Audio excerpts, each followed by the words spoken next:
It's by the gifts of salvation He has given to us freedom to scream and shout for joy. Yeah. Please applaud him. I have 10 minutes for this session. I didn't want him to tell stories. He had made the point, integration of technology and education, which is what we call it here, EdTech, or EdTech if you want to hear it, otherwise EdTech. There are so many kinds of tech. What you're familiar with in Nigeria is fintech, right? You all know fintech because you use your phones to make your transfers. But there is also health tech, there is agri-tech, right? There is EdTech or EdTech. There's also GovTech. GovTech is one that concerns government people and it's still not very well developed. It's not being talked about at any degree that is substantial. So he is talking about the one that concerns him as a young child. How do we integrate technology into education? It is there already, but not in any significant form. NUC has some experience. I'm not asking you to speak. But let others speak first. You can hear them. So when you do have the time to speak and intervene properly, so get a sense of that. That's an important point. Report this is what you have it. The students are asking for proper integration of education and technology. Are they asking for too much? Are they asking for too much? Okay. Shola? No, I'm not saying you should just hear it, factor it in, so we need to begin to talk about it. Kids are asking for it. Let government hear it. Let NUC, let the Ministry of Education, let the Ministry of Science and Tech, let NIT hear these things. That's the point. Who else wants to go? What are your objectives for this event? What do you want to also talk about? What do you want the country to focus on? He's taking the lead, but I want more. So you can contribute to your own part now to the report of this conference. You wouldn't get a chance to speak when the conference starts, because the speakers are pre-selected. But this is your time. 10 minutes for the audience to really intervene. Yes.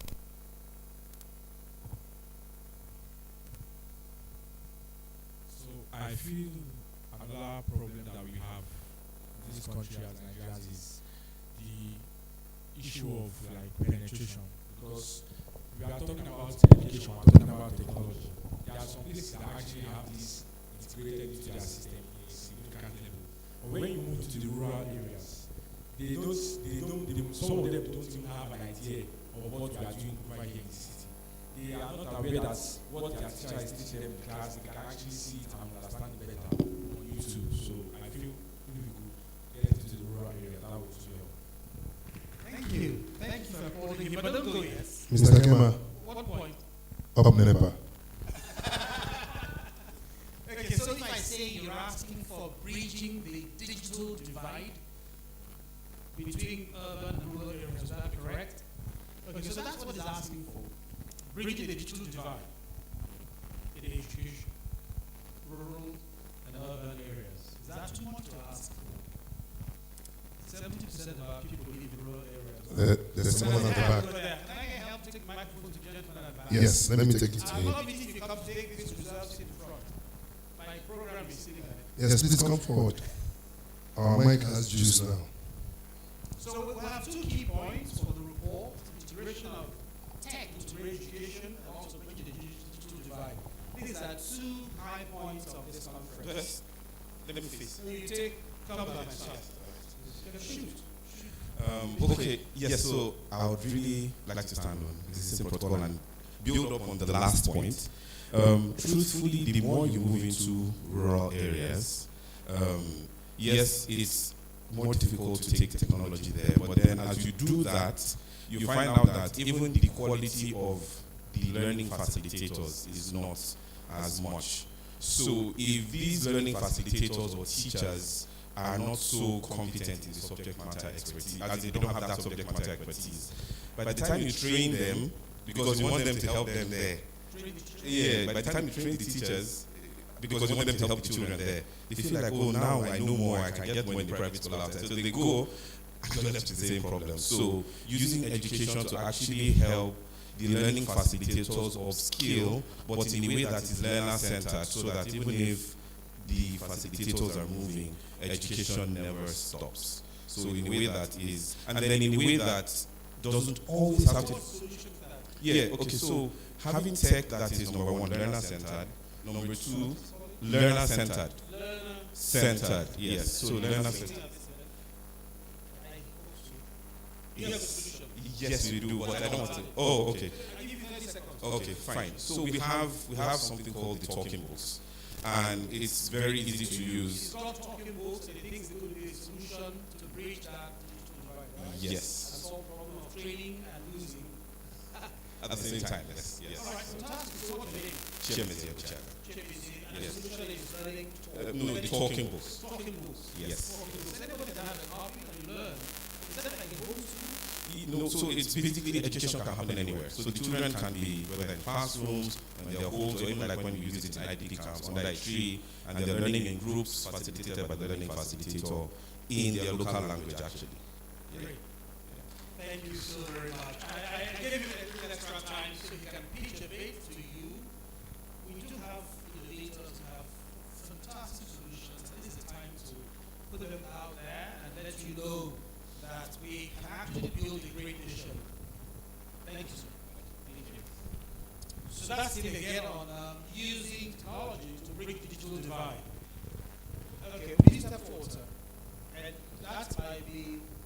Me, I have a question. Shoot.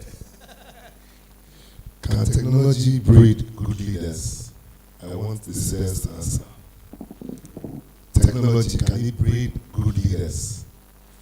We'll come back to the students to answer that. Anybody? Do you think technology can build or breed?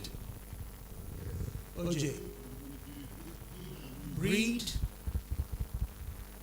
or build great leaders? If I were you, I'll talk about myself. Do you think education will make you good leaders? For instance, but that's excellent. Who wants to answer the question? 30 seconds you have. Do you think education? You want to go? Good.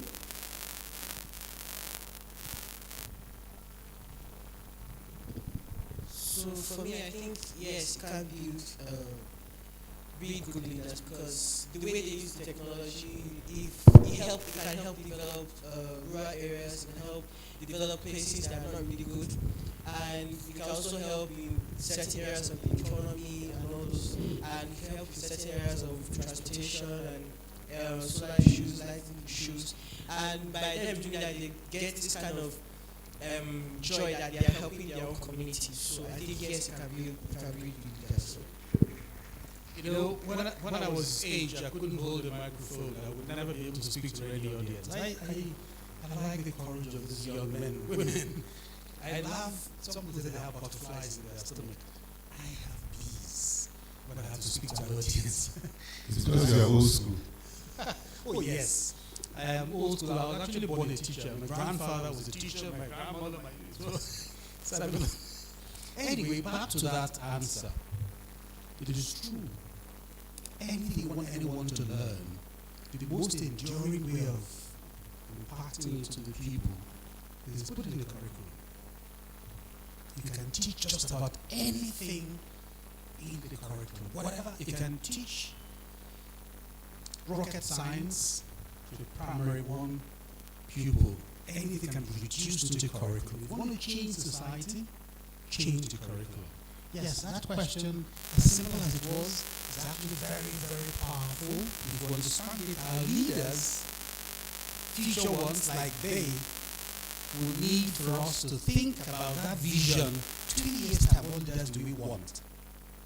And then we tweak the curriculum. You know why I just speak about curriculum? Let me see. This is the director of ICT, innovation of ICT, right? In the Nigerian Universities Commission, they are the regulators at the apex level, so you understand what I'm talking about. And that's what they've done. Okay. They've tweaked their curriculum. Okay. You know why I asked that question, sir? Yes. So they say if you want to hide anything from a black man, put it in a book. However, these days, the book is evolving. It's now tablets, phones, and the likes. That's why I asked, do we think technology can breed or build leaders?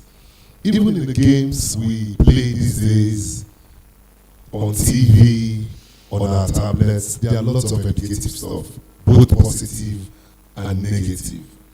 That's why I asked that question. Thank you. Thank you very much. So we'll give one more chance to someone to intervene. One more will do, right? I had 10 minutes this interval. So, sir, your name and then make your point. Good morning, everyone. My name is Caleb. So, I know we all feel like technological innovations and solutions are very vital to education. But one thing I feel like we're missing is insightful innovation.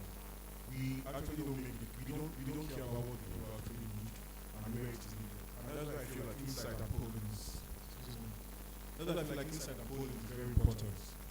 People, our educational sector, even our government agencies don't bother asking people what they want and how, or even trying to find out what they want and places where they are needed. And that is the problem I feel like I feel like it's the core of our deployment of our innovations in the sector. Thank you very much. Thank you very much. Thank you for clapping for him. Yes, please. Right. Any other comments? Intervention, interjection, suggestion, innovative comments, ideas. One. Okay, please come forward.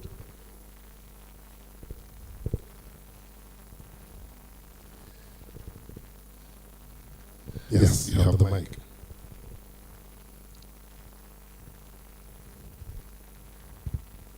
Good morning, everyone. Good morning. I'll take most of what you said and wrap it up saying this. I look at it holistically as access and delivery. They spoke about rural areas. Do they have access to education? Do they have access to technology? And how do we deliver it to them? How are the teachers, or how are these people delivering all this to them? If you look at the curriculum as just spoke, if you look at JAM, assuming, you're talking of the people going to College of Education, what's their JAM cutoff? You find that it's really lower than a person going to medicine, engineering, all this. And these same people are then being trained to teach.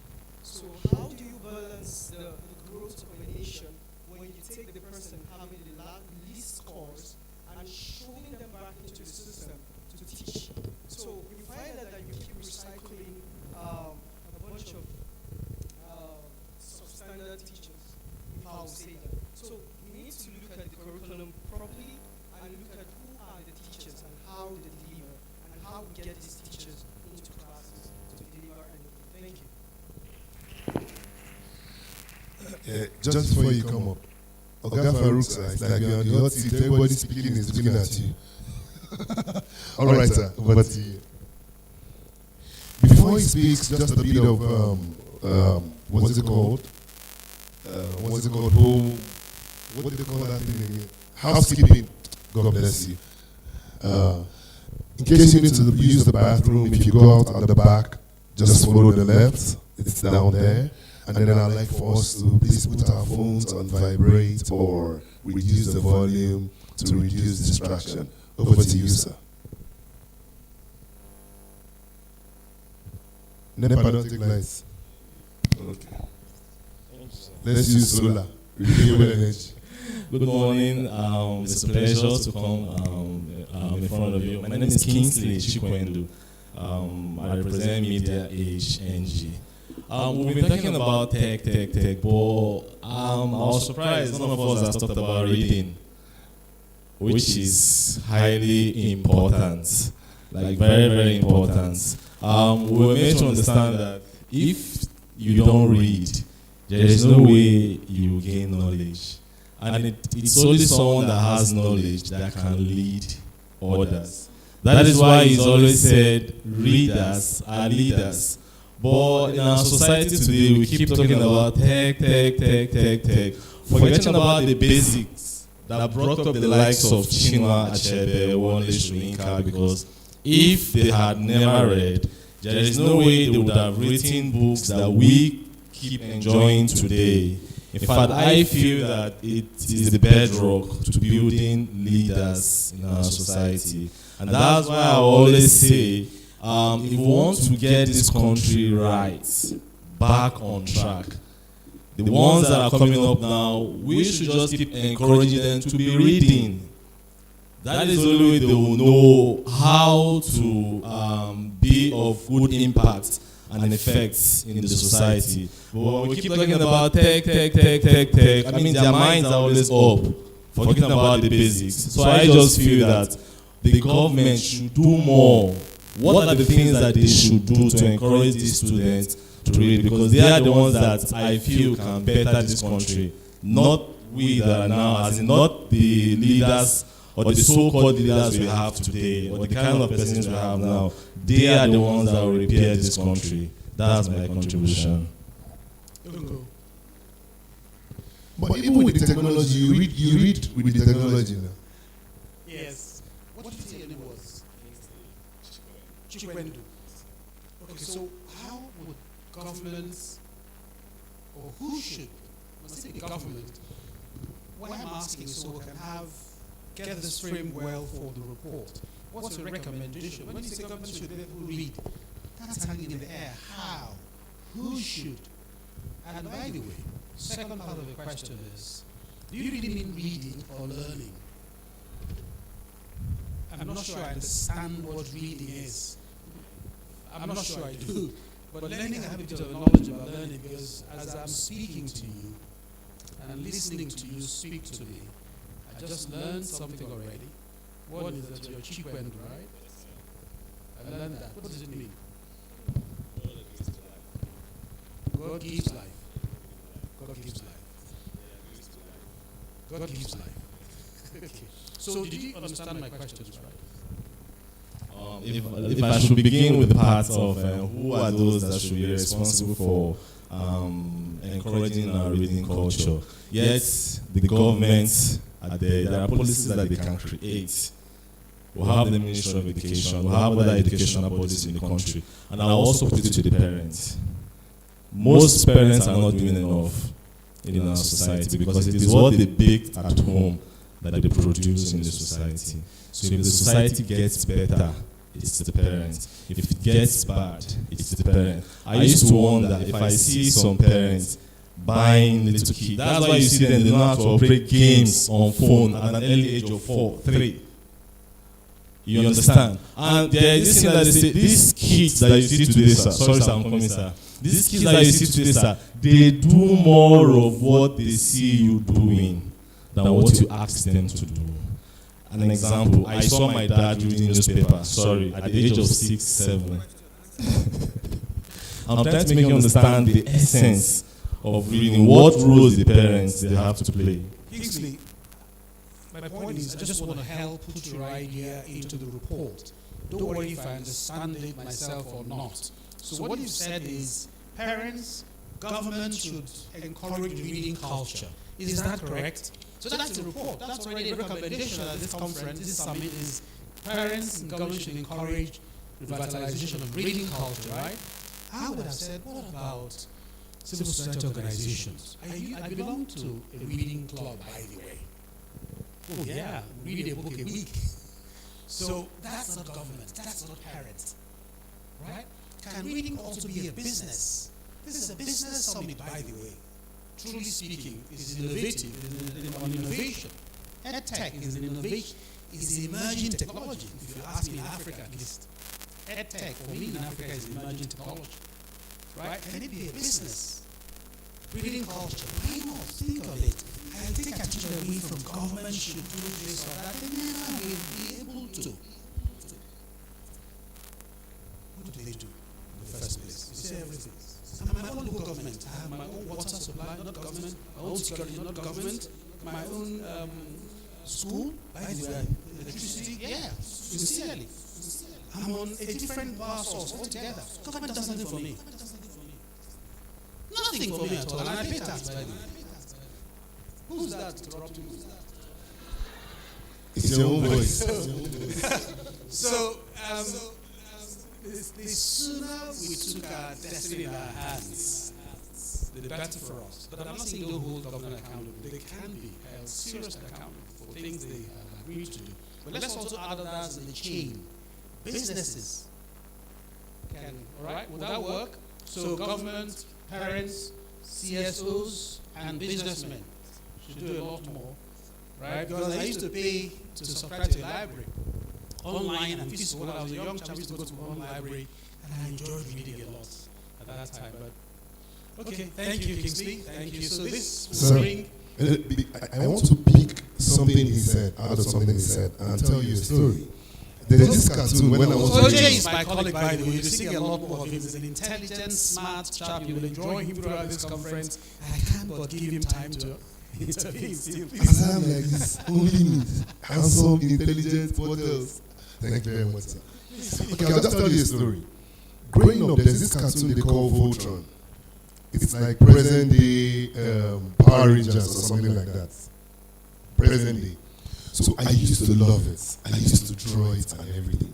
But picking back on what he said about the parents, when we come back from school at 2 o'clock, we rest, we eat and rest. At 4 o'clock, you remember those TV we used to have those days? Rainbow, green, red, blue, white. You remember? It's that at 4 o'clock that TV comes on. Not now that it's 24 hours that people are enjoying. It is that time that they're going to start Voltron. And it's that time that our lesson teacher will come. So, as a smart child that I am, I developed this system. I'll get mirror. I'll sit back in the TV. Then I'll put mirror in my book. So while the man is teaching, I'll be watching Voltron through the mirror. Then one day my mom caught me. I didn't know she was calling from the back. I was like, I read book for 1 month facing the TV with Voltron on. Facing the TV with Voltron on, I read book. And God help me. I feel one question. Ha! So godly parenting it also plays an integral part in this particular issue that we're talking about. Thank you very much. Okay, so thank you very much. This will bring this interactive session to a close. I apologize to those who were able to speak. I had mentioned that the program is fluid, and we have thought amongst ourselves how best would we have you intervene other than just speak freely. Before we have the panelists and the speakers take center stage, you won't get another time unless we design it again. And I think we will come back to you on something similar to this, depending on the topic. So we're starting now formally with a proper welcome. It won't be OJ, if you would please come down from that lectern. I'd like to introduce the CEO and founder of EdTech, who is also responsible for this summit, to move up and deliver a proper welcome. I didn't welcome you, if you noticed. I didn't say welcome to this conference. And my colleague OJ, who facilitated with me, also didn't give you a welcome. So it would now be the burden of Shola to discharge. Shola, thank you. Please put your hands together and welcome the CEO of EdTech, Shola Oworu.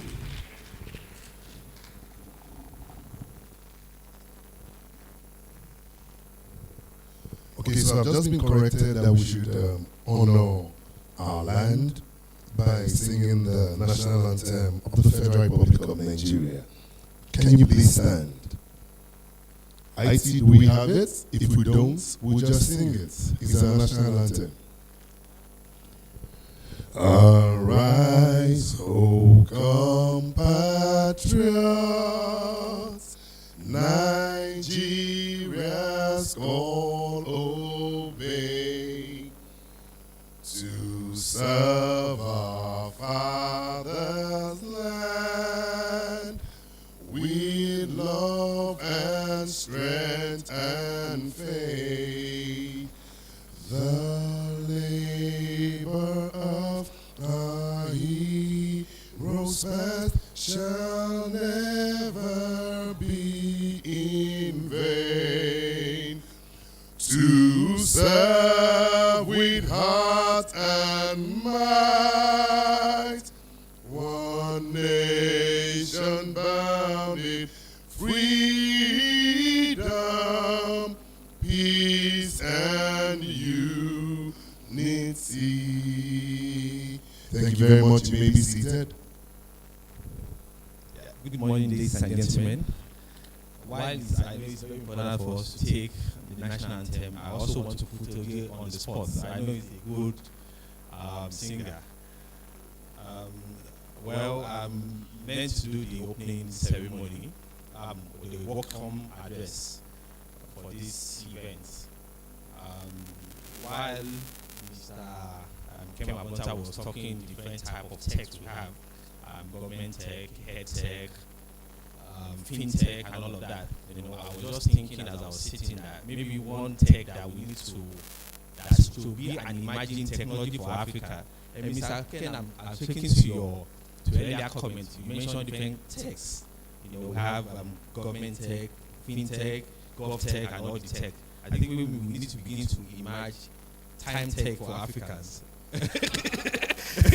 You know, I think that will be an emerging tech, you know, that it's actually meant for Africans, you know, because actually the idea of architects came at the time where I went for a meeting. That was around 2004 for a meeting in India, and a friend of mine actually has created a solution that works on relational database engine that can process information for millions of concurrent users. And I was at the meeting, and it was argued vehemently that solution was not done by a Nigerian.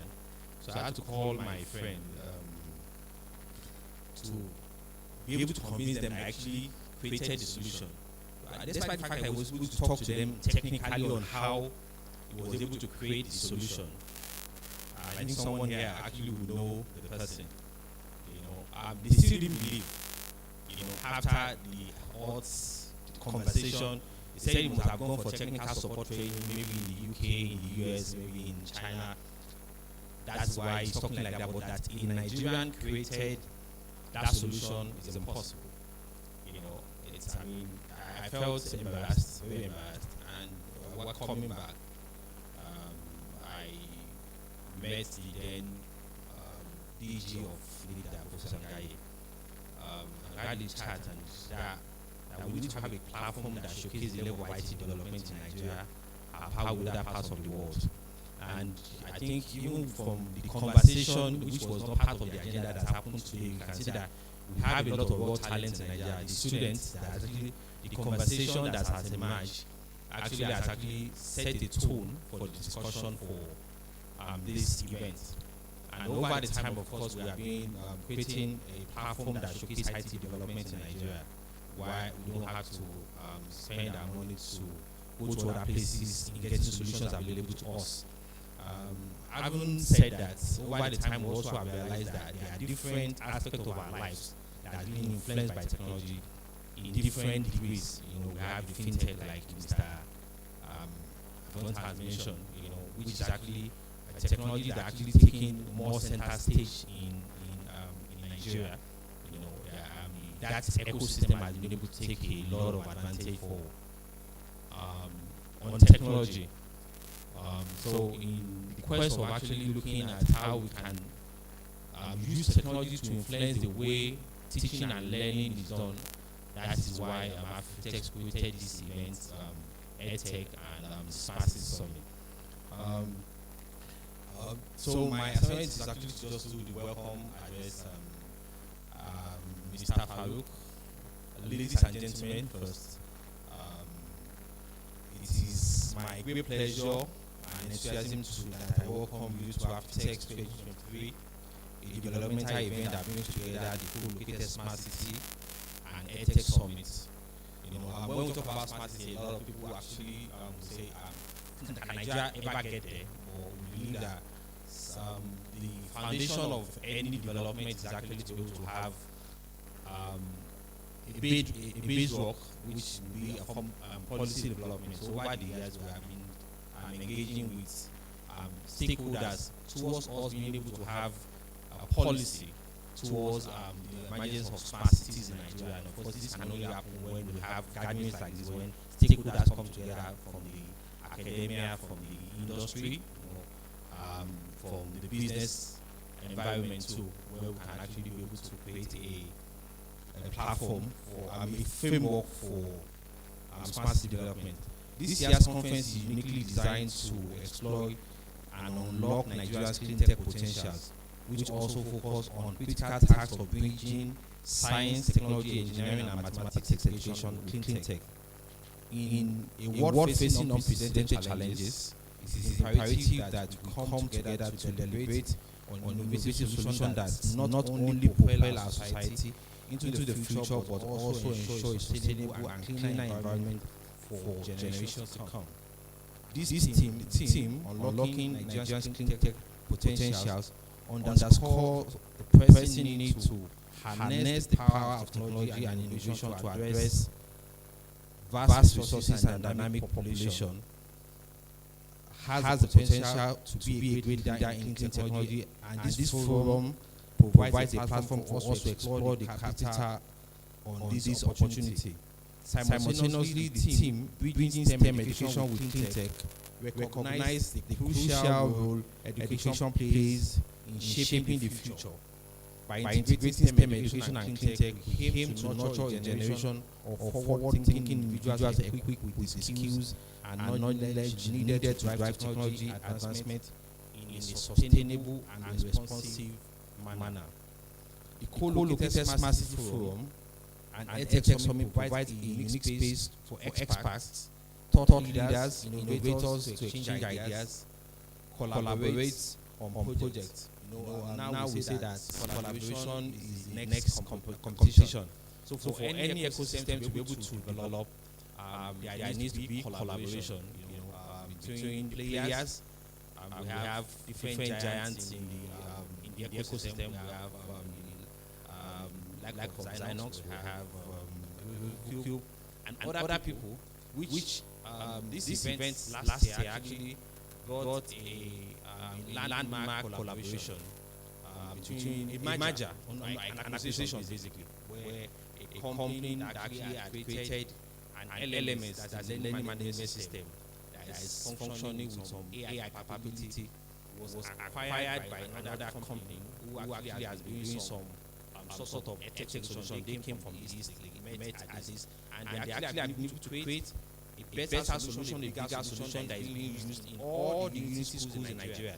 So we believe that a platform like this actually is required for people to meet, because a lot of solutions are available within our ecosystems in Nigeria, done in silos, and no nation can actually develop without coming together. Where can have form integration, solution created by organization A becomes an input into the solution of an organization. So this the summit, like I said, is to exchange ideas, collaborate on projects, which is very important.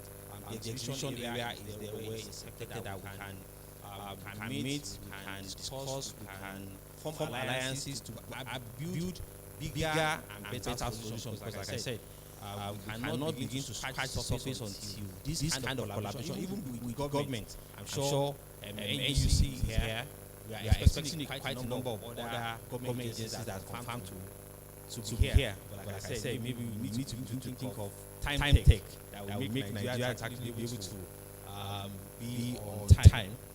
Then collaborate on projects and pave way for a future where technology, education, and environmental sustainability intersect harmoniously. As we embark on this journey over the next 2 days, I encourage you all to participate actively, engage in meaningful discussion, and forge partnership that will contribute to the realization of a cleaner, smarter, more sustainable future for Nigeria and beyond.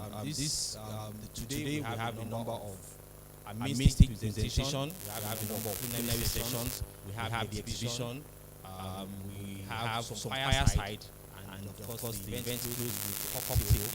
The essence of all this is for us to be able to interact, for collaborations that actually can begin to build, and we also have some other development partners. We have representatives from the Chinese embassy. Here we have people from other embassies, German embassy. So we can have fertilization of ideas that can help in the development of the ecosystem that we are particular about, the clean tech and the smart city and EdTech ecosystem. I extend my sincere gratitude to our sponsors, speakers, organizers who have worked tirelessly to make EdTech 2023 a success a reality. Your dedication to advancing technology education and environmental sustainability is truly commendable. Like I said, we as EdTech, we are an NGO, and our commitment is working with stakeholders in promoting a smarter economy for Nigeria and Africa at large. And of course, this is not a one person's agenda; it's a collective agenda to ensure that we can build, as we are becoming more technologically advanced, we're actually thinking about sustainability. And this cannot be done by just what organization, cannot even just done by government. Can hold government accountable to some things, but there are things that we as citizens, we as corporate organization, we as students, we as development partners in an environment needs to do for the growth and sustenance of the country. Let me seize this opportunity to collectively let's seize this opportunity to collectively shape the future, unlock potentials, and build legacy that reflect our commitment to a world where innovation, education, and a clean environment goes. And this is more like a summary of this summit, where we are building technology and we are actually looking at how those technologies are sustainable. Not building technologies and actually we're creating environmental hazard. And that's why the focus of this summit is clean tech and potential of clean tech towards a sustainable future. So as we're building technologies, we are thinking of how sustainable those technologies are. Not just about building technologies alone, but how we can preserve our environment, how future generations can actually still live in an environment where we have created technology. So thank you, and I wish all the productive and inspiring architects 2023. Thank you very much. The event runs all through today. Tomorrow is a workshop on thematic areas, and we encourage everybody to attend both the conference sessions today and the workshop tomorrow. Thank you very much, and God bless.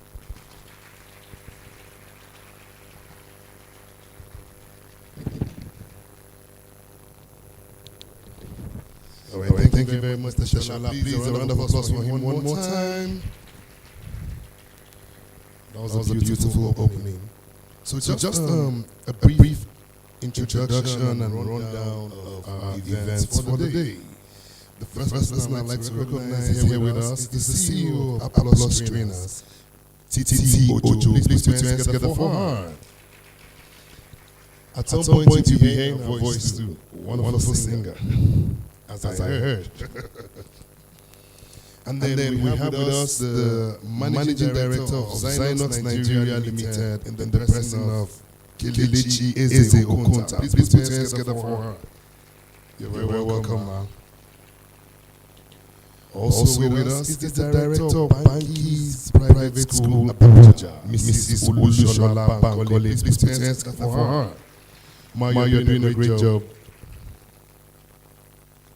And then also with us, he's been on the hot seat because everybody that's been speaking, they've been looking at him and directing their comments at him. Please help me welcome Mr. L.M. Farouk. He is the Director of ICT NUC. Please put your hands together for him.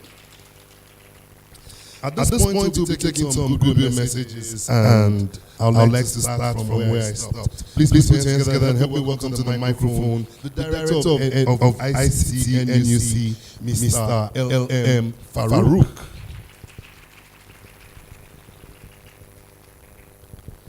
His white cloth is techy. Thank you very much, MC. Good morning, students, ladies and gentlemen. Let me borrow from my sister brother who said he liked the young ones. I also love them because I think they are the future. we are old, on our way out. I think the future belongs to them. I bring you glad tidings from the National Universities Commission on behalf of the Executive Secretary, Mr. Chris J. We wish you would have been here with you, but it's not able to be here. He's actually attending an international conference. Now, for us at the National Universities Commission, we've always, for quite some years now, been partners with through the Federal Ministry of Education, supporting AfriTechs, holding these EdTech summits. We've been attending for quite a number of years now. And it is because of our belief that technology in education is very important. It has crept in, and you can't escape it. It was very obvious to us during COVID, and we were all participants, that people couldn't go to schools anymore. And teaching had to migrate online. Prior to that, anyway, at the National Universities Commission, we've always had distance learning, which is in Nigeria is a blended mode of teaching and learning for students. I'm sure you're all aware of popular national open universities. But with COVID, it became obvious for us that it's not only the blended learning that now and others offer that became important. But it was obvious that even the regular face-to-face teaching that we do in our universities had to incorporate some level of blended learning. And some universities were able to quickly adjust, continue teaching, and it was a challenge for quite a number of other institutions. Now, for us at the National Universities Commission, as a regulator, it became obvious to us that we need to put out a policy that will regulate regulate educational technology in our system outside the blended mode. So the National Universities Commission has actually developed a policy for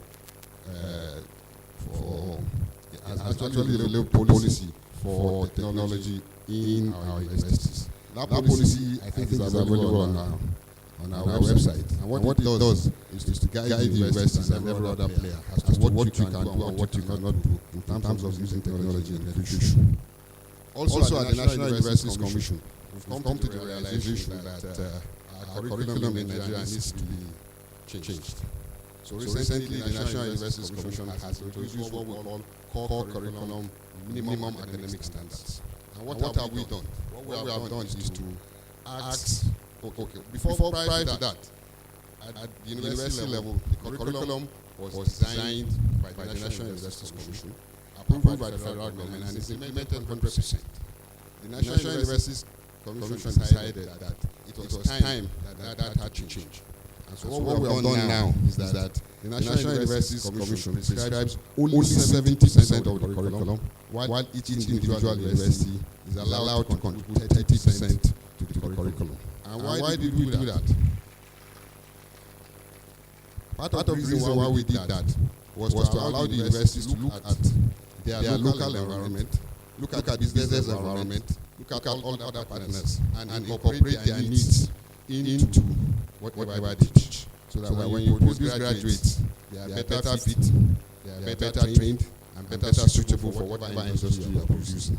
Going forward, the National Universities Commission is hoping that will even improve to give the universities more responsibility as to how the curriculum is implemented.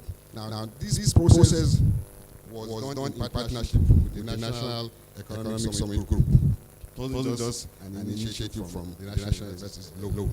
NUC partnered with the National Economic Summit Group, and that's what eventually led to the development of this particular curriculum. Now, let me say this to you. As a regulator, our doors are open. They are open to, and not just us, but also the universities we represent. Please get in touch and engage with us. We are regulators. We are supposed to make policies that will help develop Nigeria. But we can't do it alone without feedback from the communities that we serve. So our doors remain open to you. Anytime you have any issue that concerns IT, technology, curriculum, whatever it is that falls within the purview of the National Universities Commission, please feel free. Now, let me say a few words to the EdTech ecosystem in Nigeria. My own thought about EdTech and all other private sector partners in Nigeria is please go to our universities and demand to be involved. Don't wait for us alone to look for you. Now when you go to us, the only thing that may scare us is if it is only purely commercial. Universities don't have much money in Nigeria. They rely mostly, public ones especially, they rely mostly on subventions from the federal government. But if you have a company and you have a technology that is serving very well, please go to the relevant departments, faculties, universities that deal with the technology you provide. Offer them partnerships in terms of training their students. What you do with that is that graduates coming out of those training programs from those departments that have partnerships provide already experts that will come to serve you and serve the Nigerian community. At the end of the day, you may be even able to make some money from the universities. Finally, let me use this opportunity to wish you success at this conference and to remind you and to tell you again once more that our doors at the National Universities Commission is always open to everyone. You are all welcome. Thank you very much. Thank you very much, sir. Does anyone have any question for him? Any comments? I have one, sir. So it means every university is at liberty to choose the direction of vocation they want to go. They can decide that they want to major in accounting and develop something around accounting whilst doing others. Is that what it means? For every degree program offered in the Nigerian university system, there is a curriculum, right? From 100 to 400 level, 500, 600 level. Now, by law, this curriculum is prescribed by the President of the Federal Republic of Nigeria, and that power was from the National Universities Commission. So since 1989, we have prescribed what we call minimum academic standards. And what we do that, how do we do that? We call experts from the universities, and then they decide advices. Then we put a stamp of authority on it. And it becomes the curriculum that every university is asked to implement. So when you read accounting in Ibadan, you read it in Ahmadu Bello University, you take similar courses all through, irrespective of where you learn accounting, for example. So what we have done now is to say, look, that prescription will only contribute 70% of the curriculum. So what we have done is to look at what is core, what is basic, and what is very important, and prescribe that. And the remaining 30% is left to Ibadan, ABU, Nsuka, to add whatever, to add the remaining 30% of that component of that program. That's what we have done now. So that accounting in Ibadan, in ABU will have some slight differentiation depending on what the needs are, where ABU operates, where Ibadan operates, etc., etc.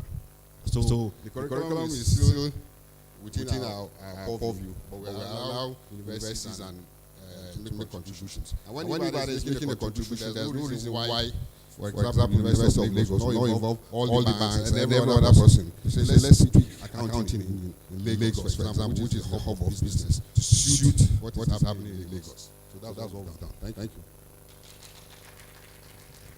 Thank you very much. So my understanding is that it was tweaked to encourage competitiveness. Thank you very much. All right, moving very fast. I'd like to welcome.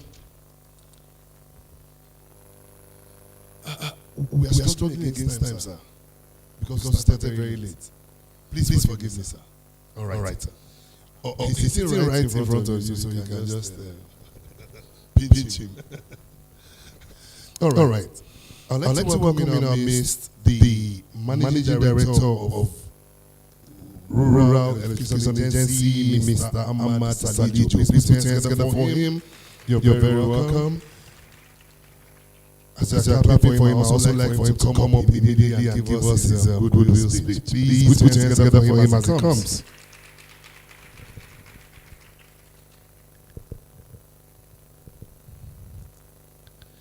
You can see that he's also very techy. He opened his device on his book. And Thank you very much. Good morning, distinguished ladies and gentlemen. Allow me to maintain the existing protocol. I'm Engineer Ahmad Salijo, the Managing Director of Royal Electrification Agency. I'm here today on behalf of my Permanent Secretary, Mr. Tope Fashedemi, who unfortunately couldn't make it to this event due to exigencies of work. So I'm just going to pass on his goodwill message to you today. We're all deeply honored to be here with you at the AfriTech 2003 conference. I must commend all the partners who are responsible for putting this together because it's a technology-based focused event. Hence why usually I carry my biro and paper, but today I said I'll come with a tech-savvy solution. So I'm also very happy to see a lot of young people in the room, which shows that we continue to strengthen this innovation space, and particular interest in developing local solutions for local problems.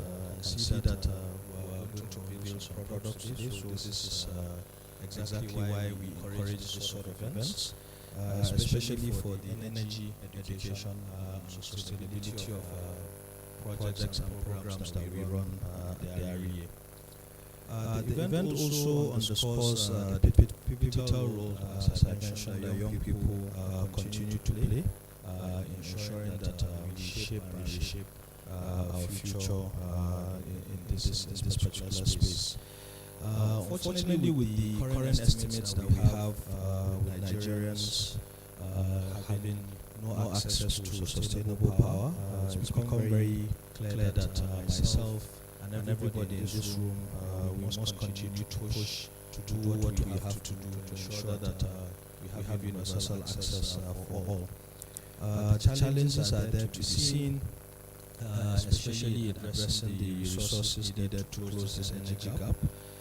But then within these challenges, I also believe there's a lot of opportunity, especially in innovation, collaboration, and especially creating financial models that empower individuals and businesses alike. We all know that today we can't all rely on government to bring all the services that everybody needs. We feel like private sector will always play a key role in ensuring that we get to our targets. So at the REA, we continue to create these avenues for young people to bring them to the forefront of development. A good example that we wanted to cite is the STEM program that we run for the Energizing Education Program, where we've been empowering female students across various universities in Nigeria that have been partly responsible for delivering solar power hybrid mini-grids for federal universities. And I'm happy that my colleague from the NUC is also here. They can testify to some of the work that we've been doing in that particular space of providing sustainable power for education. And also, we're very happy that universities have also transitioned into dynamic ecosystems where knowledge, innovation, and human capital converge to impact the larger society. And we continue to encourage that as we find ourselves as government. We tend to also learn a lot from the universities. So whenever we have these interactions, we take home the key lessons so that we can include them in some of our programs, especially the innovative hub that we have under the Royal Electrification Fund. Over the years, the federal government, through the Federal Ministry of Power, we've continued to make these efforts. We have committed to providing power for 37 federal universities nationwide. And of course, we continue to do that in a sustainable manner.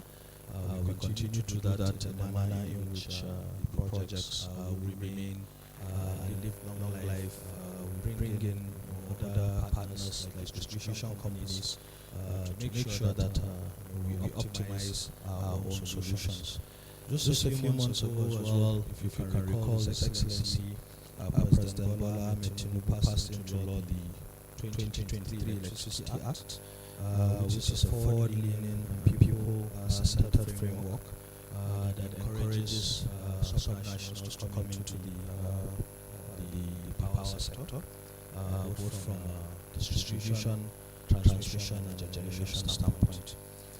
So, when energy efficient technologies are deployed in homes, cities, universities, we don't only succeed in reducing the carbon footprint, but we also have an opportunity to continue to showcase our young people and what they can do within these institutions.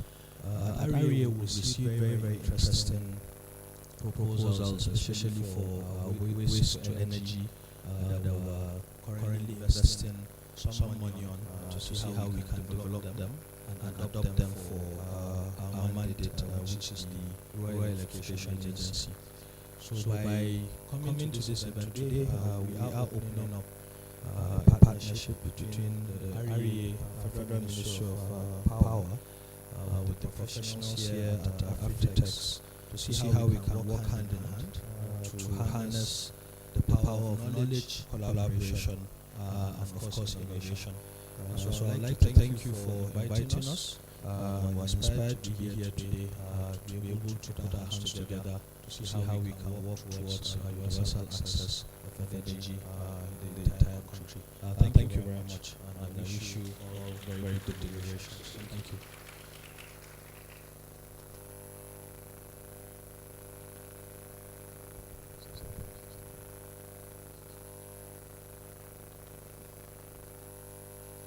Okay, so you were just listening to the representative of the Permanent Secretary in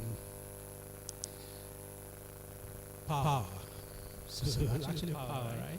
So he is the MD of the Electricity Agency for Rural Communities. I wanted to put him on the spot, but he's escaped that. But thank you for intervening. It's okay. Now, I ask you to please indulge me at this moment. I have used my discretion to ask an elder statesman, not anybody, anyone of you here who's below 60 knows him. If you do, raise your hand.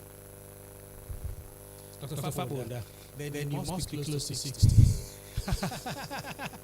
This is an elder statesman, but he never ages at all. Dr. Fabonda, he was out of government about 30 years ago, after having done 40 years of government. So I don't want you to guess his age.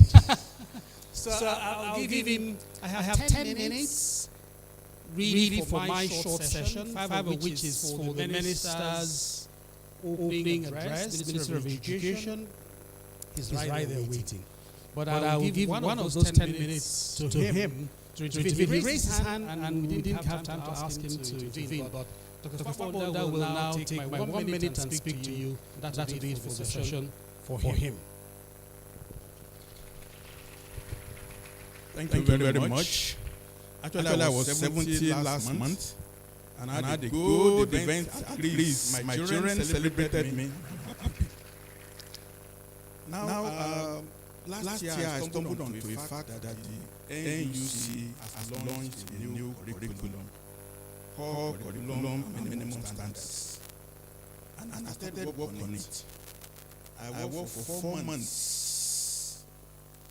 I got document from NUC, and I've gone far in my quest to use the curriculum. But then, ASU came with a disclaimer that NUC was not authorized, that they were intruding into the autonomy of universities. So I shut the project down since then. And everything is on this my phone. What is the idea? In the university system, it's a very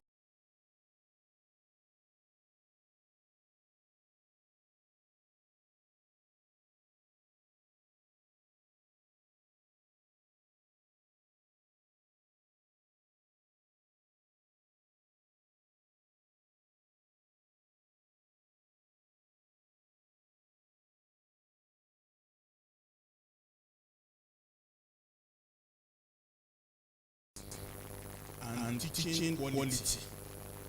And the system is overwhelmed. I did a study. There are some courses that are cross-cutting. Every student in science, engineering, mathematics will take that course in the university. And then let's say there are 190 universities. So if one lecturer is teaching a course, let's say mathematics 101 in the University of Abuja, there is no standard textbook. Just a small paragraph written in NUC curriculum is what they have. So 190 places where that subject is being taught. And so many of us who are old like me, we used to have maybe physics by olderness. If you have no teacher in your school, once you have that textbook, you have a standard to learn physics. But now, when you have so many teachers in one university teaching the same course, then across the department, there is no standard at all. If your lecturer is good, fine. If it's not good, they give you an exam and you pass and you come and you don't know anything. So I was going to create a learning platform. If I have done all the cross-cutting courses in 100 level, a course taken in cybersecurity, in physics, in engineering, I tabulated all. It is now for me to start having materials that on a website, a student offering physics 101 in Nigeria can go there and see a minimum content, a minimum exercises, a minimum assignment that he has to do for him to be acquainted on that subject. Regardless of whether he has a lecturer in campus or not, regardless of whether there is ASU strike or not, there has to be a standard for that one single course. For all students taking mathematics 101 or physics 101 in all universities. That was the project. So since about April, I shut the project down. Since ASU said what NUC did was illegal. Can the NUC rep publicly, I could have asked him privately. He will have given me a private answer too. For this, they all need to know that thing that NUC did is revolutionary. And there are many project ideas that we can implement to support the learning environment. So if you just come in and confirm that they've persuaded ASU and there is no more cobweb over the project, then I personally will restart my quest in my own little area. And then it took me time to get the document from NUC. I have to use all my personality as a senior civil servant to let me get copies of that core curriculum document. Say it's not yet long. It's a public document, it took time. So can we get the document freely without any encumbrance from NUC? Can all of us take interest in that idea? Because learning materials is critical to developing manpower. Thank you very much.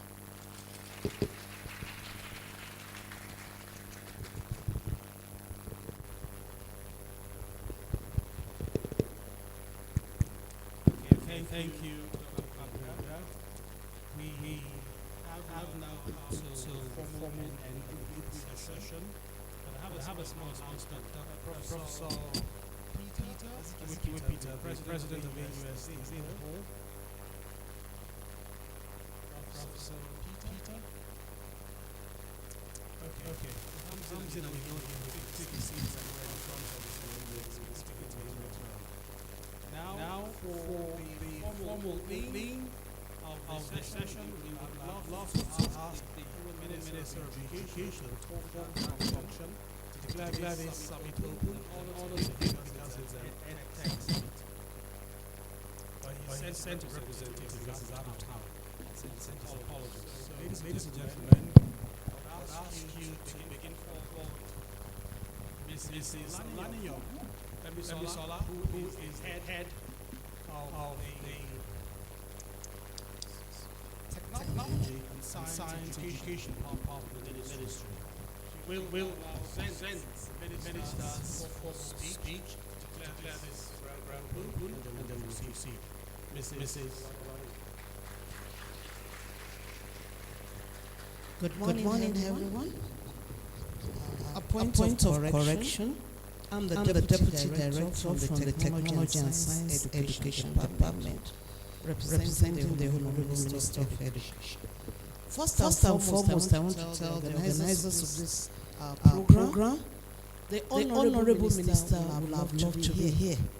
It's specifically stated because he had another duty to do beyond the shores of Nigeria. That's why he couldn't be here. He actually commend this program. I'm sure in future he will find time to be in any of the program. Thank you very much. Standing on the existing protocol, I'm presenting to you the opening remarks by the Honorable Minister, Professor Tyrell Mama O.S.A. the Honorable Minister of Education, on the 5th edition of the EdTech Summit. And I was holding at the Sheo Radwa Center, Abuja.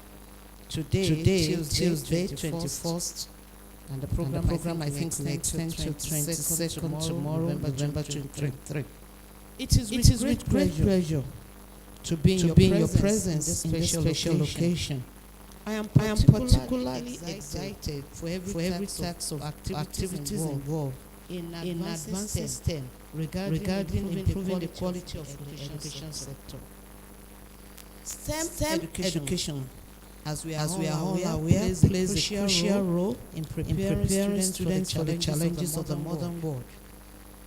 It equips them with the requisite knowledge and skills to provide scientific and technological solutions to the world. As we know, it evolves at an unprecedented pace, driven by the advancement of technology and the transformative power of the digital age.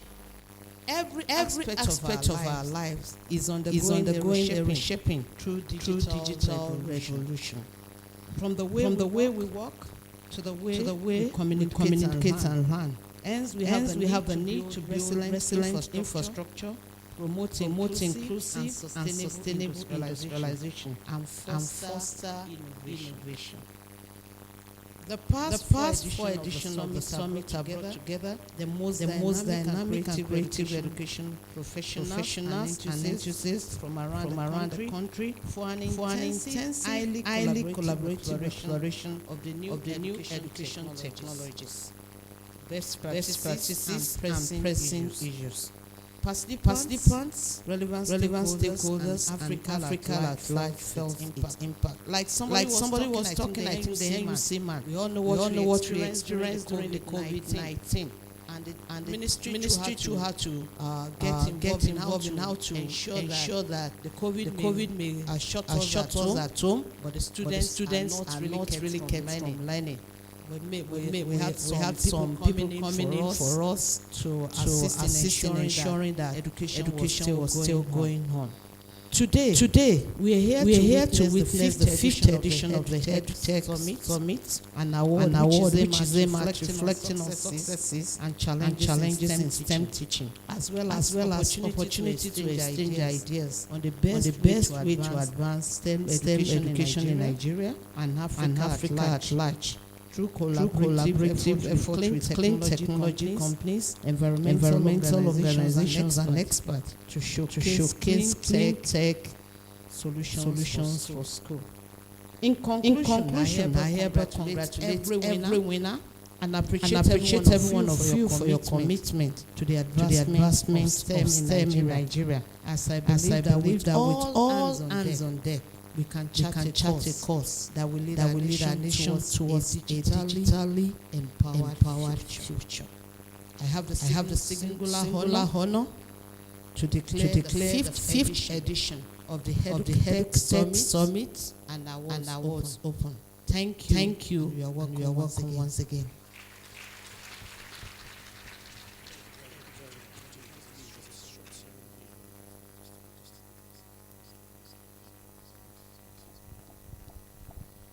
thank you for applauding the Minister of Education.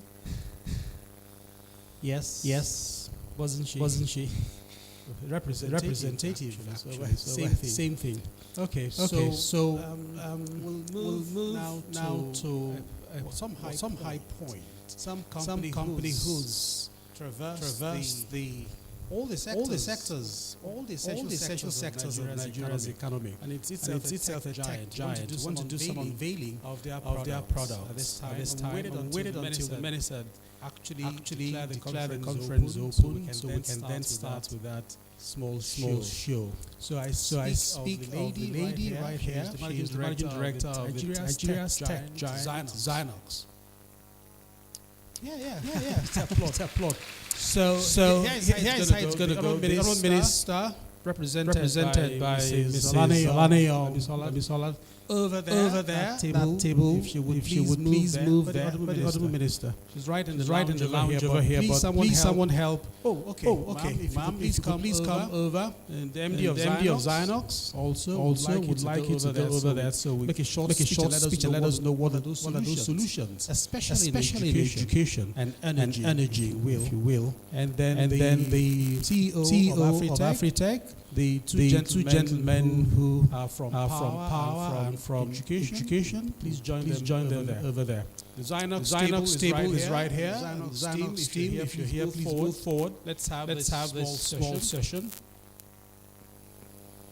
Please come over this way. Over here.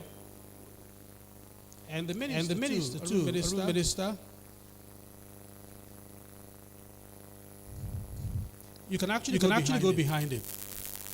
Yes, she's going to get a mic. I want the camera to go from the front of you. Don't back. If you go behind the table, it would help. Behind the table, please. Behind the table, so we see the products, and then we will see you also behind the product. You unveil from behind.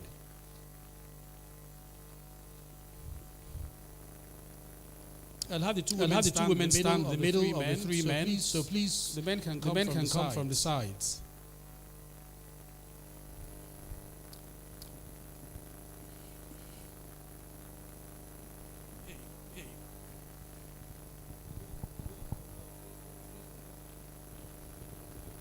Good morning, students. Good morning, ladies and gentlemen. I will please stand on existing protocol. Thank you for the honor of providing the time to share with us today what Zynox is doing in the renewable energy ecosystem. As an indigenous company, what our passion is to look at every sector of the economy and identify the need and use technology to meet the need. Identifying the need here is to look at it from the context of Nigerian environment. When we observe in 2002 that the nation was struggling with understanding of what technology in education was, we set the Computerized Nigeria program.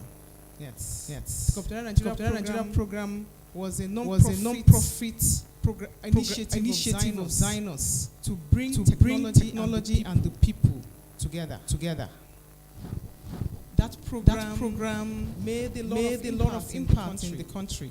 The impact that it made in the nation today is the impact that lecturers, teachers who didn't have an understanding of what computing was had their first experience through that initiative. The initiative introduced education to technology. Because we took it to all the schools across the nation, and we collaborated with a lot of universities. It was very impactful.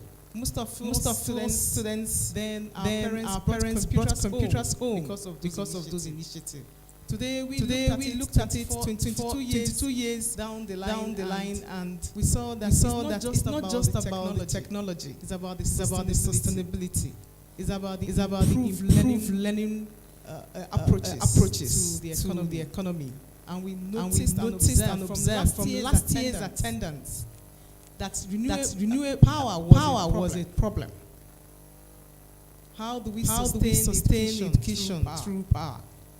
And then we begin to research the Nigerian context. Some of the computing devices that we have today, the all-in-one we have today, we're going to unveil. It came with inbuilt power. No foreign brand can do it for us in this country. We have to do it at the owners. We have to do it. For us, the passion is about the sovereignty. It's about the nation. It's purely about what is best for the country. The context of JACMA is very trending. But it's not going to get to some of us because we believe in the nation. We believe in Nigeria and we will make it work.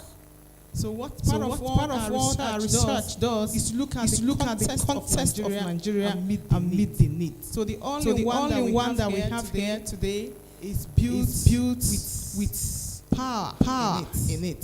So if you get the all-in-one, you don't have to use a UPS. It's not necessary anymore. So those are part of initiatives that we are bringing into education in Nigeria. The inverters that we have today, we design them to be hybrid because we understand the context of our nation. The nation is not a dumping ground.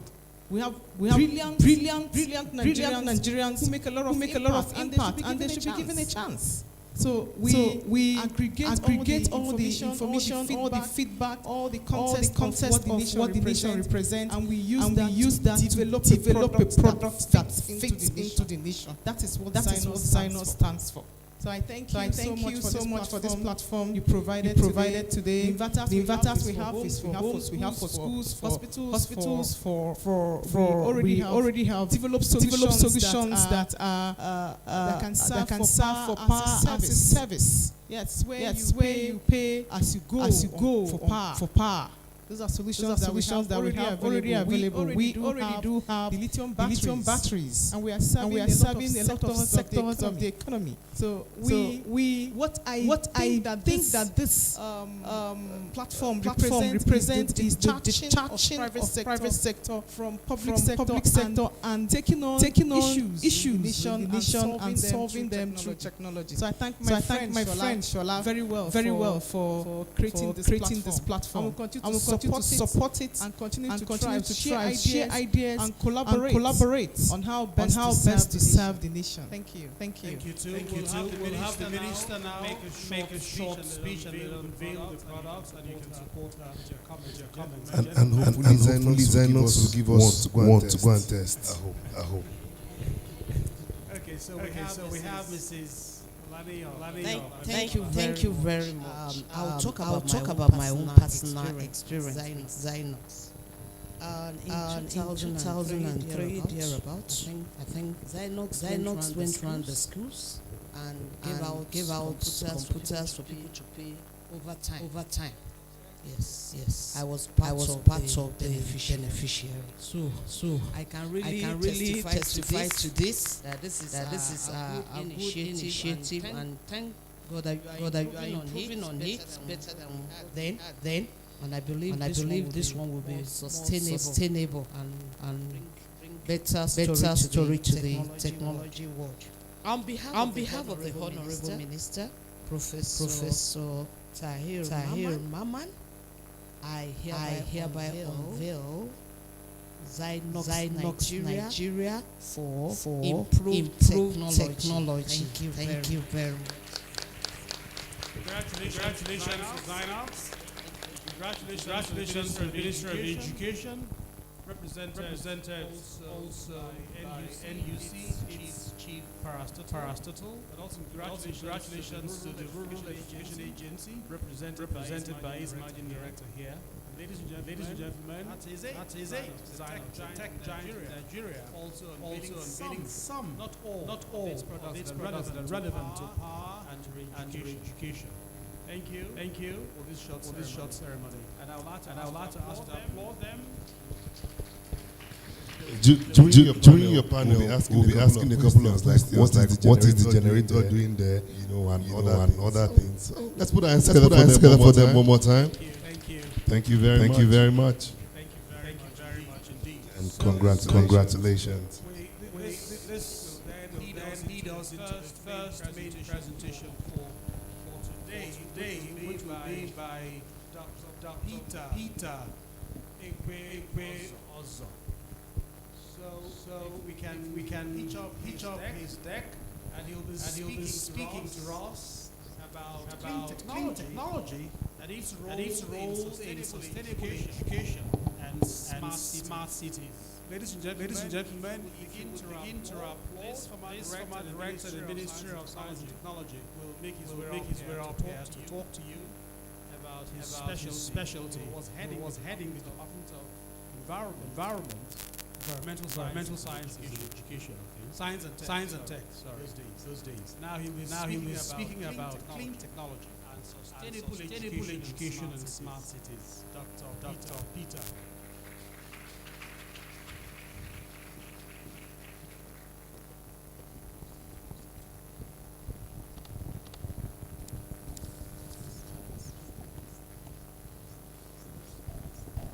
The slides, please.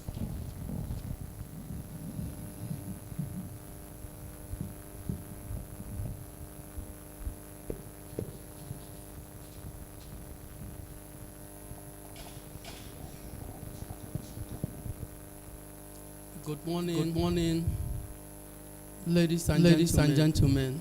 I want to please stand on already established protocol. I hope I have enough time for this. Else I can talk off the slide and summarize. But it will be good for me to go through because of the issues that will be raised in the paper and their pivotal role in driving Nigerian economy going forward. Before this, I want to express my gratitude to the organizers for having a majority young ones here because this topic is actually for the young ones. Yeah, I'm going to talk on Nigeria Clean Tech Innovation Program, inclusive smart cities development. I will highlight on the key issues, investment opportunities and prospects. Next slide. My presentation outline will be the background,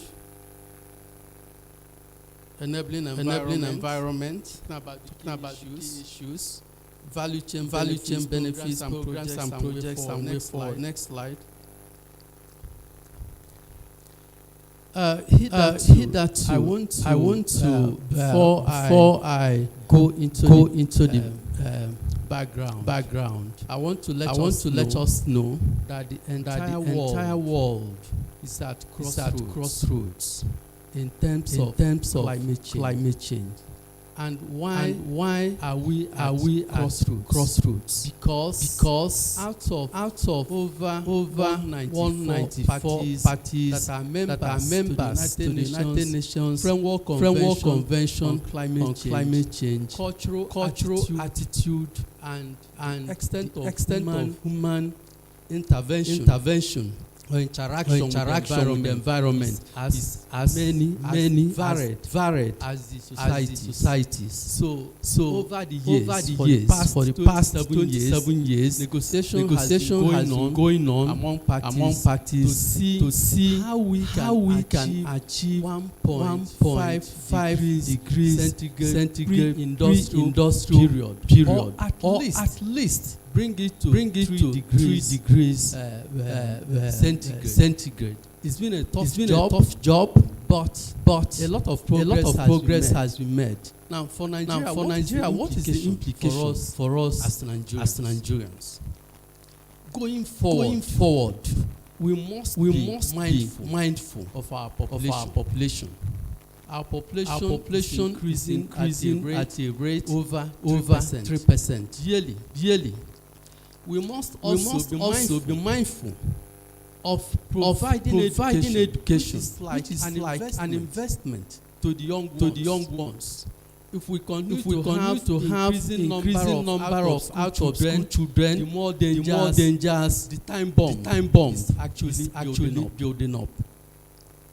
So for us, we must at this point. Anytime African countries go for negotiation, we keep asking for fund. We keep asking for assistance. We keep asking for interventions. But the truth is, we can do all of this on our own. We can actually do something. And I like the way the lady from Zynos put it. We can do something. If we look at our priorities. First, Nigeria has signed what is called Paris Agreement in 2015. Nigeria has also deposited what is called nationally determined contribution as a protocol under the Paris Agreement. And in that protocol, we promise to keep to reduction in global warming in seven sectors. These seven sectors are agriculture, energy, transportation, industry, oil and gas, water resources, waste. And everybody here will agree with me that these sectors are the life wire of Nigerian economy. So if we must grow going forward, if we must develop, if we must attain socio-economic development, it becomes imperative and very important that we begin to look at measures. We begin to look at initiatives. We begin to undertake those projects, tasks that will actually enable us to take care of our growing population, take care of our London City that are different.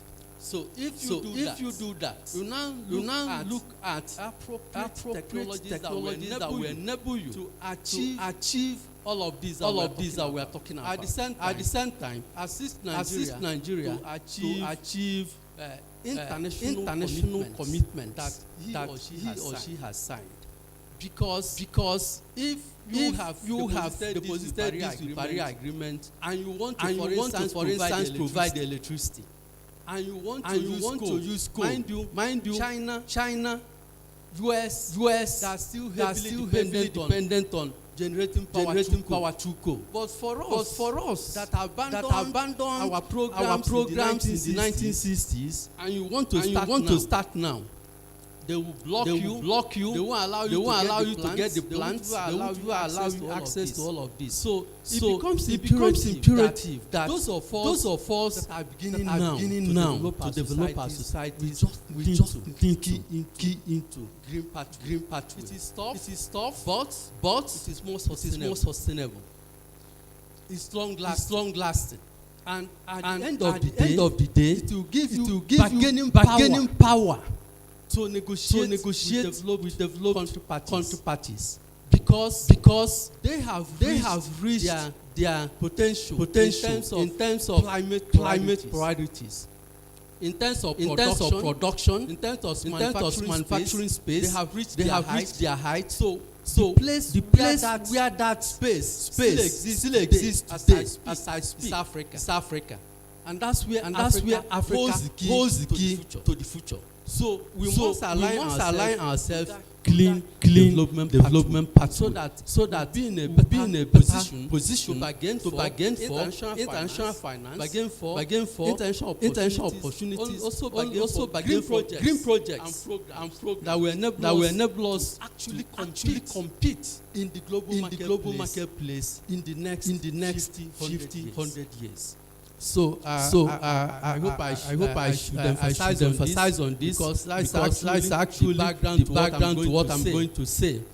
So what I have here, there's an emphasis on our population, which is 2.18 million as at today. Our GDP is estimated to be 506.6 billion by end of 2023. And we are hoping to achieve 625.36 billion in 2025. The National Bureau of Statistics stated we have 4.1% unemployment rate in quarter of 2023. You know these figures are debatable. Some are saying it's over 16, over 20. But that's for another discussion. So there is need. Therefore, for us to begin to look at programs. Begin to look at technologies that actually assist Nigeria to leapfrog and attain the desired development, especially sustainable development goal by 2030. So I'm going to focus this discussion on Nigeria clean tech innovation program. As urgent need to adopt disruptive clean tech innovation program to embark on socio-economic development of Nigeria. So in summary, what is clean tech? What is tech hub? That brings me to that. It's simply technology innovation. When you hear tech hubs and all of that, simply technology innovation hub.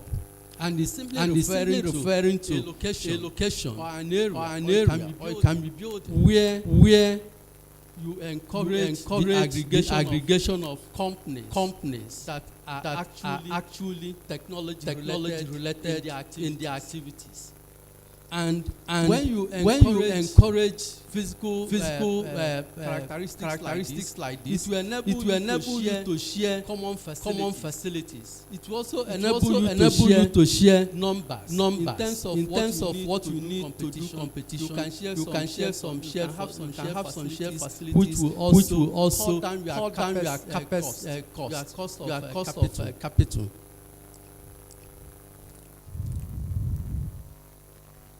So the tech hub today that we have. Please, can we go to the next slide? Yes.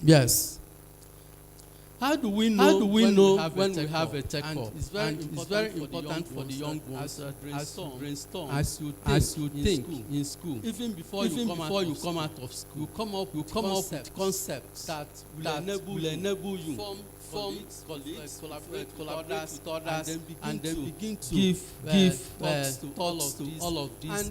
And it can actually start in your father's garage. Tech hub can actually start there.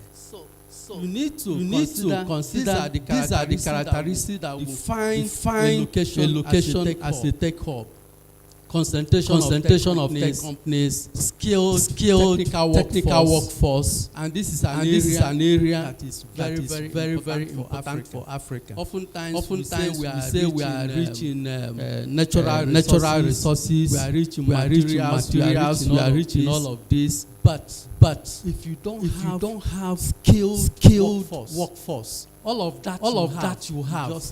And that's why today in Nigeria, all the gold, all the uranium, all the lithium that we have have been exploited without paying tax. It is because in our country today, yes, we may have the numbers outside. But what of the numbers inside? We don't have skilled workforce. It must be there to give us what we need. Then you should also have innovation and research centers around supporting your endeavor. You must have research around what you are doing, and that will actually make this country to be less of a consumption nation. We are consuming so much because as individuals, as institutions, we don't invest in risk. We have to invest in risk. And I'm happy as I know they went into research. And that helped Zynox to where they are. From those days you started, we actually started that computer initiative at the Federal Ministry of Science, Technology and Innovation with him. So we designed the national program with him. And then I was one of the special aids honorable minister. So we were part of that initiative. But without research, you cannot come to this stage. So research, whether at private or public sector, it is very important. And you must have supportive government intervention. It's very important. And that's where how I came into contact with Oyeshola. That's a wonderful young man. We also gave him a consultancy on this Nigeria Clean Tech and the way he has been organizing. So I'm happy you are getting to this. This is just the beginning, because you have been able to establish a platform. This platform will ensure that stakeholders aggregate and then begin to find their unique needs within the ecosystem. And that is what is very important. So we must have supportive government. And I want to announce to you, even though when we stay in our small corners, everybody criticizes government. Government is not doing. Government is doing a lot. But so much is happening in silos. Government is spending billions in annual appropriation. But these billions sometimes are duplicated. Sometimes subunits don't talk to each other. And what does it lead to? Waste of resources. So we must begin thinking going forward. We must begin talk about minimizing waste in our national life. We must begin to emphasize production. Whether you are at UC or you are at a university, or you are at a market, emphasis should be production. I have little time. So then if you have government policies supporting you, there also need to be entrepreneurial culture around that. And if you have entrepreneurial culture, network and collaborate. Next slide.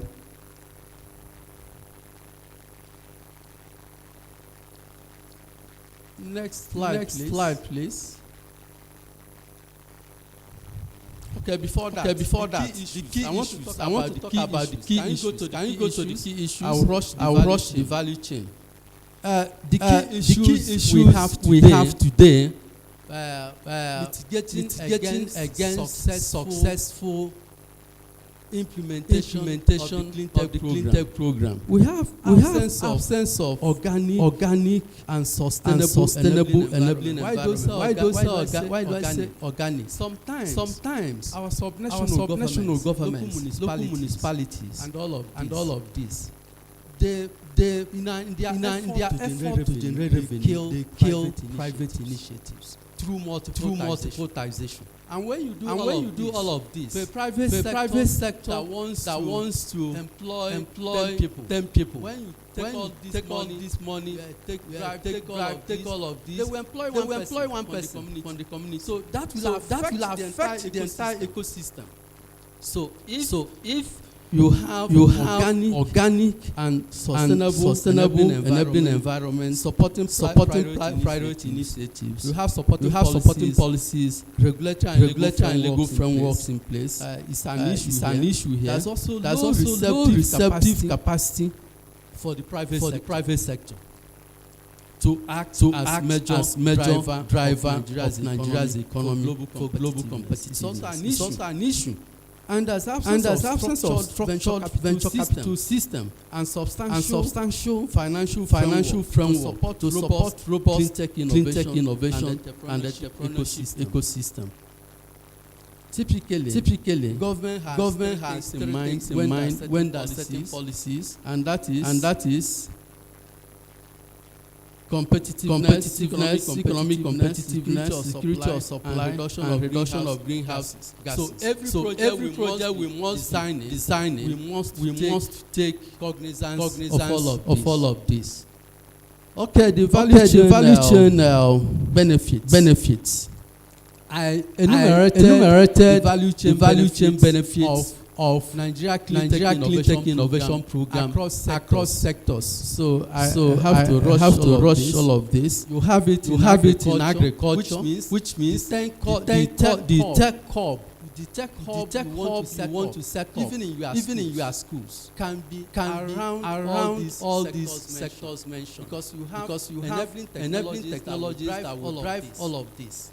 Agriculture, energy, transportation, oil and gas, waste sector, industry, and a study of the Nigerian innovation ecosystem showed that in 2020 the tech hub industry contributed $11 billion to Nigerian economy, and this is expected to grow by $100 billion by 2025. What are the prospects? I know. Time is going. What are the prospects? The prospects for Nigeria Clean Tech Innovation Program. We have developed at the Federal Minister of Science and Technology, international partnerships and collaboration with UNIDO and Global Environment Facility. And through that, we have been able to mobilize close to $4 billion. And through that process, we will be organizing a nationwide hackathon project supporting young ones. And also government has also set up an initiative called Youth Investment Forum. I think that is being managed by Bank of Industry. Okay. Next slide. I want to share with you going forward. Yeah. I know. Okay, thank you. My time is gone. Can you just go through projects for people to see? These are projects that are ongoing, that are being designed, and that will be undertaken in the next couple of weeks to come. Thank you.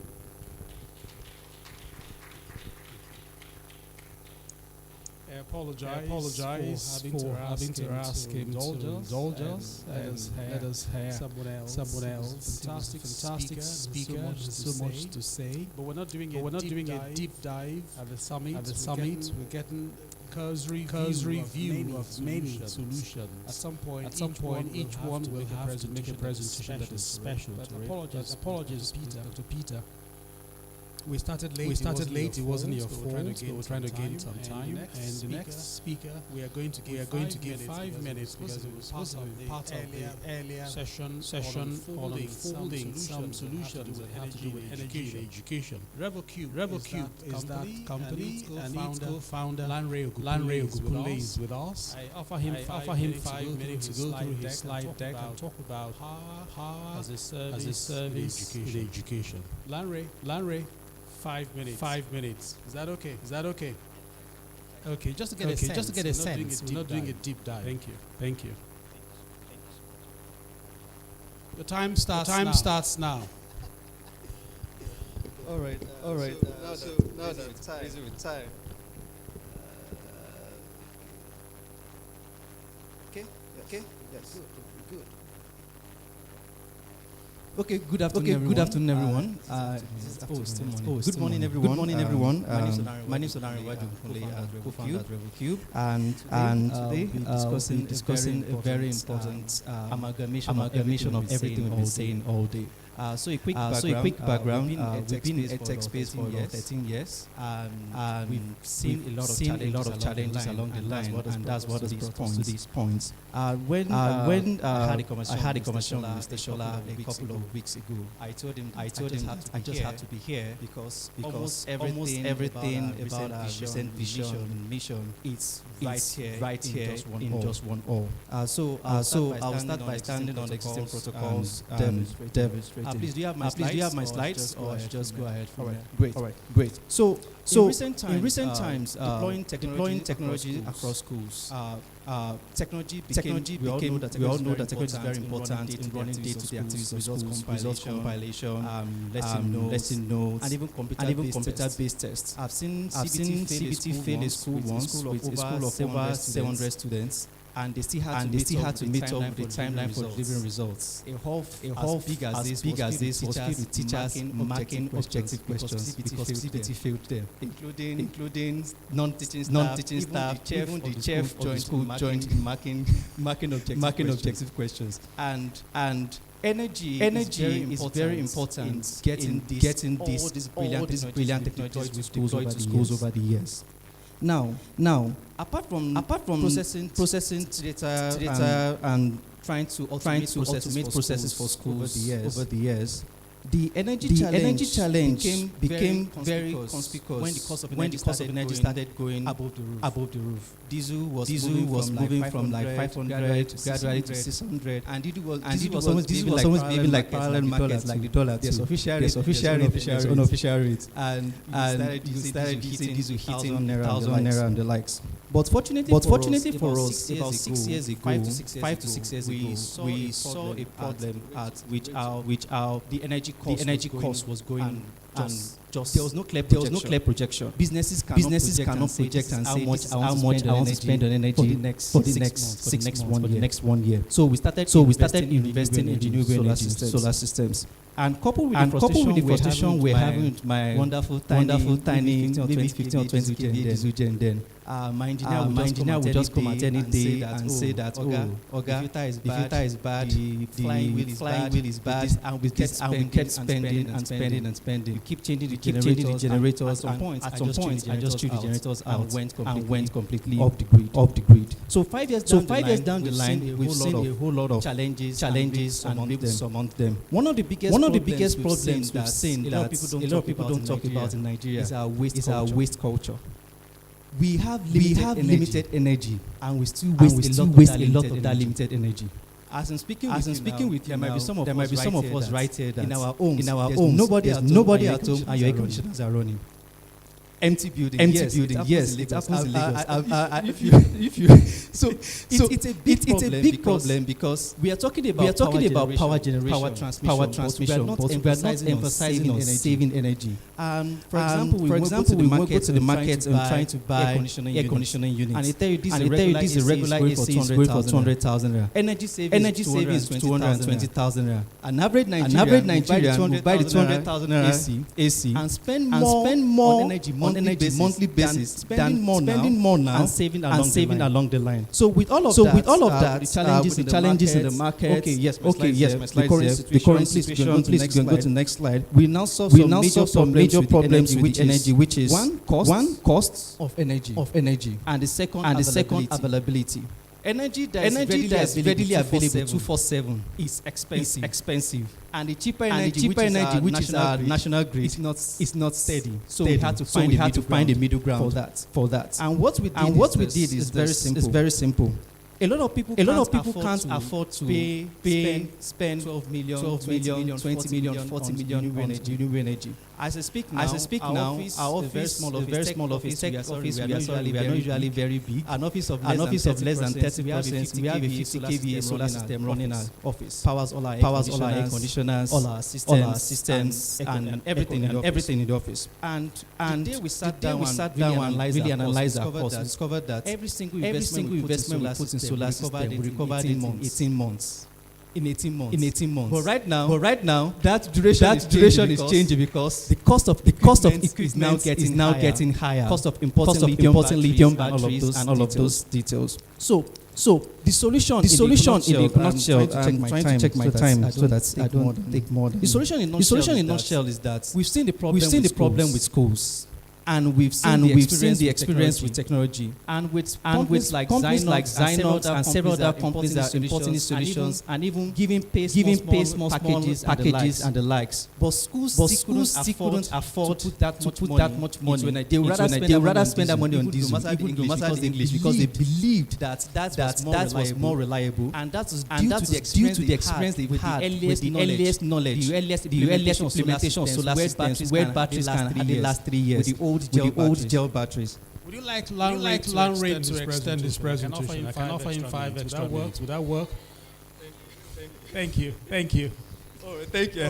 So I can relax and explain properly now. So most of the schools and individuals that tried solar systems about 5-6 years ago, they tried with those big black batteries. Those batteries tried in their own ages because maximum is chemistry. After 3-4-5 years, they fail. Some don't even last up to 2 years. And when you approach them and say we want you to install solar in your school, they just say no, it doesn't work. Just forget about it. That was the first problem. The second problem is that a lot of people believe that solar or inverter is for powering just few light bulbs, charge your computers, and charge phones, and have a rechargeable fan. But when some people come to my office and see over 22 air conditioners on solar system, standing ACs, 3 horsepower, 5 horsepower, and these things are powered around the clock, and I'm saving millions every month on energy cost. They realize the potential of this system, especially with new technology of lithium batteries that can supply higher currents for longer periods. So straight what we now do to solve this problem is to provide energy as a service. Schools will rather pay the little as low as a few thousands naira per month instead of paying multiple millions to buy this equipment themselves. And because in the education sector that we discovered that the school finances it might be small but it's relatively steady.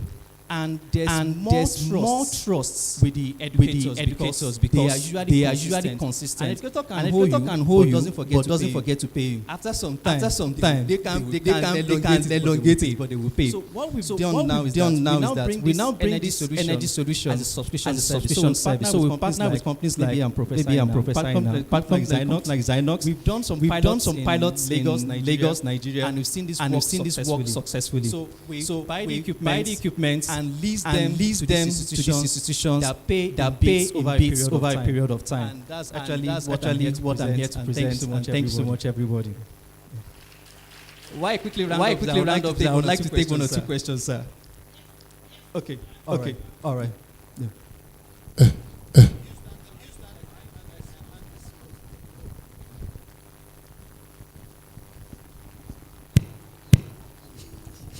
Thank you very much. Thank you, sir. Solar energy, using it for the first time.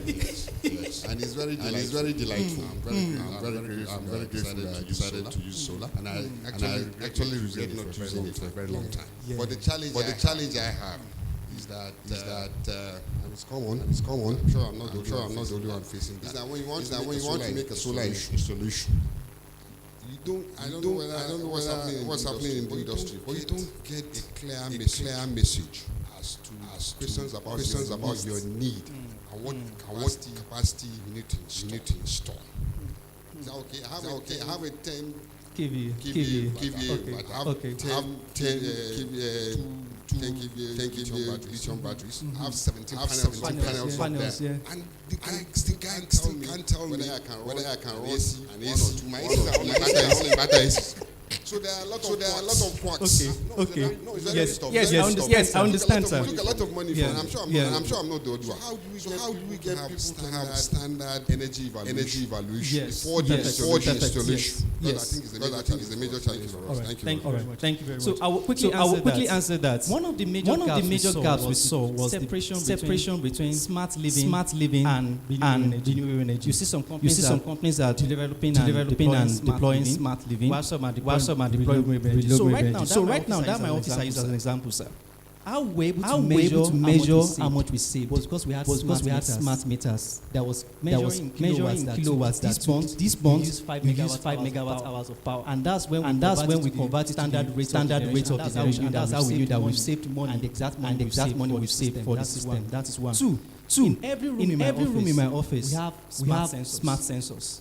They check movements. If there's nobody in the room for more than 30 minutes, the air conditioners go off.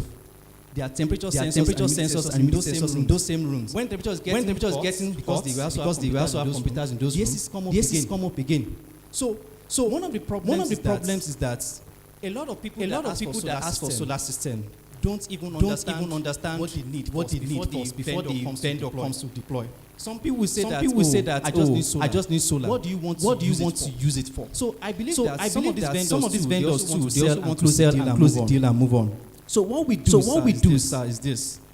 For every equipment, we first install smart meters around the school or wherever premises to have an idea of your energy usage, your energy habits. For example, you can overspend and decide to spend more on generation, why you need to spend more on storage. In your case, if you are usually out of the house during the day and you come back in the evening, it's better you spend more money on batteries than spending more money on solar systems. If it's a school where there's activity during the day, students walk into the school, and by 5 p.m. when the sun is going down, they are leaving. You spend less on battery and spend more on solar systems. So those are the basic things that we really need to explain. And in fact, I created, it took me about 3 months to create a detailed course about renewable energy local market. Thank you. Well, is there anyone else? Okay. So there's no one else. I had a question, but I will cede it to ask you since you're a participant. So I see an opportunity for you to train all our young ones. Because when you spoke about being smart, I also wanted the smart house. As I speak to you yesterday, I had download the software for some smart switches. I had given somebody money. He bought for all the bathrooms. I gave him money to buy smart switches. He bought it. He's not installed them. And I just figured that I can install them. Yes.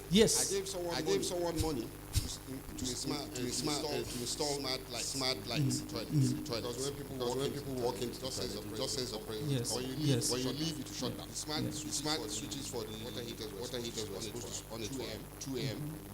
Allow it to run for an hour. Shut down. These are all things that are possible. The switches are here. But I'm telling you that people that will make these installations, either they are taking us for a ride, or they don't know what they are doing.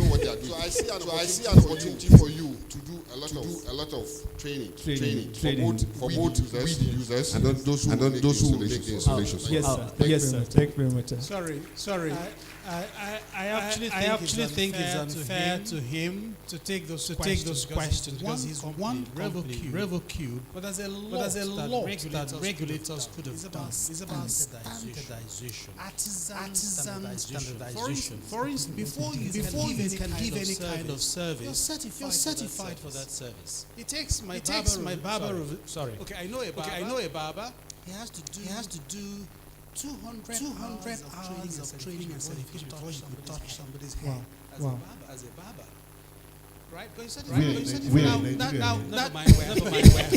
But when you have that certificate, right? And there's a regulator behind it for artisans, for instance, and I did see EdTech agency, for instance, having that standardization process. Your certificate is enough because you can be disciplined if you fail. But if anybody can install anything, you're at your own devices. So that's why I think it's not fair to him to ask him to take that question. If there are regulators in this room, I know one that could easily ask to take over this process. Because if it's technology, they go get certified. Right? But you can answer.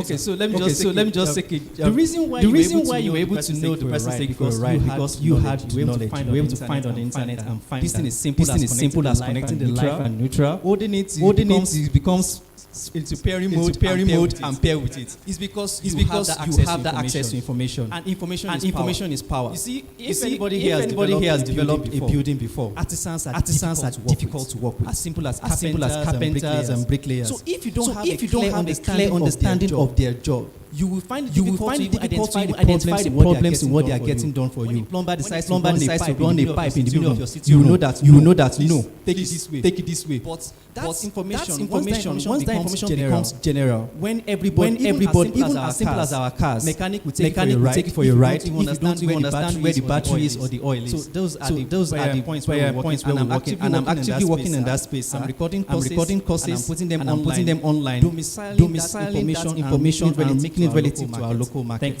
Thank you very much, sir. Any other questions before I ask my somebody own? at the back. Okay, is there now? Okay. Time up. Because he's already on his way. And I'll be holding the workshop here tomorrow. I'll be explaining everything in detail to school owners and let them understand the questions they should ask when anybody comes to them solar system or inverters. The right questions to ask. So I'll be holding a workshop here tomorrow. Thank you very much, everyone.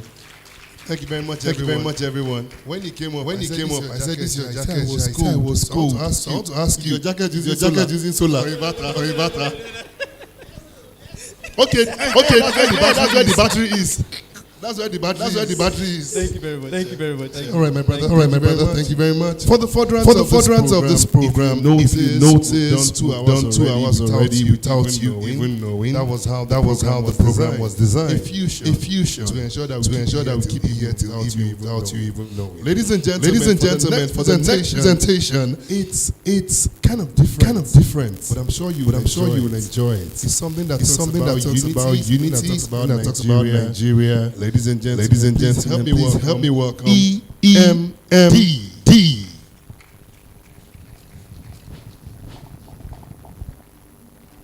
The Oracle dance will do a tech dance actually.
Please, another round of applause.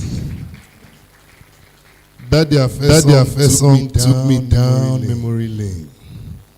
How many of you actually remember the song? I like more.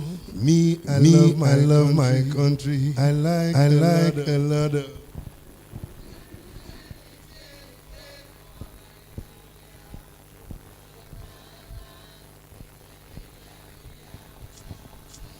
There are so many, and we used to have so many unity songs when we were a lot younger. There's one, Nigeria yìí ti gbogbo wa ni. Kódà gbọ́dọ̀ bàjẹ́. Aṣọ dàbí.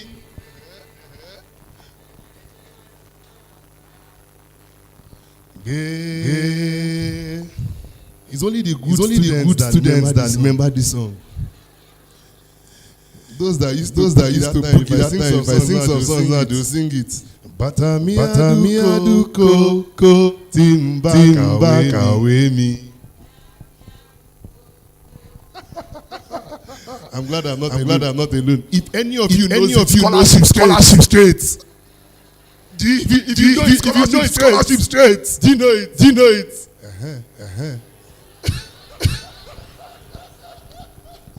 But there are some we sing now, you know it. Black sheep.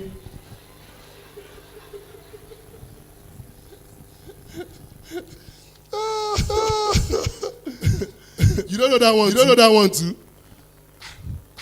I wonder the one they sing these days. Who is in the garden? Wonderful. You don't know that one too? You know it. You're not giving me vibe of knowing. Let me think about that one. No. Humpty Dumpty sat on the wall. If you want us to go down that lane, I go tire. I still remember all of them. Twinkle, little star. Some people are still in touch with their childhood. All right, ladies and gentlemen. For the fourth round of this program, to take us on a topic called waste energy. All the way from the Educational Advancement Center. Please help me welcome Mr. Muyiwa Bamboshi. Please put your hands together for him. I'm really interested in this topic. I want to know the kind of waste. If it's internal waste or external waste. But I know that waste is waste.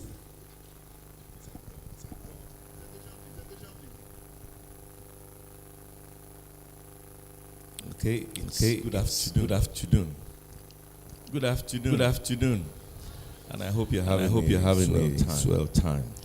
Well, I'm here to talk on something very interesting. It's called waste to wealth. It's a common thing that we always desire. That something that's been thrown away can become something valuable. Do you have my PowerPoint? Can you put it up?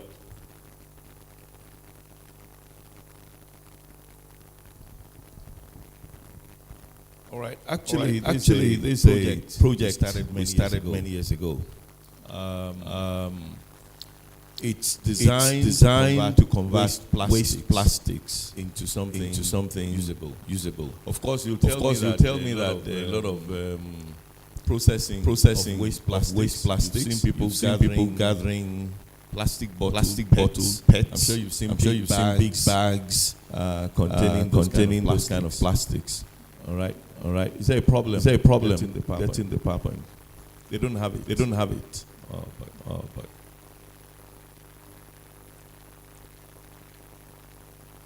Okay. How do we do it? To that.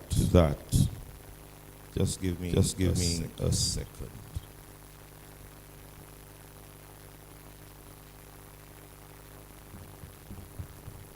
Please just give us a minute to convert waste to energy.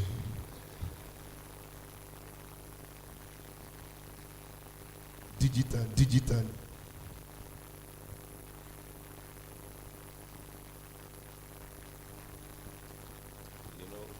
This. If you have it on a flash. I think it's easier to just okay. send it to them now. The flash is a waste. Not easily free. Text. Yeah. It should be there. But I'm resending it to Bookie.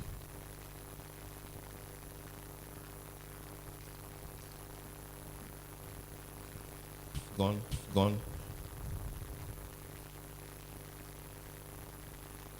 Guys, have you received it? All right. Okay. If you don't, have you got it? That's what I'm trying to confirm. If you don't find it in your inbox, check the waste box.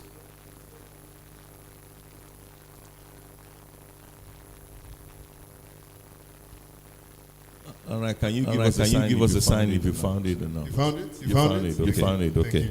All right. So there are many types of plastics, and their types affect what you can use them for, or use them for. The most common one are those pet bottles. You see people collecting them, and honestly, because somebody's offering them a value for that, they are reading the society of a lot of garbage. They go out of their way to collect, which tells us that if waste has value, it will not be waste again. All right. These people will go for it. You don't need to pay them to do it. They will go for it because they know they can get something from it. So I was saying that there are about seven types of plastics. And so I want the PowerPoint to come out so that I can show you. Starting from the pet.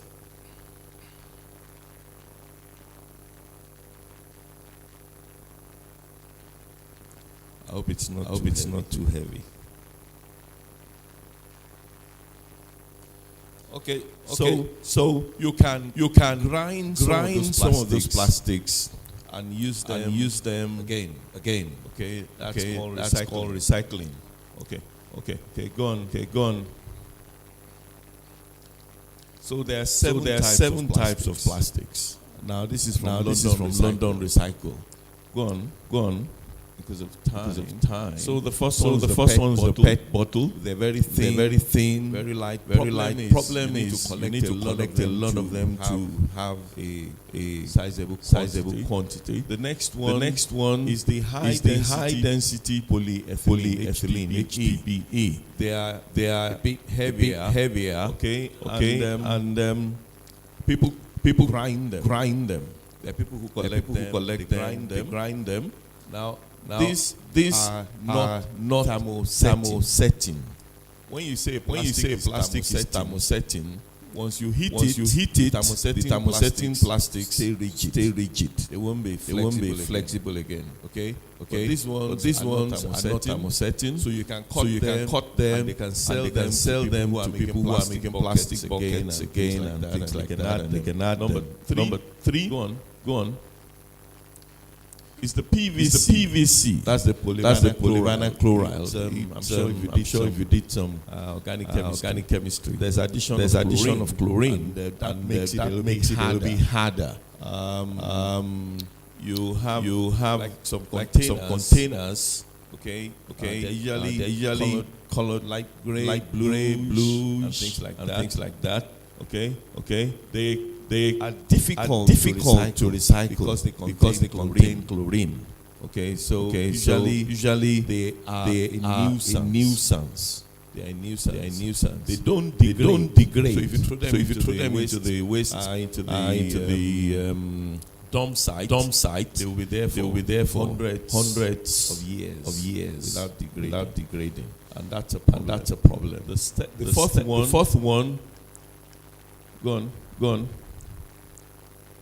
the low density polyethylene. Okay, usually this is used for bags, like carrier bags, like the backpack, super sack. All right. Again, it can be recycled. Cut it into small pieces, and because it's not thermosetting, it's still flexible. You find that it can be sold again. I don't know the price in Abuja. Many of these plastics will go for anything from 80 naira a kilo to 300 naira a kilo. I think 300 naira is the highest I've heard of. Go on. Number five is the polypropylene. Okay, this has a high melting point. Okay, and if you have a plastic that can contain hot liquid, that's usually made of propylene. Of course, you know why it's polypropylene. Chains are the hydrocarbon chains are longer. If you've done some organic chemistry. So, but it can be processed because you can cut it, and you can take it back into the machine, the molding machine. What they do is they mix it down. All right. Number six is the polystyrene. Now this is a problem. It could be either as hard stuff or a foam. I'm sure you've seen white polystyrenes. They float. They're a problem in every stream coming on top. Then the hard ones at the back of TVs, especially the old televisions. If you're going around most towns where you have the electronics, right? You find them. They just put them there. They pile up because they're useless. They are thermosetting. Once they have formed them into that shape, they are useless. They just stay there. They are rigid. Okay. Now that's what we focused on. And the polystyrene, the white one, which in London they consider not recyclable. There's a trick. I don't know whether any of you have ever done anything to polystyrene to make it melt.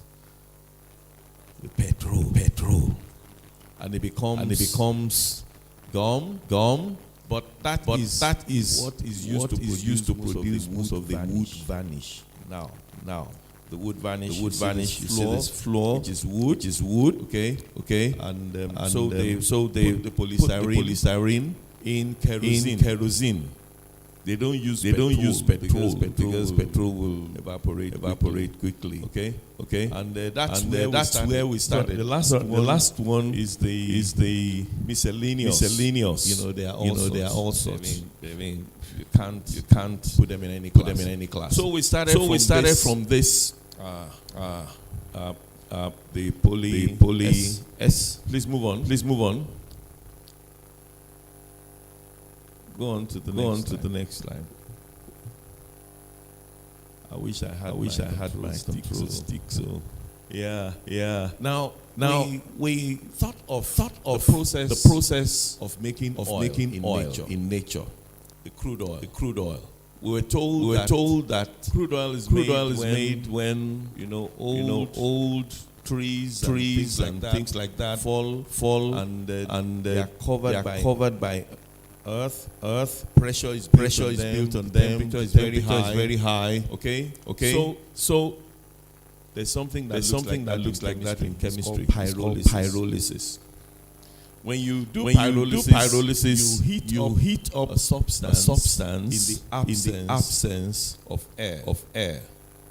All right. So it doesn't burn. It pyrolyzes. Okay.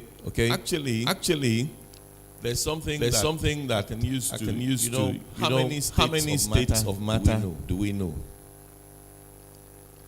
So we still teach three states. There are four states of matter. When you hit solid, it becomes liquid.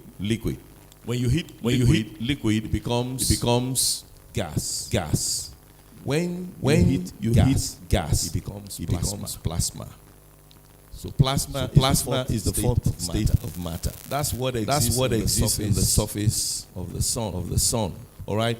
So when you hit some of these items, and there's no air, you need air to combust. You need oxygen to combine with the carbon. All right. When you have combustion, carbon is oxidized, it becomes carbon dioxide or carbon monoxide if it's not enough. So we created that process. Put those rigid plastics under pressure, high temperature, not too high. But then what happened was that the chains were broken. All right. The chains in the hydrocarbons were broken, and they became oil. Please go on. It became oil. It broke down because I'm sure you had of catalytic combination, lengthening the chains. Margarine, for example, you hydrogenate. Anyway, this is not a chemistry. Many people are looking lost, but thank God for some people who are following. All right. So we got the fuel oil. And because the rigid ones sometimes have sulfur, sometimes have chlorine, we had to refine, remove the harmful components, and we separated it into two components. There's a third component I won't worry you about. That's the gas. The gas goes off, or we tap it back for firing. Move on.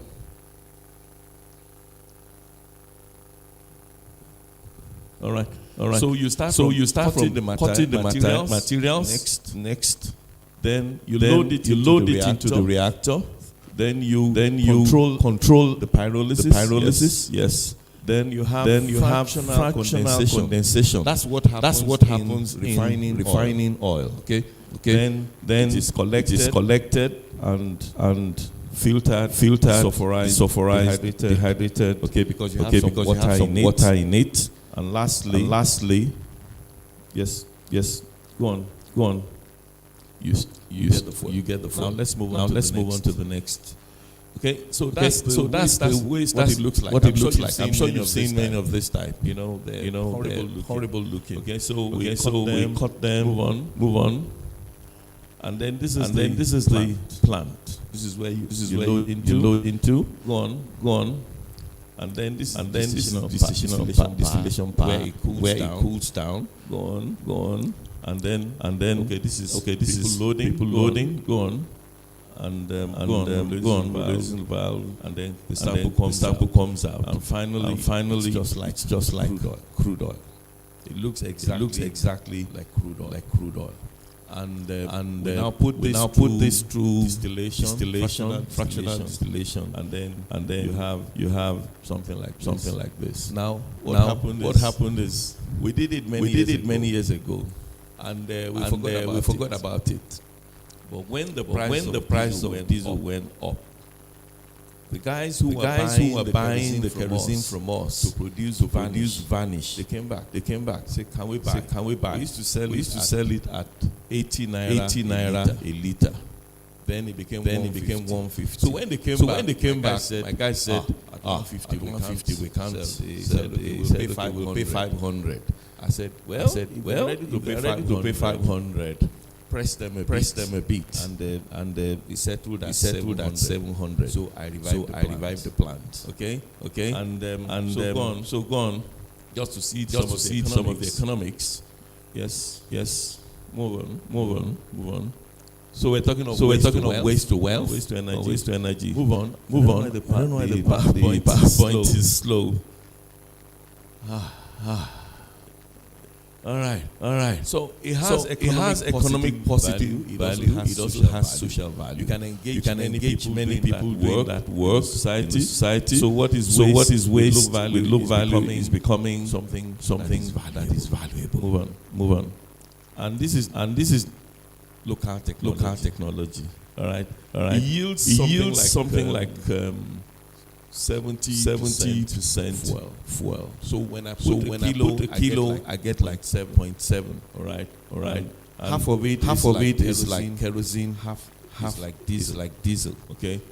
Although it can be used alone, but we recommend it's blended. Okay, except for those who are just mixing it. The kerosene fraction is used to convert the foaming polystyrene into wood varnish. So the carpenters get something to use, which is also made in Nigeria. Right now, just to give you an idea, 2,000 liters per day plant will cost about 7 million to fabricate. Okay, that's and it will use like 4 tons of materials at an average cost of let's say 800,000, 50% yield. So the processing cost is a maximum of 200,000 per ton. So at the end of the day, move on. The investment may not exceed 20 million, and payback can be within a year. Within 12 months. I don't want to say 6 months, but you can imagine you take to make a liter of diesel, you need 2 kilos of waste. So just do a rough calculation. So if I buy the waste at 80 naira per kilo. Because I set the guys up. They're jobless people. Okay, you stay in this market, collect the waste, get a truck, bring it to the factory. So if I get the material at 100 naira per kilo, I use 2 kilo, which is 200 naira, to make 1 liter of diesel. All right. But I use like 200 naira to turn it. So 400 naira. If they pay me 700 naira, I'm doing good. If I sell it for 900, it's better than jack buying, isn't it? So the project is viable in most centers. You can try to get it, but we file the patent. So move on. That's a patent, you know. So let's convert to energy. For more details, you can contact me through EdTech. My consultants. Okay. That's my email. My phone number is very easy. 803-123-121. Thank you for the time.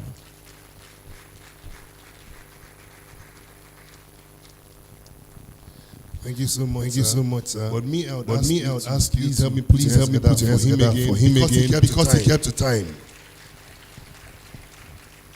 So very briefly, 1 minute, questions, contributions, suggestions, interjections, any of the shans. Okay, so we don't have any waste. Okay. So I went to an estate one day, and then I saw a transformer, and then around the whole thing was very complex. And they said to me that the whole estate is powered by waste. And I said, what do you mean? So the person said to me, the more they go to the bathroom, the more lights they have. So when you were coming up, I thought that was the waste to power that you were talking about. As I said, there are different types of waste. All right, ladies and gentlemen. I would like to ask if Mr. Adebayo Adeshino is in the building. Is he here? Mr. Adebayo Adeshino. Okay. If you're here, please see me. And then secondly, we're looking for a jotter, a black jotter. In case you've seen it anywhere around. It's supposed to be somewhere in front here. But if miraculously waste took it to the back, please convert it to energy by bringing it to me. Thank you very much. All right, ladies and gentlemen, to move further, we're going to be looking at the possibilities of renewable energy source in Nigerian cities. It's a panel session that would have five powerful people doing things in the renewable energy sector. But I'm not the moderator. So what I'm going to do is bring up the moderator and she will do her introductions. Ladies and gentlemen, please help me welcome the CEO of Sweeney Company, Mrs. Chisom Wankwo. Please put your hands together for her.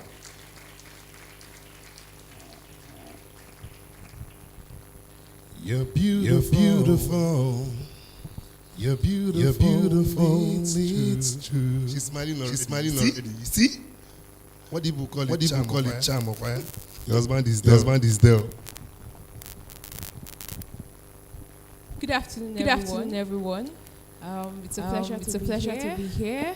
A lot of beautiful people from the house. It's exciting to see women talking about technology. I'll stand on an existing protocol. But I would like to say big hello to Mr. Yeshola. To see you finally here today. And all the important people here. Young people and our experts in the education and clean tech sector. So today I'm going to be moderating a very interesting panel. I love the question that our guy at the top was asking about the renewable energy technicians and all of those things. Those are a few of the things that we're going to trash out today. And it's just a big privilege to be able to ask these five people, very amazing people, the questions that we have lined up for them. So I'm going to call on Mr. Olubi Odende, the principal renewable energy advisor at Vessel Energy. Please, are you here, sir? Please, can we give him a round of applause? Welcome, sir. While he's coming, Ariola. Please, can we give her a big round of applause? I love your jacket. It's pretty. You're welcome. Kemi is the CEO at Viva City Development. I'm going to call on Mr. Ejike Patrick Wonsu, CEO of Lumos. Yes. Lumos Laboratories. Please, are you here? I saw you at the pavilion. Just a round of applause, please. Thank you very much. She's the one who's in charge of waste to energy. I know that. Does a lot of things. So he's going to be asking a lot of questions around that. Mr. Kende Tayo. Yes.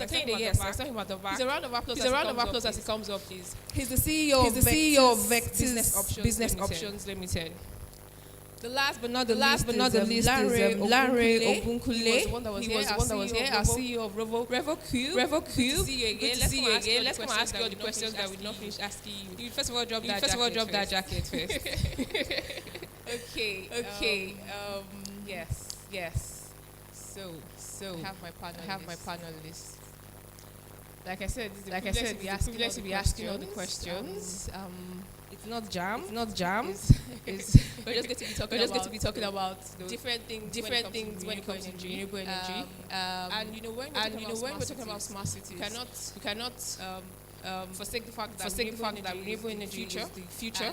And as Nigeria, we need to find out suitable options for us in terms of everything: cost, adaptability, sustainability, and all of that. So.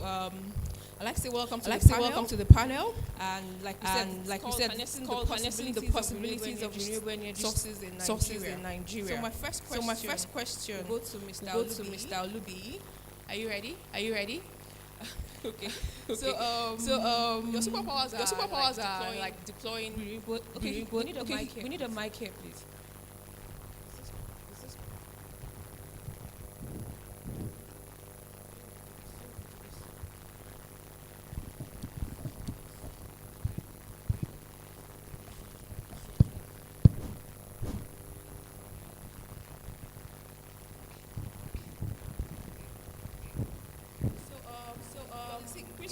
Principal advisor is very solar energy, and your key is deploying renewable energy sources in terms of solar, wind, and all of that. So can you explain a bit? Most of us know about solar panels, but there are other renewable energy sources. Can you give us a brief intro to all these renewable energy sources like wind, hydro, and all the other options that we have, and how this can be used energy infrastructure in Nigeria. Yeah.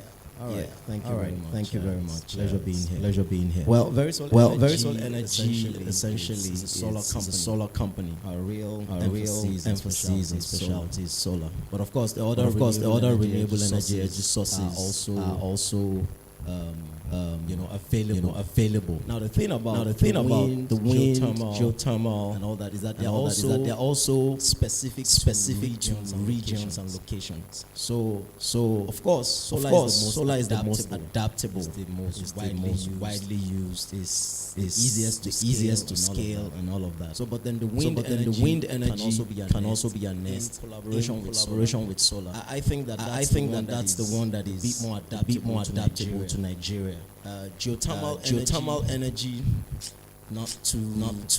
it's not too adaptable in Nigeria. You need to, it's a bit cost intensive. It's not easily adaptable for low scale usage or that kind of stuff. So at the end of the day, I think solar and wind seem to be the best to adapt to Nigeria. If you want to be specific about Nigeria, another time, of course, currently are using hydro on a large scale for the country. It's difficult to use hydro because you always need a water source, around you and all that. So I think solar and wind are still the best to adapt for us in Nigeria. Yeah, much more importantly. Are there any Nigeria that actually use wind? We've seen solar. It's an expensive technology. We're still battling with hydro infrastructure. Even the solar. I've not seen anywhere where we build up to 100 megawatts in Nigeria with solar. So the wind option maybe at a small scale. I haven't seen personally, but really not. Maybe if you go up north. If you go up north, we might, but I haven't seen any personally, and I haven't seen it adopted on a large scale. So that means that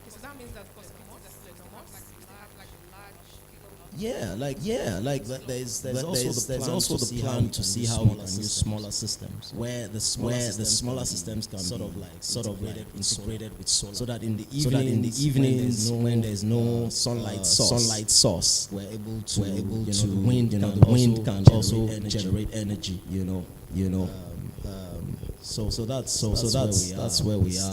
It's still a future in front, and I'm sure that maybe at some point when we begin to really become scalable, we might be able to adopt it. But for now, still in its emerging state.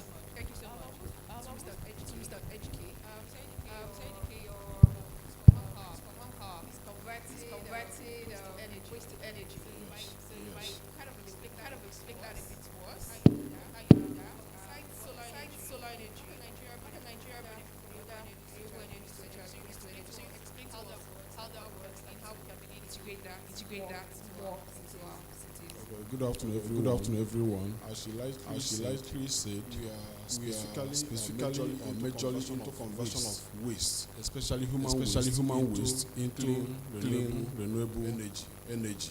We are as of today, we are the only company in Nigeria that uses urine, wastewater to generate green hydrogen and generate electricity.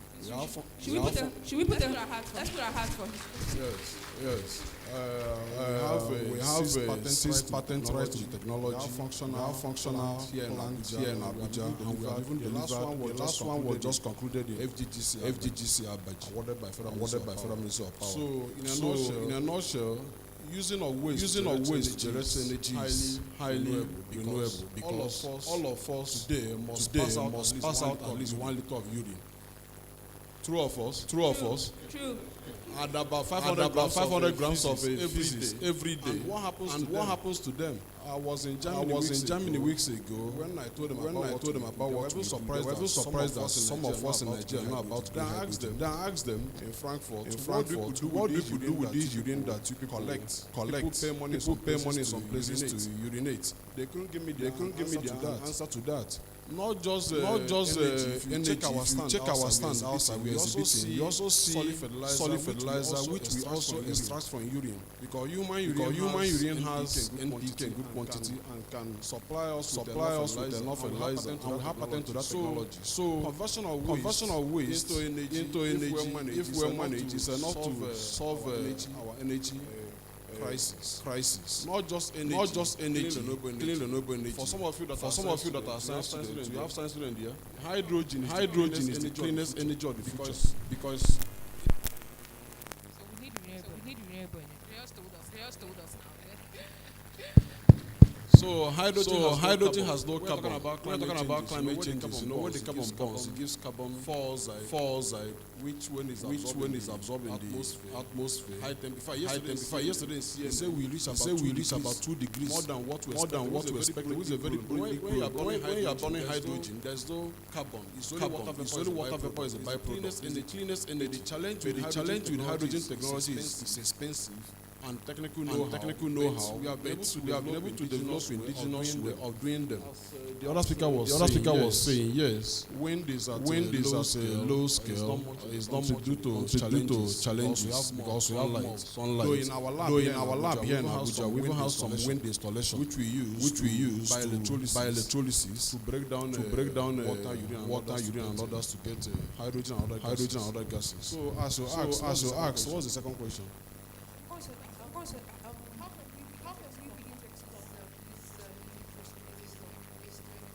Well, I think the exploration starts from knowing that it is possible. It is possible.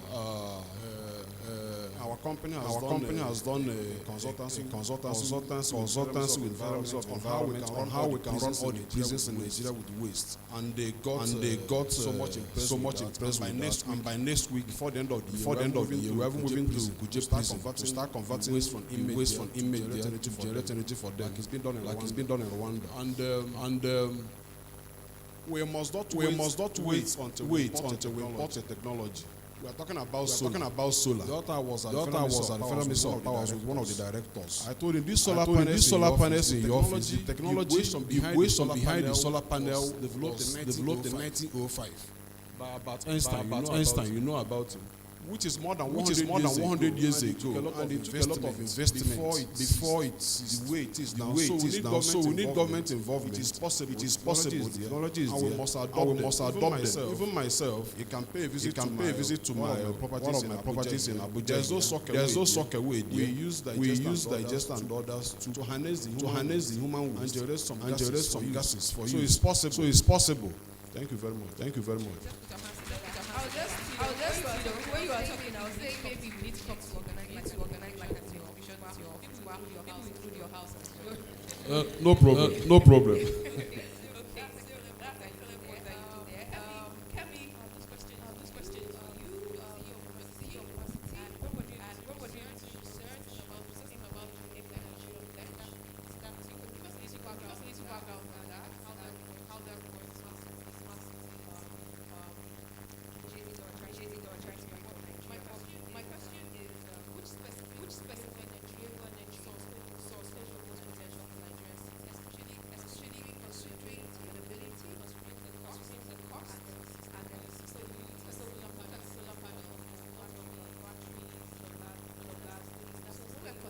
Considering which technology how do we put all of this together? Thank you so much. Good afternoon, everyone. The first question, which is about the Eco Nigeria Pledge. So for us at Vivacity Development, we work a lot with young people, and that's what we've done over the past 4 years. And tune with the information over the next 7 years, close to 30 million jobs be obsolete in particular skill sets that we know them. So as young people, as individuals, we need to enhance our skill sets and look look further forward to see. It's no longer business as usual. Things are changing. The environment is changing. So we're very big on the individualization of the understanding of climate change. You'll be aware. Not a lot of people are very much aware of some of the things that we're discussing here on this stage. Yes, I have inverter at home, but it's tiny inverter with one single battery, and I just want to power my TV and power my phone. But just sitting up here, I've learned in the last few minutes a lot more about how even urine can be turned into energy. What we're advocating for more is for more people to have this knowledge. This knowledge is not just knowledge that belongs to the elite members of society, but it's about taking these messages down to communities and getting everyone, as many people as possible. Our target is about 20 million Nigerians to pledge to the Eco Nigeria Pledge, commit to individualization of climate change awareness, and what that involves is obviously committing to things. I commit to separating my waste. I commit to walking sometimes instead of driving. I commit to teaching more people in my environment about climate change and its effects. So we're talking about the awareness side, and then we're also talking about the solution. How do we mitigate some of these climate change effects? I think that's mostly what the pledge in itself is all about, and carrying that message all around Nigeria. Because what we continue to harp on about is the fact that we need capacity development in these areas. So as much as we say we can, we've identified these energy sources. How many people are working in this? How many people are developing this? Like the gentleman that spoke earlier said, we need more research and development here in Nigeria. We don't have enough funding for things like that because it's not something we immediately tangible. It's not tangible. It's something we can see immediately. So pumping money into research and development. I would say would I say adverse? We're not so. So those are some of the areas that we're advocating for: skill development, more awareness, more hands-on, getting more involved. And I wouldn't really say I'm an expert on different types of energy, but from what I've heard, I believe solar energy is the best way for Nigeria at this current time. Technology is evolving, and the more new technologies Nigeria can begin to harness. The other types that are available. But in the meantime, solar is what we have. Solar is what is very affordable. People don't actually know how affordable it is. It is actually very affordable. I don't have 1 million batteries. I have one single battery. And it powers my house for the best part of 10 hours. So, I think advocate for more people to join that.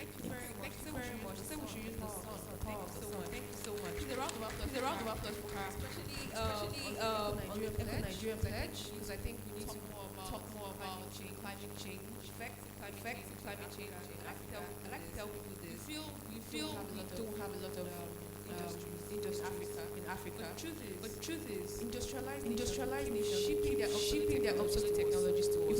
If we don't do something about it. So as Nigerians stand up, wake up and say, this is where climate change issues are coming from. We need to understand that climate education is a very important aspect of all the things that have to do with climate change. Okay. I'll say you. Larry, this question for you. Really excited to hear you talk about solutions for schools. What are the challenges of surrounding deploying renewable resources, especially in places like hospitals?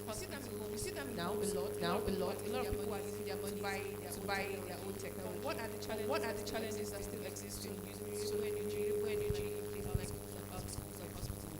Thank you very much. This is just similar to what I was speaking earlier. So cost is a major challenge. A lot of schools are really conversant with private institutions than public institutions. They run on very thin margins. Some of them are even struggling to stay afloat. If you ask school owners now, the number of debtors that because schools work is half charity, half business. So the number of debtors that still on their books that they've sent home, they've sent them home, they've called them, and school has to keep running. So when you come and pitch a solution to them, including technology itself, a lot of EdTech founders are here. You don't price EdTech anyhow. Pricing things to the corporate. It has to be affordable. Even reason with you and allow you to have meetings with them. So the major problem is the initial cost of setting up these systems. Sometimes some of them believe that yes, inverters are the way, solar systems the way, reduce the way. But when you bring a bill of 40 million naira, the connection dies there. It's cost is a major problem. The second one is also availability to information.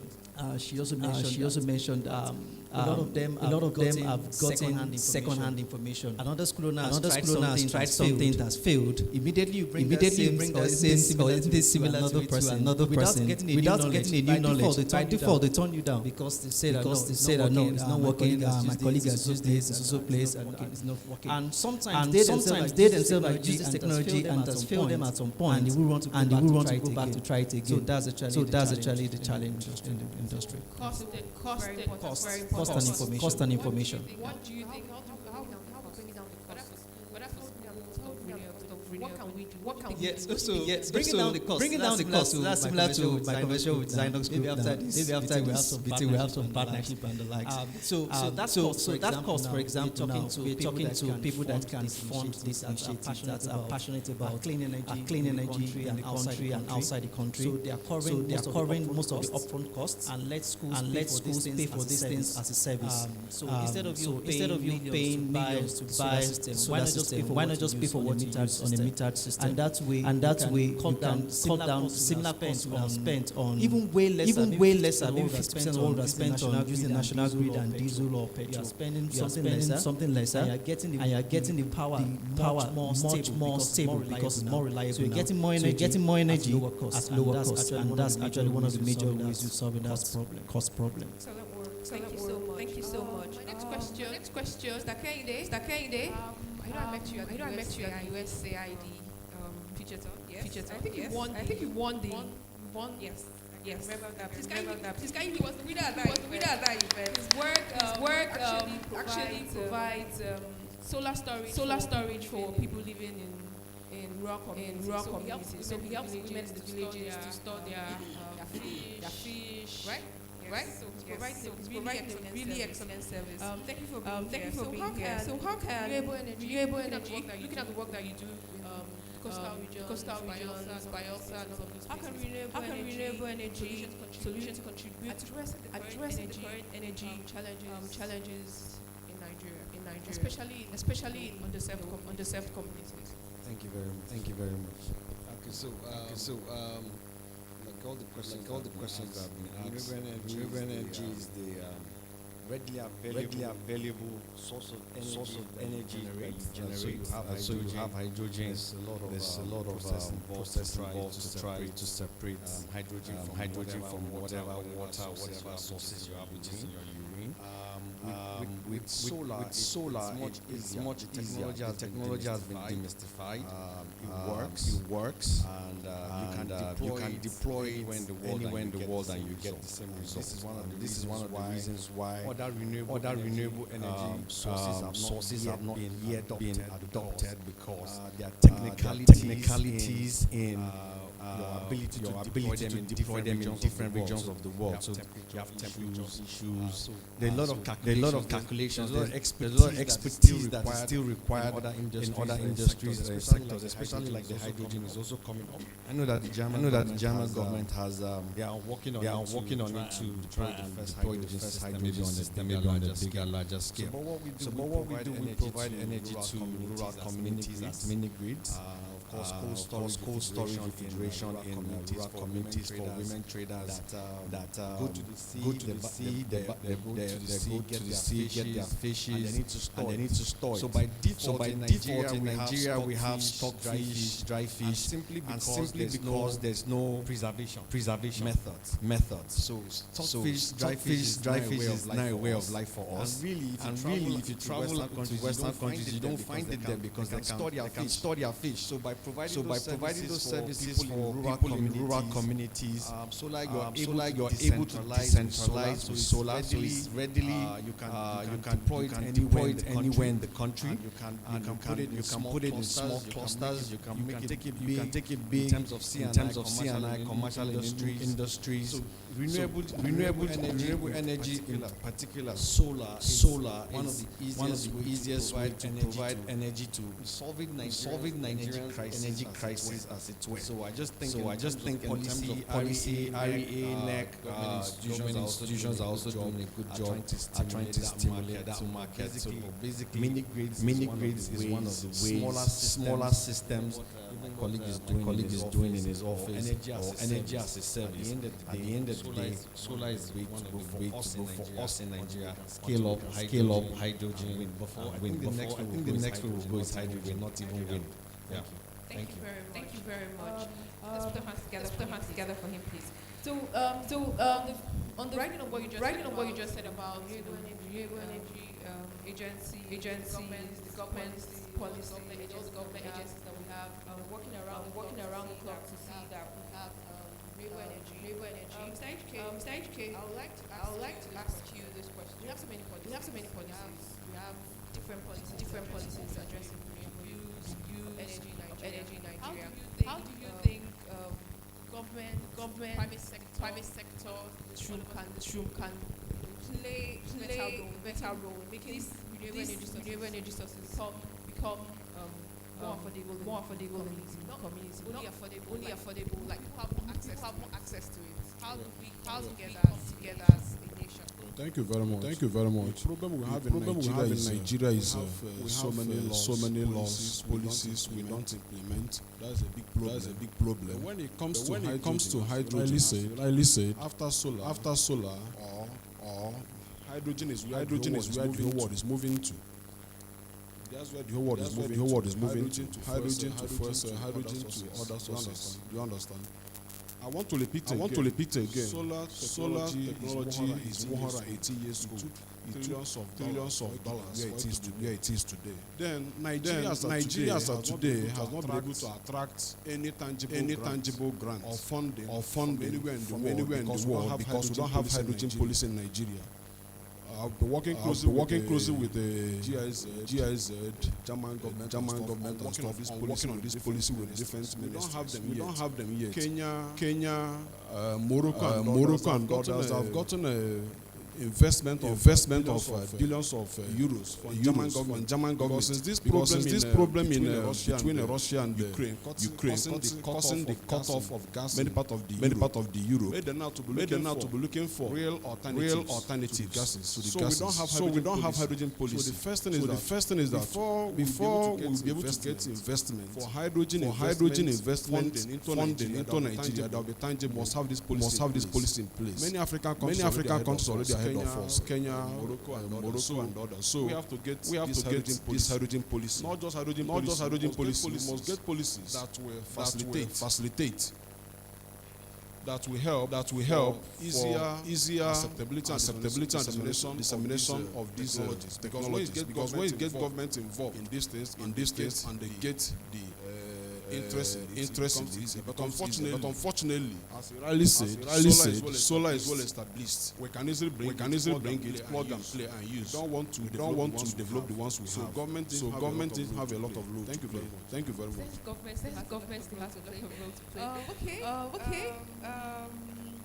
You said it took 100 equation behind solar technologies, photoelectric effect. Equal HV minus HV. 1905 was when it was developed. Till we get to where it is this point. If not for the massive investment, it was a German physicist that developed the equation. If not for the amount of money put in that technology, we will not have it in Nigeria today. And now the one we are doing is only a Canadian company that will give us nobody in Nigeria. Okay, so how many years will you now take? Develop it to full capacity. I'm just joking. So yes, talking about policies. We have the renewable energy master plan. and it says the supply of renewable electricity from 13%, total electricity generation 2015. The plan was to give us 13% as of 2015, and then by 2025 we should have the 23%. As of 2022, we're only doing 0.5. Now the target is to get 30% by 2030. Right? Does that look like it's going to work? Let me go back to Larry. How do you think we can make this policy work? Using technical, vocational education. Because I heard when you were giving us, I heard a lot about technicians, carpenters, about all these people. But I also feel that those group of people are very instrumental. We're going to escalate our use of renewable energy sources. Those are the ones that come to fix the solar panels on the technicians. We're offering more. How do you think we as a nation can move on that aspect, especially TVET for renewable energy? So for example, if you've seen a solar installation before, most of the people that will go up there are riggers and because high buildings and install solar panels. In my little experience in the industry, you install system and discover that more damage than good by damaging the roof of the owner of the properties, and some people say that no tenant must ever put solar panels on my roof because they've seen damages it's cost. And you see companies installing solar systems without any form of insurance. And unfortunately, the artisans have spoken with a lot of them. They can't do more than they know. They've done it the best way they think it should be done. So until somebody shows them a better way to get that, and that's where training, education plays a major role. Either formal or informal. These artisans need proper training. As simple as knowing the kind of shoes to wear when you're on the roof, understanding the kind of architecture of the roof, to know which angle we are bringing the solar panels. So that's one thing. The second thing is the run policies. I know government might be here or they might not be here. The cost of importation is a lot. We have lithium here. It's not developed it so much that we still import lithium batteries from several countries like China and the likes. So if we either invest more in our local markets, extract these systems. If the companies can even come here, train our people. Enlightenment major things and policies will really help us to get there. Thank you.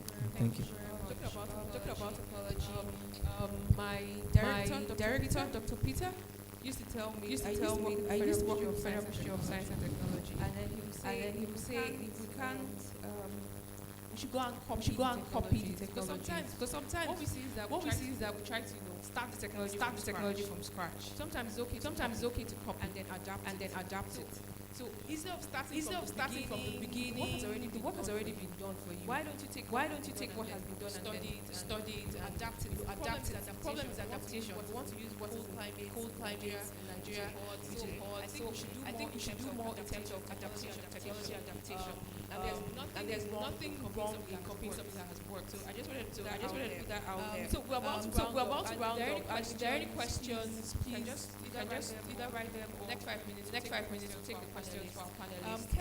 Kemi, so this question is for you. Do you think renewable when we talk about smart cities, it's all encompassing. We're talking about waste, we're talking about energy, renewable energy, we're talking about everything. Do you think currently Nigeria transportation prices are off the roof, right? Everybody is feeling the pinch. For the first time, I have a separate. My husband now gives me separate money fueling, which is good.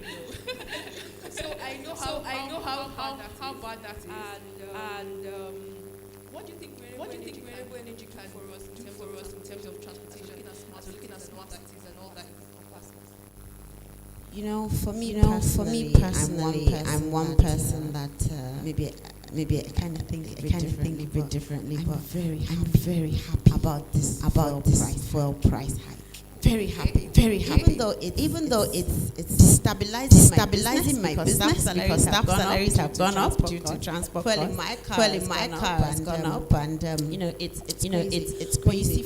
But you see, for too many years, Nigeria has focused too much on our oil and on our and it's time.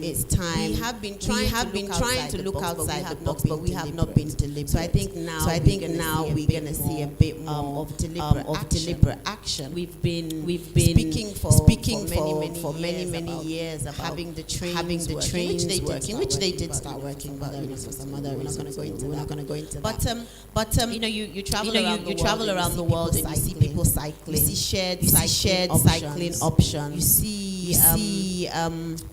You see electric cars. I do know just a few people in Nigeria that have electric cars. I don't even know if they're recharging stations. I think I heard there's one in a university in Lagos. I don't even know if a commercial one here in Nigeria. I'm sorry, in Abuja. These are low hanging. And yes, I agree with you that the cost to set some of them might be enormous at the beginning, but we will reap the benefits as time goes on. So it's very important. And just as you said as well, we don't need to reinvent the wheel. The wheel already exists. We just need to adapt it to our peculiar plan. And let's look at what's being done. Let's look at what's being done globally. Let's try to see how we can bring some of that home. As we've said, try to use vehicles that don't need fuel. Let's look at the cycling options. Let's look at there's immense opportunities that are out there. But one of the things is we've been a bit closed because it's been working. I didn't start driving in Nigeria. I started driving in the United Kingdom. And I know to fill up my tank then was about 60 pounds. And this was a good 15 years ago. And it cost me 50 pounds.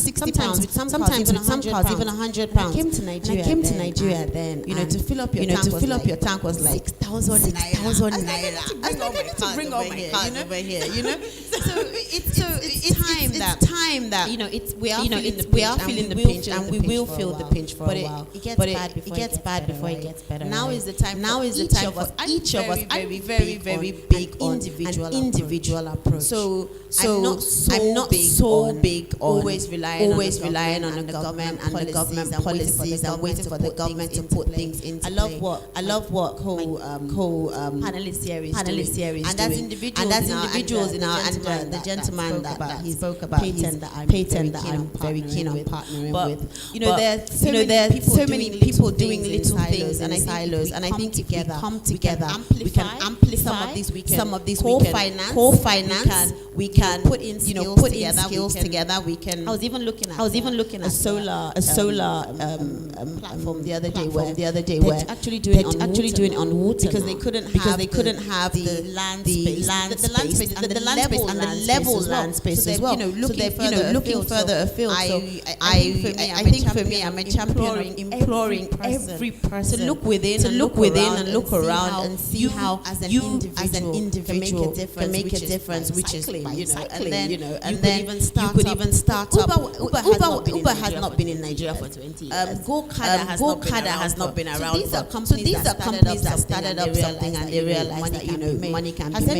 Has anyone set up a cycling co-sharing cycling? Does anybody even? I don't think any MDs will like to cycle. But I think we should give it a try and see how it goes. Excellent answer. I really love your answer. So my company does something on e-mobility. You want to speak on that too? Okay, you can. You can. Okay, you can. So we were doing a bit of community awareness, and we're talking about cycling. Providing cycling in Nigeria. Someone asked me and said, "Chisu, so if I now say, let's buy electric bikes, I'm right." And they kidnap me. Whoa! After charging my bikes now. So there are a lot of right. I'm not saying yes. We're going to have those kind of questions, but we need to look beyond those challenges and try to make this work. And then if you notice Nigerian parks, we don't have space for sites. There's no place cut out for bikes or cycles or bicycles. Abroad you get to those. I think that going forward, those are kind of policies. And for this that we're building, we're going to have like lanes for bicycles, for people that want to cycle and stuff like that. They're also talking about policies. I think in some countries you can't go to a school that is more than 10 minutes from where you live. Now the children can walk. But in Nigeria you get I live in Hawaii, my kids have to school. It's so difficult for them to even walk. So these are some of the solutions we're looking at in terms of creating a smart city that is education, transportation, and all of that. So in terms of rounding up, Mr. I'll just ask a question. Are you aware of Nigeria that actually working that we can use as the terms collaboration? This collaboration is working in terms of government, private partnerships. Just ask us a question. All right. That question is right up my alley. All right. So for example, Verisol Energy is actually collaborating with the FCT government. So we have a project called the FCT Solar Hub. Larry was saying artisans training. Now the FCT Solar Hub is essentially designed to train artisans. Because at the end of the day, if you say you want to adopt a technology, it has to be useful to the people. It has to be able to be economically useful. So what we've done with the FCT is to come together and start essentially do an audit of all the FCT. So now we're looking at schools. We're looking at hospitals, all commercial facilities. The problem with the model that the government is using is that we like to go to the rural areas alone. Now, the real energy usage is in the urban centers. I'll give an example. We're actually doing an hotel just down the road behind Sheraton Hotel. And that hotel alone uses about 13 megawatts, kilowatts from electricity from ADC in a month. Now imagine you have over 500 hotels in the FCT alone, and they're using that kind of number. And every hotel can have its own power plant, 45 kV. It can stand alone without necessarily having to electricity from ADC and diesel. So those kind of collaborations are that are ongoing. Check out the FCT Solar Hub website if you need to find out more information about this. Thank you so much. Finally, talk about Kenya. We're rounding up now. Any questions? You can just send it up to me here. Questions that we can ask. Can you share with us some countries that Nigeria can listen to already doing it? And this is something that Nigeria we have in Nigeria. We have the government, people from the government here, and I'm sure they travel a lot. I know. Okay. So Germany is that country that you know that you can always go to and see what works. We've been to Germany. So Lubi has been to Germany, I'm sure. So you see them doing things. Every time outside of energy. Our leaders travel and we keep wondering, what do you guys go and see? You see these things and you come back and you just don't think that the common man should enjoy it. That's my own challenge in terms of government. How do you do things? These things are there. Energy is there. We've seen Germany is powered on solar. The entire country has been powered on solar. Not once, not twice. They do that regularly just to test where they are with their renewable energy skills. So you have coal, you have hydrogen. So they have hydrogen. But the truth of the matter is that these people are great people.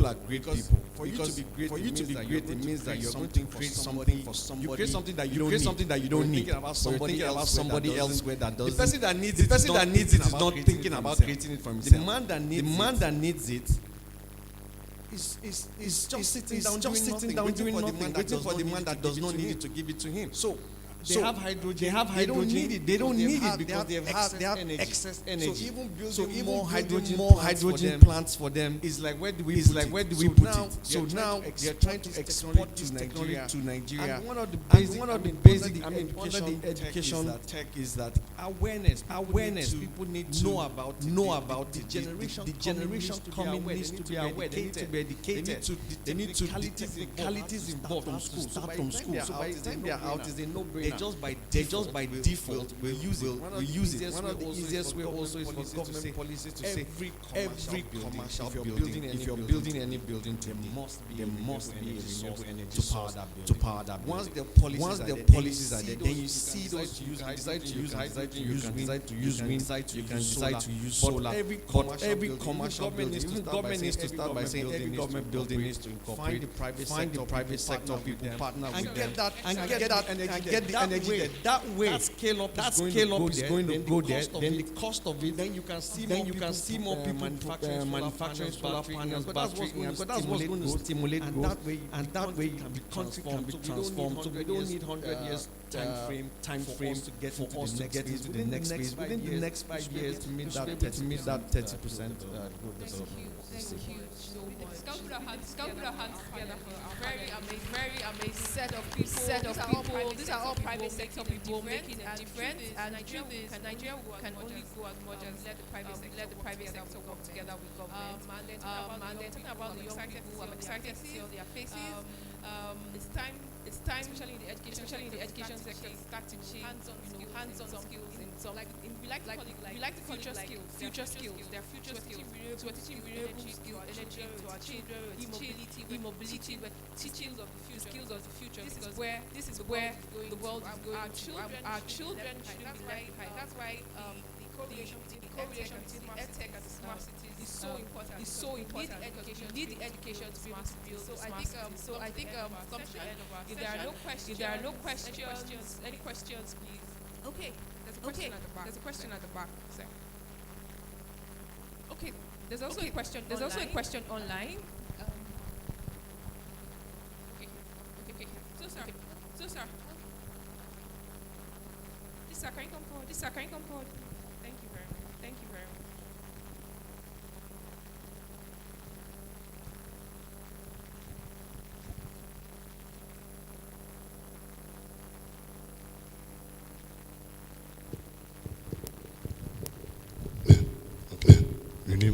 Renewable microphone.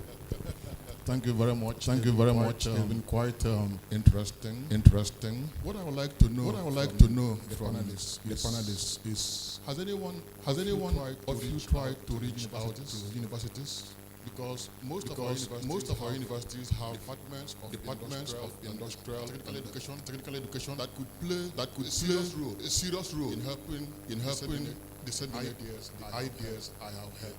So has anybody tried to reach out to universities to collaborate in one way or the other with you? Thank you. Who would like to answer? Who? Well, our company has a kind of collaboration MOU with University of Abuja. It is on training of chemical engineering students on hydrogen technology. Even one of them is even with us here at Bishop Ground. Not done anything like partnership for even university themselves also say they're looking for more funds than the content. All right. Well, we haven't done universities yes, but we've done secondary schools and primary schools. Just like you were saying, I think the kids they need to start getting to know about. So we have what we call the Solar Energy Club in schools, and it's all about the FCT for now, but we intend to take it. Want to actually use the FCT as a pilot. And then whatever we get here, we can now scale up across the country. Okay, thank you. Thank you. It's been an amazing session. No going forward. We're going to try. It's still a long process, and the future is ours. And Nigeria is the giant of Africa. Let's be giants in so many other things aside here here, let's really be the giants and the supermen and the superwomen. Thank you so much for being here. Thank you, our panelists. It's been a pleasure and a privilege. Thank you so much. Thank you so much. Can you join them for a group photograph? Thank you so much. Thank you so much. The session was very insightful. We all had fun. And people are still seated. Mr. Doki, please join. Mr. Doki, please join them.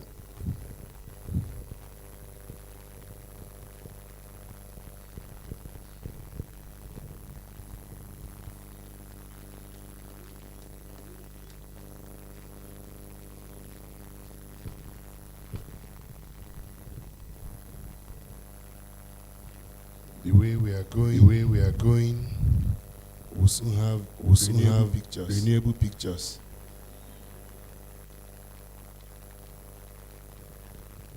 One major, it came at the end of your discussion. Does you work on renewable energy? All right. We have a presentation from someone, but he is not in this building.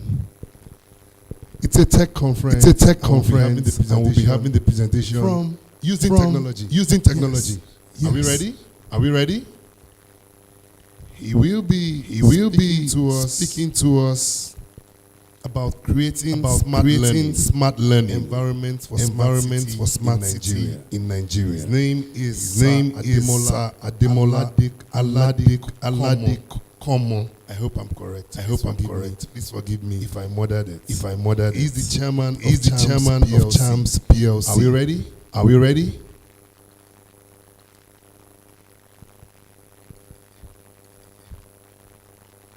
Is this my renewable self?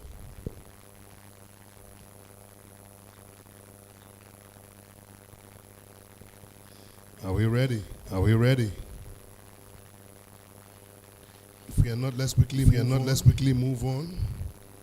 I'll give one more minute. But just let you know that immediately having a demo presentation from demo presentation alternate education with Marvin's talking books, and then solar water heater by senior limited. I hope they are here. Please get ready. I'll give technology one more minute. Okay, he's here. Technology came through. Can we hear? We can't hear you yet. Just give us 1 second. Just give us 1 second.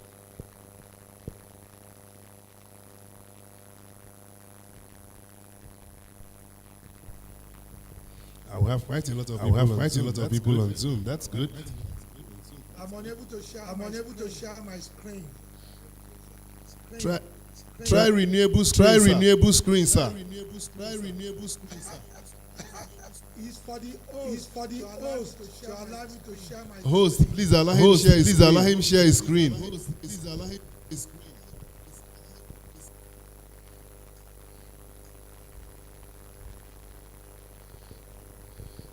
It's like the screen is renewing itself.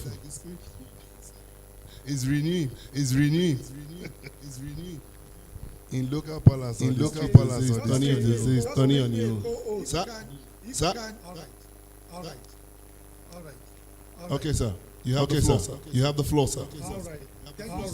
Thank you so much. Okay, I'm not host. All right. Okay, thank you. I hope you can see me now. Yes, we can, sir. All right, thank you so much. I'd like to apologize that I'm not with you directly today. But as the lovely MC said, we are in a tech world, and there is no reason why we can't use technology to make sure that things are done well. So I'm going to be talking about creating planning environment in Nigeria. Let me start by thanking Mr. Ogodu for his good work in the past couple of years promoting smart cities in Nigeria. He's done marvelous. Kindly let me give him a big round of applause, please. Thank you so much for your good work. Shola. I'd like to also thank Architects for organizing this annual basis. It's been marvelous. And smart cities have becoming a cliche to becoming something everybody now talks about. And a lot of cities are looking at building their own smart cities. So we've gone just beyond building cities. We're now talking about our special cities and what those cities mean. So for today we're going to be focusing on learning. How do we build smart cities towards learning? Our approach as PLC is using the SDG and about 6 of the SDG features in building our cities. Smart city PLC, for those of you that know, we've been at this since 2002. Before smart city became a cliche. But our first city started coming up in 2018. COVID stopped us. That's Ibadan. But we are going on very well with that. Now we have Oshogbo also. Now, fortunately for us, we have these 6 key areas that you've been looking at.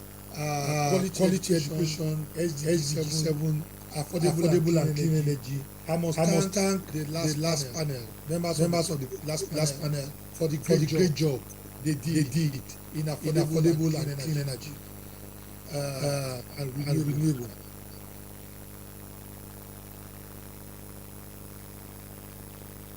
Okay. Somebody else is online.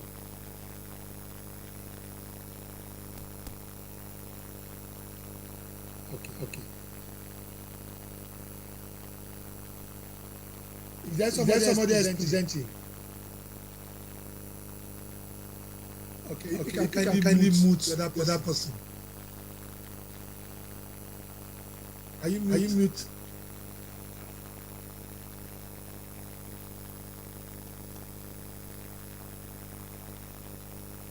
All right. Thank you so much. So we're looking at affordable energy.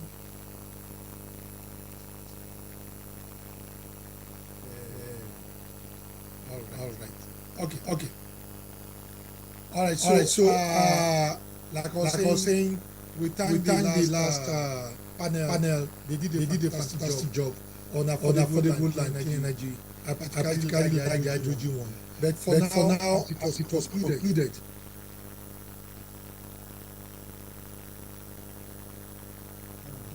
Sorry. Okay. As it was concluded.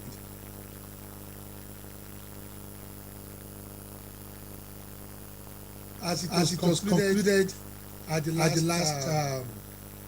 last presentation. For now, we are focusing on using solar mainly because the other technologies are yet to be developed. They are yet to be developed. So solar for us. But as hydrogen comes up, as wind comes up, we're going to look at using those. But all our routes and our farmers, you see, they are all solar based now. We are looking at the decent work and work environment. You see us talk heavily about work, live and play. Work, live, play. And then we are looking at industry innovation and infrastructure. A major issue that one of the beautiful ladies mentioned. How do you work for those of us in Lagos? Say in Victoria Island, and you are living at Agege. You're going to spend 3 hours in commuting one way. By the time you do 2 ways, that's 4 to 6 hours of your lifespan in traffic. That will make you almost unproductive. Your lifespan shortened. So we are building cities that where you can walk, live, and play. We are building a cradle to grace cities, so that the quality of life can be better. You don't need to leave your environment. We are building what you call polycentric cities. Cities that are beside or not far away from the mega cities or metro cities. But the cities on their own, where you have a word called agglomeration. That means that a city where everybody does about the same thing. So where you have education city, everybody around that they are looking at education. Where you have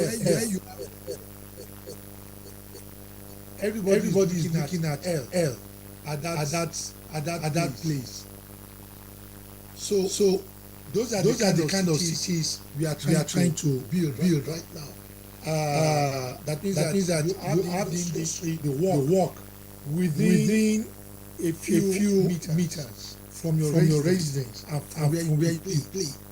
Sustainable cities and communities, SDG level, and then where you have climate action. That means that you must build green environment, a lot of green must be there. You must use renewable materials, not just renewable energy. And in this, we must commend the new minister of in charge of technology and communications and digital economy, Dr. Bosu Tijani. We love his focus on AI and the 3 million jobs he wants to create. And practically everything we are doing in smart city is all about that. We like the fit on AI and the 3 million jobs, and we are doing a little bit more.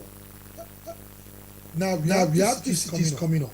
One in Ibadan or State. We call them Azana cities. Ibadan is a 100-hectare walk, live and play city.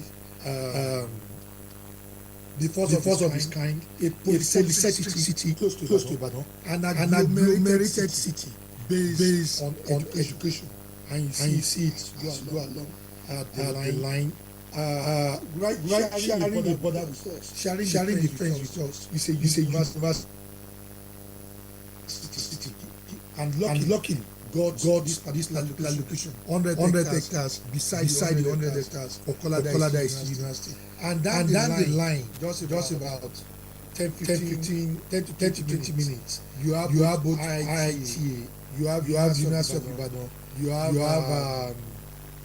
a couple of research institutes surrounding us. Then you have a Jai Crowder also beside us about 20 minutes from us. The same thing in Osogbo. We have about 18 tertiary institutions surrounding our location in Osogbo. Junior Osun, Fante University, Adeleke University, Redeemer University, Bowen University, Obafemi Awolowo University. They call that Obawan University. For those who did not go to university, we can always give you associate degrees because you are here today. So they all surround us. About 16 universities along with this one. Polytechnics, colleges of education, also surrounding us. Now for this city, just like a lot of our other cities, you have massive youth presence and energy. About 75% of our population, they are youth. So anytime you are designing cities, you must have them in mind. Tomorrow is for them, just like today is for them. So everything we are doing must be targeted towards taking care of them. So for us, based on the title of this presentation, learning, we have a couple of zones in those cities.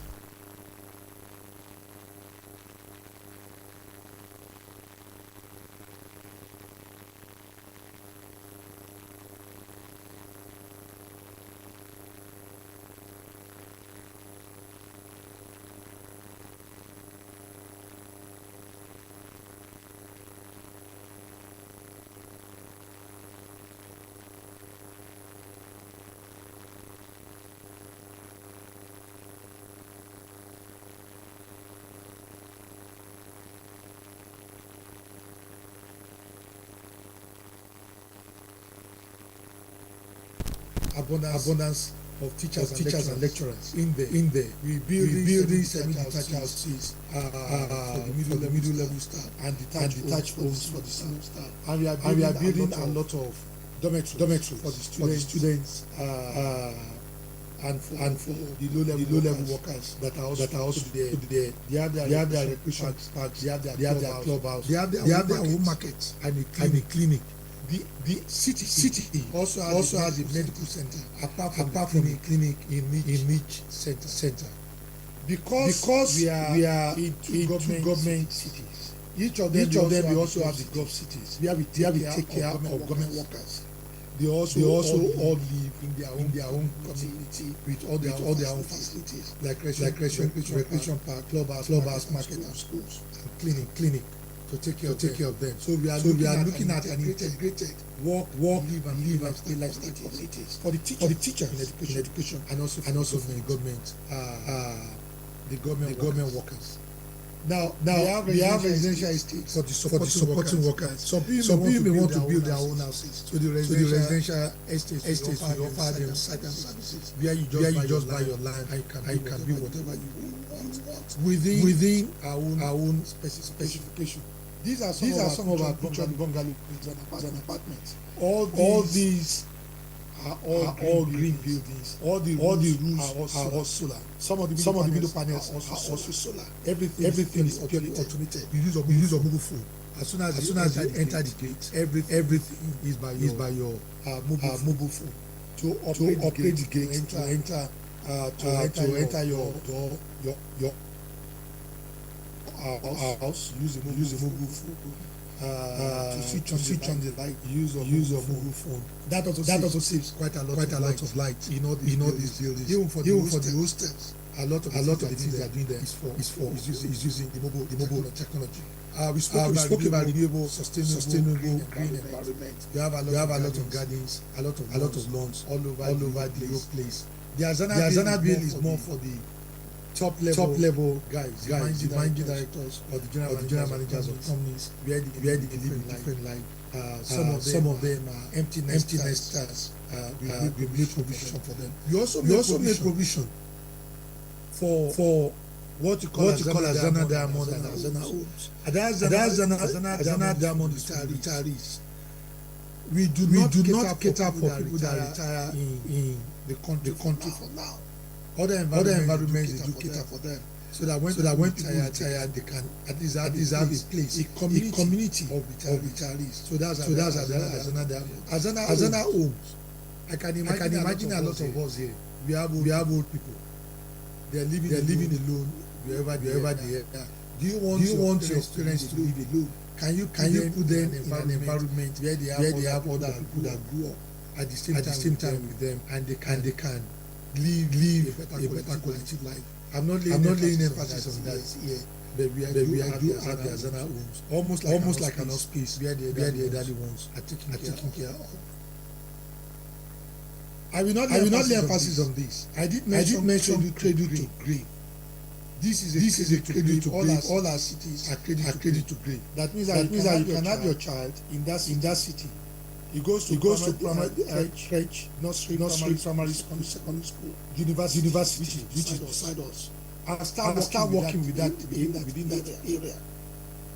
And to do that, we've created all those facilities, hospitals, schools, movie theaters, market, all within that community. Is a full scale city, but for a particular purpose. Most of them for learning. Oshogbo and Ibadan for learning, and then we have this mobile issue. It's a park, not a cemetery. It's designed in such a way that you can actually have picnic within it, and you also use mobile phone to locate all the graves and be able to interact. Know who is buried anywhere. Look at their life history, their videos and like that. But it's mobile. But it has to be done in a city. When we are designing and building cities, it must be from cradle to grave, and it must be decent. Each stage must cater to a good lifestyle, and that's what we are trying to do in smart city.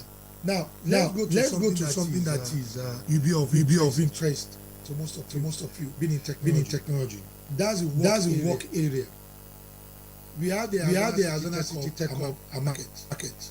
I'm going to go a little bit of details into this. We are building massive infrastructure, physical and ICT infrastructure that takes care of the energy requirements of that environment. And we are also looking at it from the perspective of the 75% youth that are in our two markets now, and practically in all our cities. Abuja the same thing. Lagos the same thing. Now we have about 4 major areas in the tech city and the tech market. The first one is the training and incubator. In each of our locations, we are working towards having 25,000 youths being trained in ICT every year.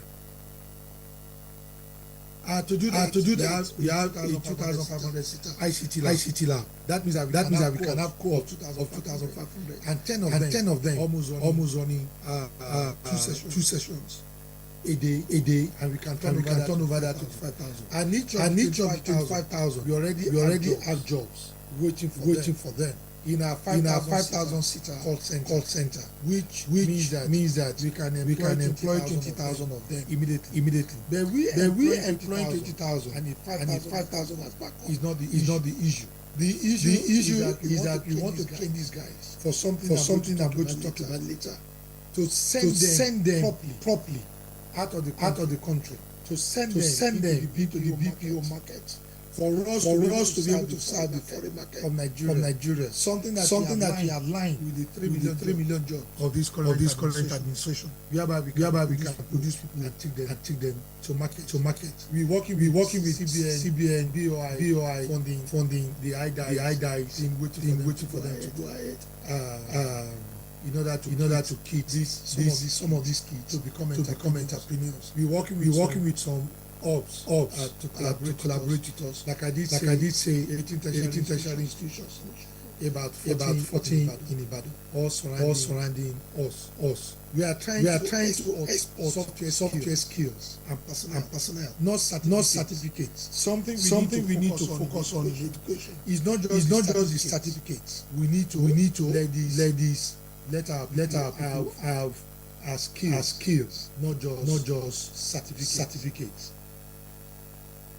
Now we also have finishing school in that 2,500 seater ICT lab. A lot of our youth they have certificates, but unfortunately they are not well finished. In terms of etiquette, in terms of knowing how to their CV, in terms of presenting themselves, in terms of marketing themselves. We have a finishing school in that ICT lab. Actually, only 2,000 of them will be in situ. The remaining 500 locations is for finishing. So that when you are applying for a job or you want to do a BPO, that is business process outsourcing in our environment, you can actually stay in like Oshogo like that. Ibadan, go to Abuja and be able to work with a company in Canada, in US. And if you want to travel, go in there, you are almost finished and ready to work. There are some major infrastructure we are building towards taking care of this job creation bit of it. If you're able to create 25,000 jobs twice a year, that's like 50,000 in one location. You need a lot of infrastructure to be able to do that. The first thing we are doing is to build a tier 3 data center, 10 megawatts to start off with, and a 10 megawatt backup immediately. To cater for this major infrastructure that we are building. But the data centers are not just from Oshogo. Right now, 80% of our data are in Lagos. Imagine if everything happened to Lagos. What will happen to us as a country?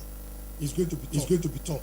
So we are building a backup data center in Oshogo where we have almost 70% power availability.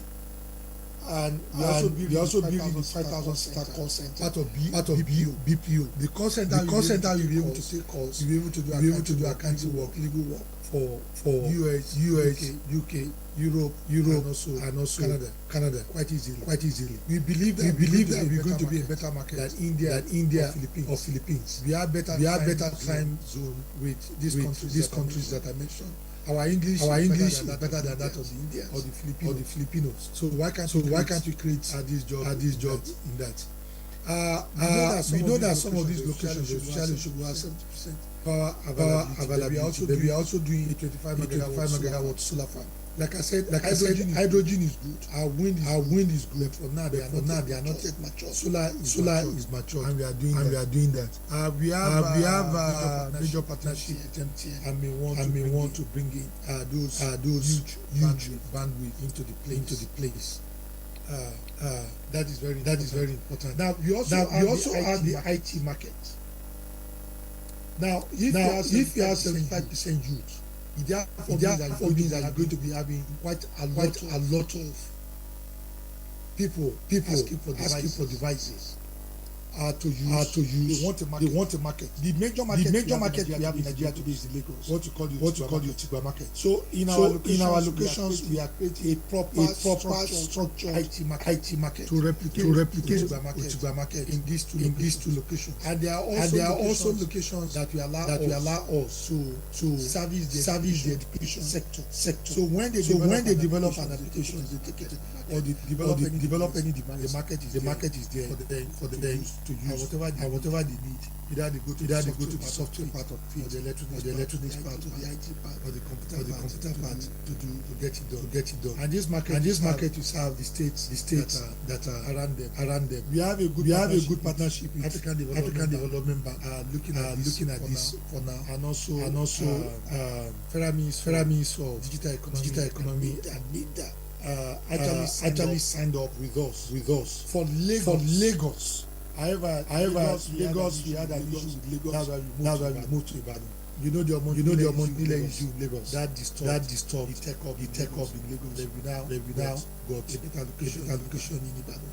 And as we are building Ibadan, we also got Osogbo. That's how come we are there. We already have a space in Ondo and Abuja with FHA anytime once we are ready to go to Abuja and to we are in there to build these research cities. Now we are collaborating with a lot of organizations as listed in there to do this. Collaboration is key. We cannot do it all. No organization can build the whole city. So we need to collaborate. Most especially with the university community, the government, and also a lot of technical partners. Now, I did mention the innovation hub and the incubator. The university collaboration very important for us. We establishing very key partnerships with international bodies. GLL, International Data Center Authority, Main1, AFDB, quite a lot of parties. Your partnership must be very strong. We can't do it all. Now we need to have skill-based curriculum. Not certificate based. I keep laying emphasis on that. In our institutions, we are too focused on certificate. It has to be skill based. Within 6 months, we can turn out about 20,000 of these guys quite easily skill based. And our this thing is to replicate this in a lot of institutions in a lot of states in our country. I did mention the 25 megawatt solar farm, especially in Osogbo, to complement what you are doing. Osogbo is far bigger than Ibadan. We have about 15 megawatt solar farm at Osogbo, 25 megawatts. The reason also is that in Osogbo we have about 150 hectares of land that is being allocated to us. Substantial part of that, almost 15 hectares, is for the solar farm. We have just about 3 minutes left. That's why we have a bigger solar farm in Osogbo. Sir, we have just about 3 minutes left. If you were present, I'd have written a note. Since you are online, I thought to just drop renewable notes. I'm almost done. All right. So we have the IT market, which I've mentioned. Now in the smart learning environment that this seminar is all about. We need to focus on our 75% of our youth in this country. We need to collaborate with education institutions. And when we are building a smart city, let them be near cities where we are educational institutions. We need to look at infrastructure provision, and that's where the government comes. At least the basic infrastructure of power, water and roads must be done by the government. They must give us incentives. NIPC, the one-stop facilities. It has to be an integrated city. Work, live, and play. We must educate and empower our youth. Collaboration among collaboration. We need to focus on AI. Just like we all know.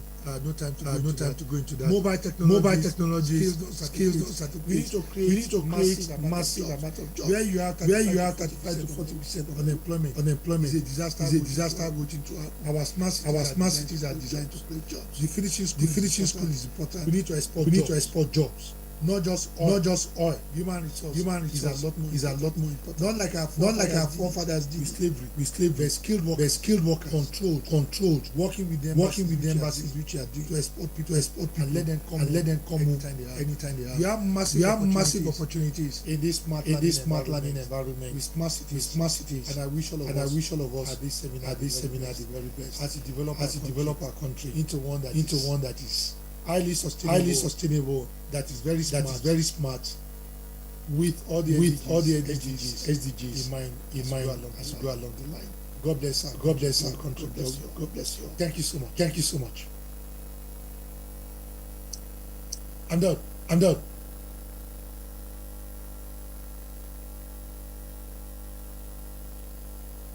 Okay. Thank you very much, sir. All right, I can continue, but I'm done. Oh, thank you very much, sir. MC. Sir. You can see me, but I can't see you. That's cheating. Oh, okay. All right, sir. Thank you very much. We're moving to the next presentation. It's a demo, and it will be done by two people. It's on alternate education with Mavis talking book. And then we have the second one, Solar Water by Senior Shelter Limited. Mavis, are you here? Are you ready? Okay. I know you asked the question when we were starting the program. Please put your hands together for him. And after the demo, proceed on short break. If you are sure that you all come back here. When we come back, we'll vote. And if the eyes have it, I will tell you. The nays have it. I'm the INEC of this election. All right. Let's have it, sir. Thank you very much.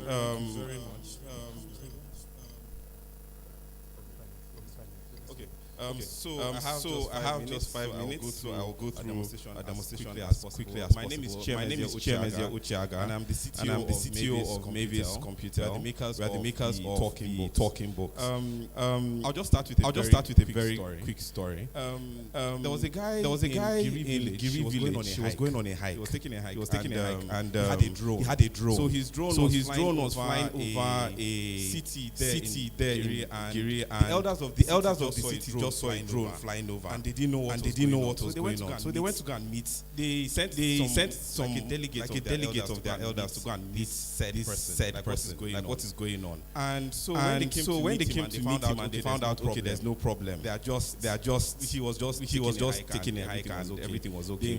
They invited him into the village, and then he went to talk with them. And he asked them what their main problem was. Because just normal conversation. And they said to him, well, Well, the government will not want to come and put a school here because we are too far away, and this is just behind the University of Abuja. If some of you know where Giri Village is, so that the government would not want to put a school there, so it's difficult for our children to have access to education. And so he having known what in the society being the learning facilitator. And so what happened was elders now said that they also wanted to use the talking books to learn, because most times when they go to the market to sell their wares, they have to go with translators, and this translators often cheat them. So it was a very welcome thing for the society. And while they were getting their own talking books, there was a young boy who just came to visit his relatives when they were getting their talking books. And he tapped the guy that was giving them the books. And he said, when are you guys going to come to our own village? He actually thought it was a government intervention, and they were going from village to village to kill. And that's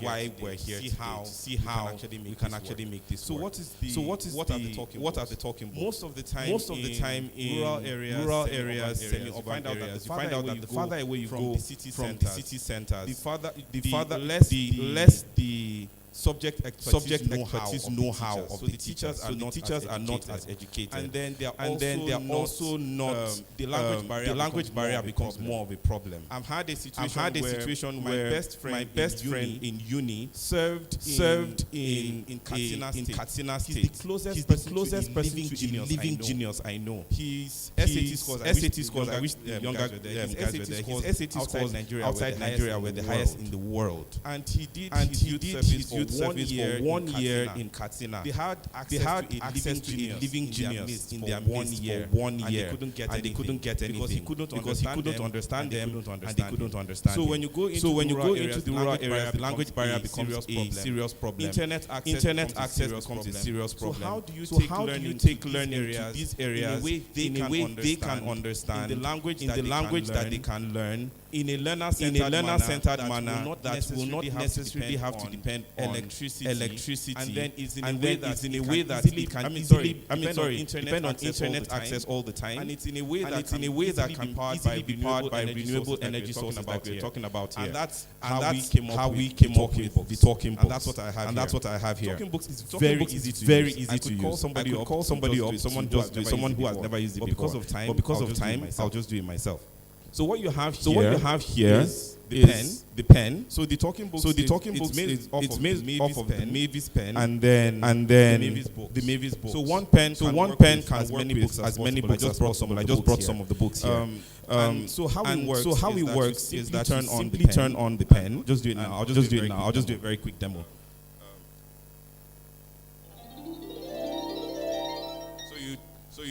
You just press the pen until you hear something, and then to use any book, all you just need to do. So it's almost like a phone that has different apps, because the pen can work with different books, right?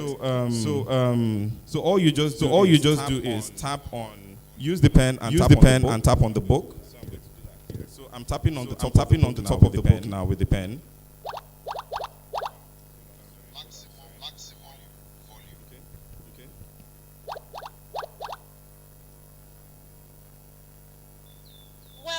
Welcome. Turn to page one and tap on the teacher to start. It's as simple as that. So all you just need to do is turn to the whichever page. It's very easy for use for the children. So you see regular books, you know. So all you just do is take the pen and tap on any of the instructors. Here, we are going to learn the names of the things we are going to use in this book. Tap on the circle beside each object. Its name. So you can see. All they need to do is tap different objects here, and so there are many additions depending on the level. So there's level 1, 2, 3, 4. The advantage of it is that it can also be done in other languages. So for example, in some of the work that we're doing in rural areas right now, in some IDP camps, out of school children in other areas, we actually use Hausa to teach them English, Hausa to teach them numeracy. So I'm going to just give you a very quick example. Since here this is STEM education, so I'll use math one as well. So let me do that now. So the same pen. koma zuwa shafi na daya a danna maballi na sama domin a fara. So this teacher is saying the exact same thing that was said in English, but he was saying turn to page one and tap on the button to start. So for example, if you have, let me just go to the first page, and tap on the same thing that I tapped on for the English, and then just hear what it says. Anan za mu koyi sunayen abubuwan da za mu bani da su cikin wannan littafin. Tabakan da'irar gefen kowane abu don jin sunan. So you can see that what happens. So these learners can actually learn in the language that they understand, and they can sit among themselves and learn, facilitated by a learning facilitator. So for example, if in English I was teaching how to say good morning with the children, these children don't even understand English, and I'm saying when you meet someone in the morning, you say good morning. They don't even understand what I'm saying. But for people who know Hausa, please, just in case. Forgive the house I'm going to speak now.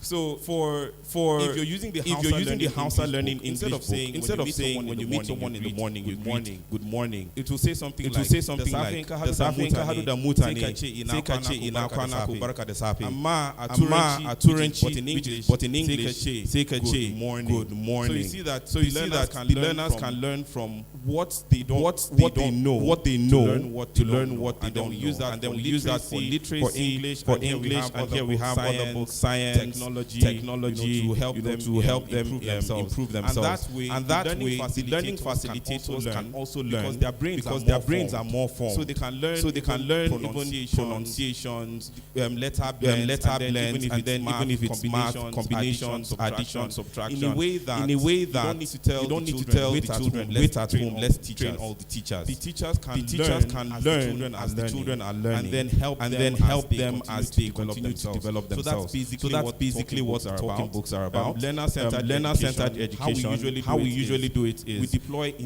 in small groups. So the children are learning in small groups, and then the learning facilitators are facilitate like 8 or 9 groups at the same time. And with this, because they are learning in small groups, actually have accelerated education because the children are focusing just on the talking books.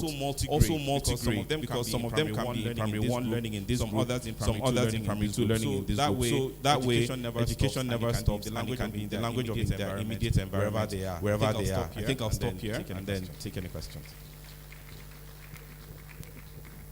Thank you very much. Quite innovative. Any questions?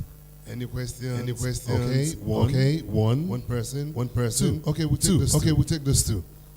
Please come forward. We're far behind schedule, so I'm trying to very fast. Thank you very much.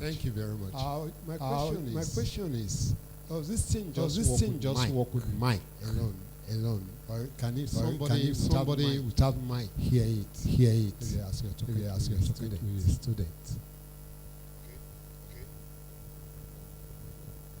Can it be connected to an amplifier?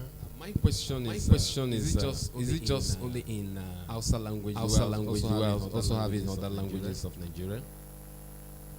All right, thank you very much. Okay, I'll answer both questions. The first one is I was only putting the mic of the pen. So ordinarily you could want to connect it, but remember that if you notice without the projector, if I was just holding this up to all of you, you won't see it. The essence is for it to be learner-centered. So we advocate them in small where the speaker is loud enough for the group to hear, and they use it to learn by themselves. One thing that happens is that when children are in charge of their learning, the learning facilitator is freer to actually go around, see those who are participating, see those who are not learning, fast learners, see slow learners, mix them up together. The learning facilitator becomes a lot more empowered. And then at the same time, the learners are learning with standardized content. Because a lot of us would love to teach children, would love to help them grow. You have very little ways. Technology, you can take this where exactly they are. So that's the about the speaker. Then for the languages, so we are open to collaboration. Right now, everything in terms of development. If you heard the voicing was all done here. So we program it here and deploy them to the pens here. The books are all printed here as well. So we are open right now. We've done Hausa. We've almost completed the Kanuri, and then we're making. We already have the content ready for the Yoruba and the Igbo, and we're expanding to other languages. But we're actually open to collaboration for as many languages as possible. Thank you.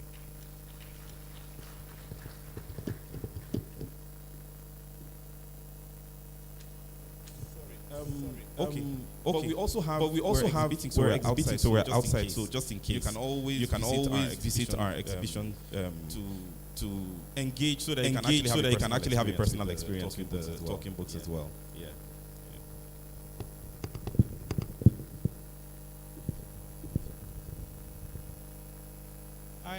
I have a suggestion. I see your hand. But these speakers are leaving right away. We can do. Well, it's okay to ask questions in the session. Give him 10 minutes. So that didn't allow us to take questions. Time is short. And I also see that many of you would like to stand and stretch. Go see the exhibition stand, and also perhaps have lunch. And why not? So I thought we should delay any further talk. Later in the afternoon. Does that work for you? But you can have a one-on-one with a talking books man. Because why not? Because you can go to a stand and have all the conversation you love to have. So this just announced that we really have to get a dead stop at this time and have that break. During break, you would have the visiting the exhibition. Then let's just go see what's on display. And also have lunch. Incidentally. There's the service provider. And I don't know what the fee. What do you pay for lunch? What do you pay for lunch? Is it fee or it's not fair? It's not fair. Ticket. Renewable wage. Is at some cost. But those of you who are delegates and you have your badge, that's sponsored already. But the rest will appeal to you to find a way to have the service provider get some recouping of investments. Food shouldn't waste. Patronize them and have something to eat. We'll return in 15 minutes, please. And then a lot more to listen. Is that okay? Break for 15 minutes. And those minutes will enable you to do the exhibition and have lunch. But also stretch. The exhibition is actually very loaded. I would advise that people go that way, look around properly. Feed their eyes, ask questions. When we return, there's a promise of something very exciting. We're starting with that thing that's very exciting. 15 minutes. Thank you. Good afternoon. And then we also have cocktail. Yes, cocktail in the evening. For delegates, resource persons, and everybody actually at 5. It will be here in the premises facility. Cocktail later in the evening. Thank you for that. I'm still looking for senior shelter limited. I'm still looking for them.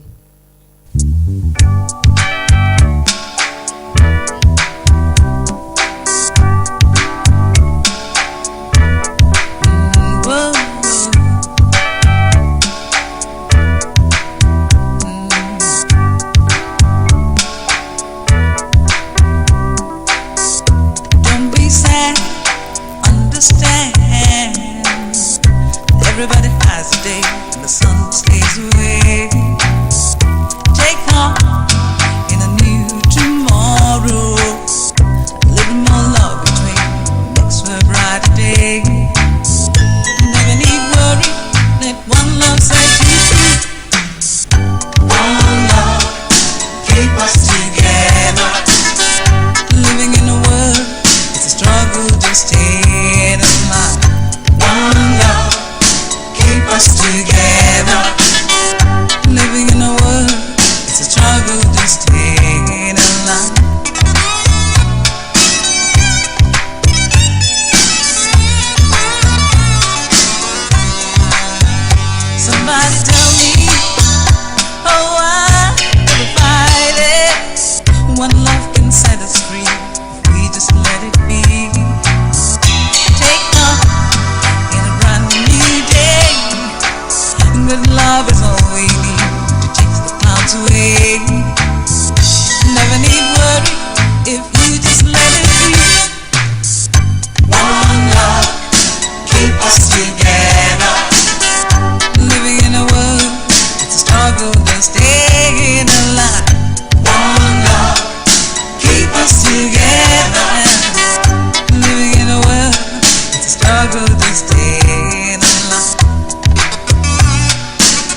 way. Never need worry if you just let it be. One love, keep us together. Living in a world, it's a struggle to stay alive. One love, keep us together. Living in a world, it's a struggle to stay alive.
has a day and the sun stays away.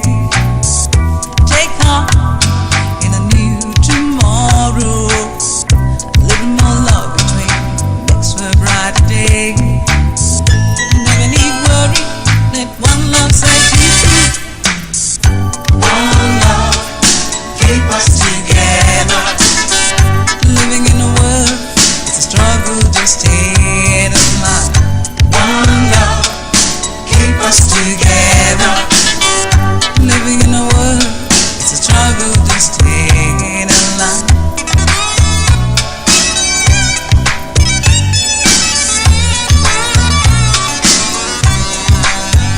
Somebody tell me, oh, why never fight it? One love can set us free if we just let it be. Take off in a brand new day. Good love is all we need to take the clouds away.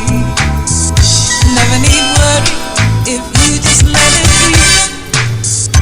One love, keep us together. Living in a world, it's a struggle just staying alive. One love, keep us together. Living in a world, it's a struggle just staying alive.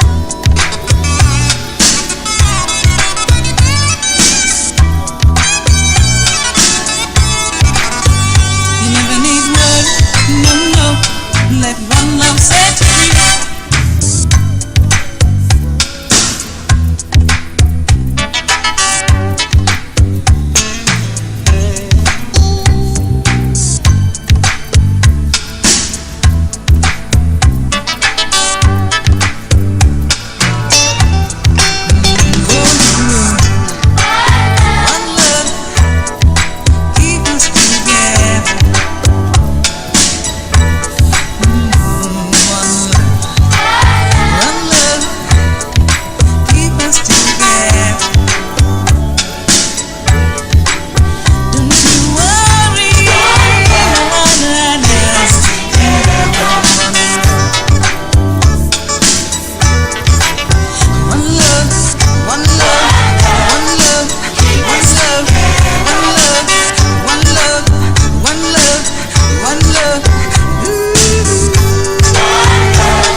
Everybody has a day, the sun stays away.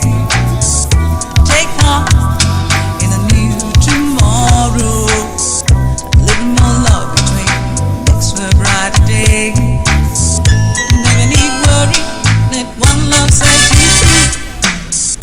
One love, keep us together.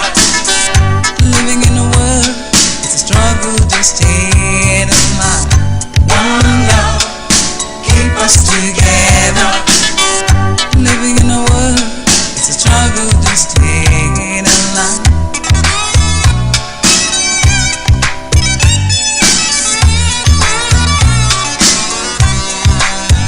Somebody tell me, oh, why never fight it?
to stay alive. One love, keep us together. Living in a world, it's a struggle to stay alive.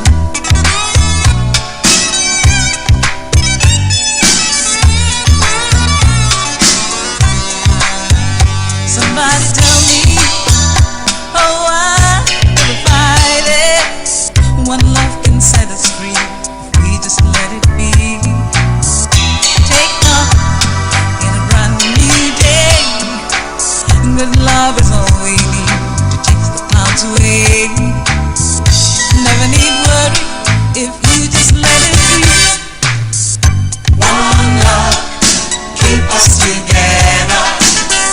Living in a world, it's a struggle to stay alive. One love, keep us together. Living in a world, it's a struggle to stay alive.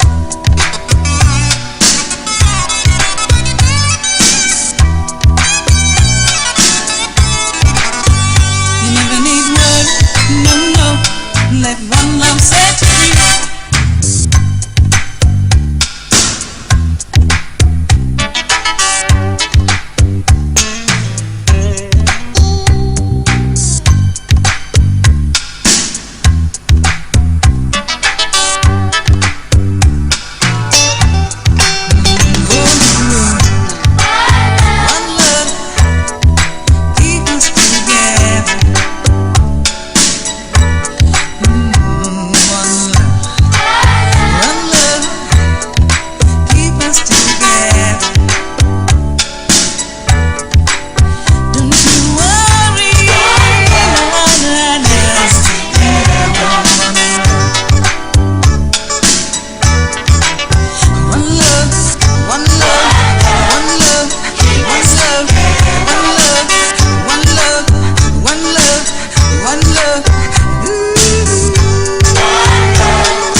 Everybody has a day when the sun stays away. Take heart in a new tomorrow. A little more love between makes for a brighter day. Never need worry, let one love set you free. One love, keep us together. Living in a world, it's a struggle to stay alive. One love, keep us together. Living in a world, it's a struggle to stay alive.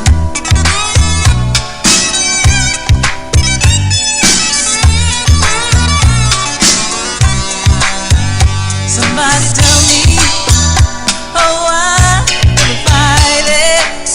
One love can set us free if we just let it be. Take off in a brand new day. Good love is all we need to chase the clouds away. Never need worry if you just let it be. One love, keep us together. Living in a world, it's a struggle to stay alive. One love, keep us together. Living in a world, it's a struggle to stay alive.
Everybody has a day and the sun stays away. Take heart in a new tomorrow. Little more love between makes for a brighter day. Never need worry, let one love set you free. One love, keep us together. Living in a world, it's a struggle to stay. One love, together. Living in a world, it's a struggle to stay alive.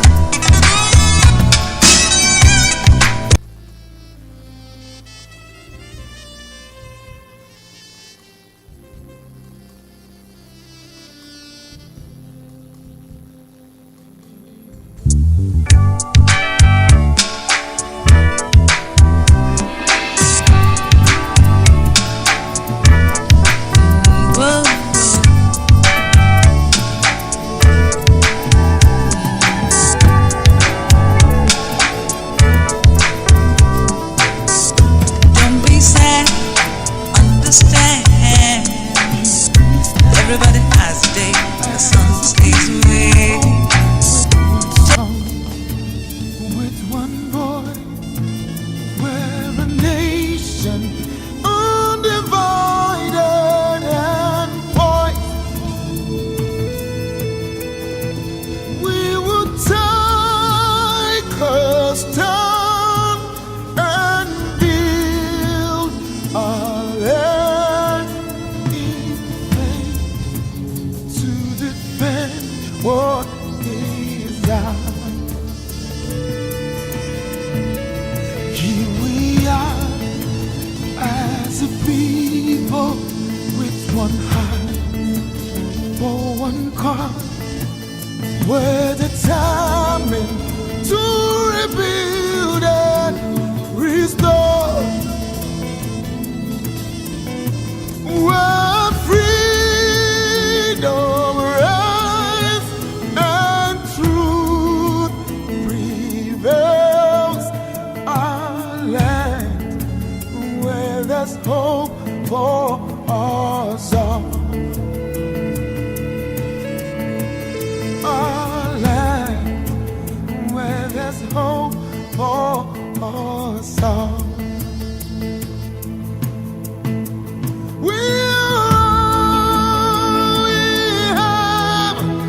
We'll defend our land. We believe in this nation, and we know we'll get there.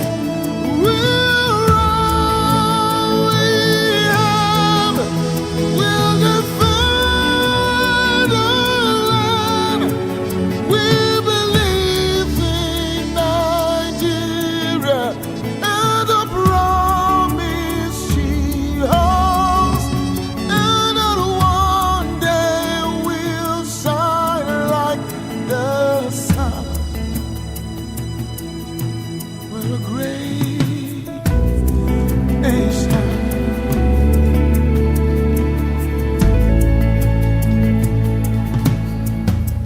Though we are many people, different tribes, different tongues, we're united in our strength and resolve to uphold the honor of our land and for generations to come. And for generations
would shine like the sun. From the north, south, east, and west, somebody say, if you believe, turn on, say, we're the final Lord, but all we have, yeah, yeah, yeah, yeah, yeah, yeah, yeah, yeah, yeah. Oh, say we are, yeah, we're the final Lord. I believe, and I know you do too, yeah, yeah, yeah. Oh,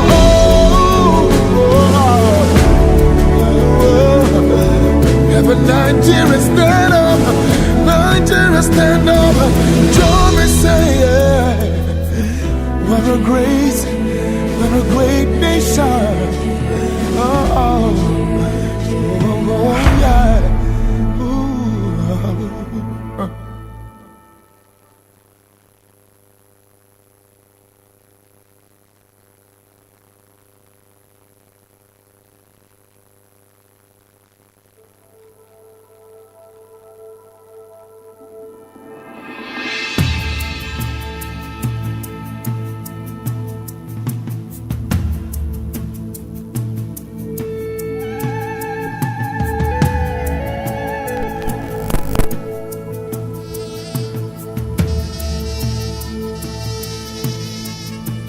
Here we stand as a people with one song, with one voice.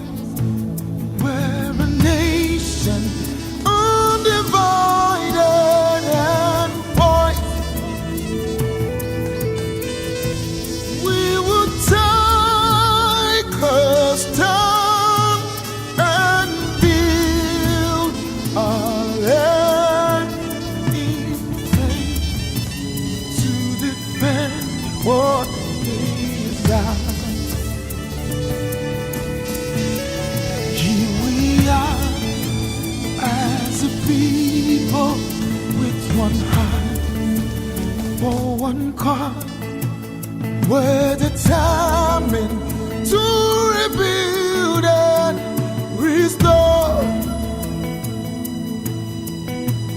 Where freedom rise and truth prevails. Our land where there's hope for us all.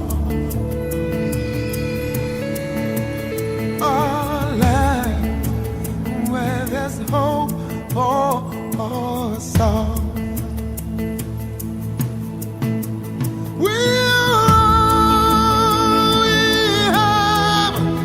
We'll defend our land.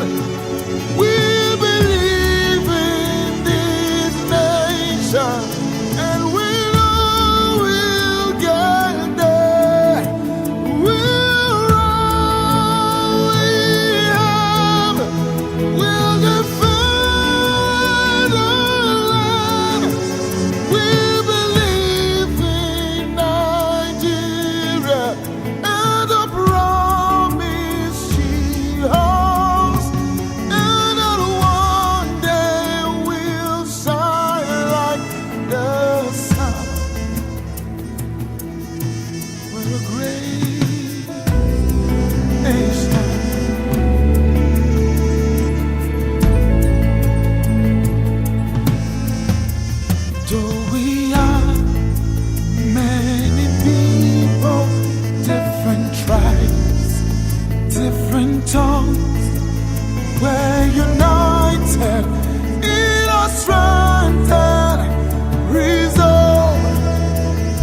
Nigeria stand up, Nigeria stand up. Join me say yeah. We're a great nation.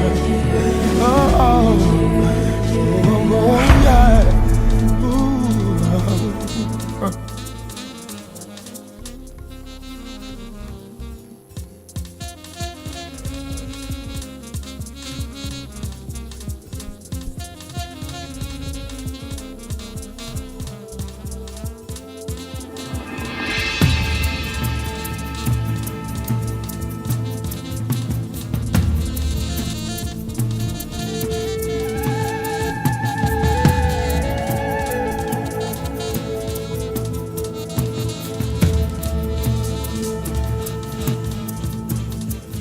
We stand as a people with one song, with one voice.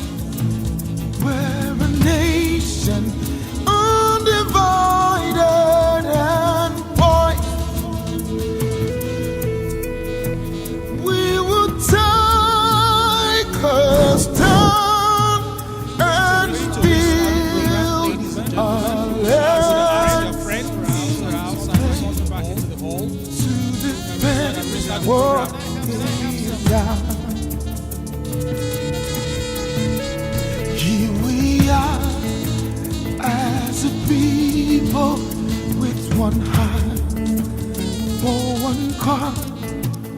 We're determined to rebuild and restore. We're freedom.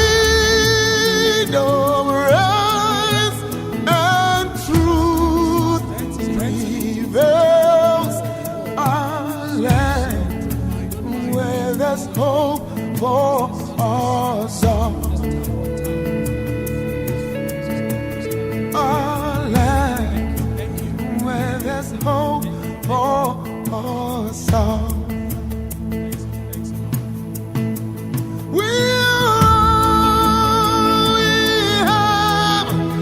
We'll defend our land. We believe in this nation, and we know we'll get there. We'll run. Okay, so I told you earlier in the morning that this program is fluid. Sometimes we spice it up a bit. Sometimes we restructure. So you never know what to expect anytime. Okay, a few times you do. By the way, I'm moved to tell you the story. And that's because the hall isn't as full as we were in the morning. And I'm not surprised. Really. I'm actually happy about for me it just shows the story we tell. Shall I share that story? I've taken out the last line. So most of my stories don't have laughter lines anymore. Laugh, and then they forget the lesson. And I said, what did I say? Okay, so here was an old man jogging, keep fit, and was jogging by the river, by the seashore. Yeah, seashore, banks of the river, seashore. And the waves were pounding. The waves will wash on shore and wash so many starfishes on shore. Starfish. But he found a little boy in the distance. So as the waves wash starfish on shore, thousands of starfish, this boy will pick one and fling it back into the ocean. The waves will pound again and wash thousands. Pick one, fling it back into the ocean. So the old man kept jogging and came to him and said, "Hey, what are you doing? What does it matter? For every fish you throw into the ocean, thousands will die. Why bother?" As he was speaking to this boy, the little boy had starfish in his hand. And he looked up at the old man with tears in his eyes and said, "It matters to this one." And threw it back into the ocean. He didn't laugh, right? There's no laughter line. But did you get the message? A bit of it. So why am I in front of you again with the microphone? What does it matter? I've just driven home. Had a good nap. What does it matter?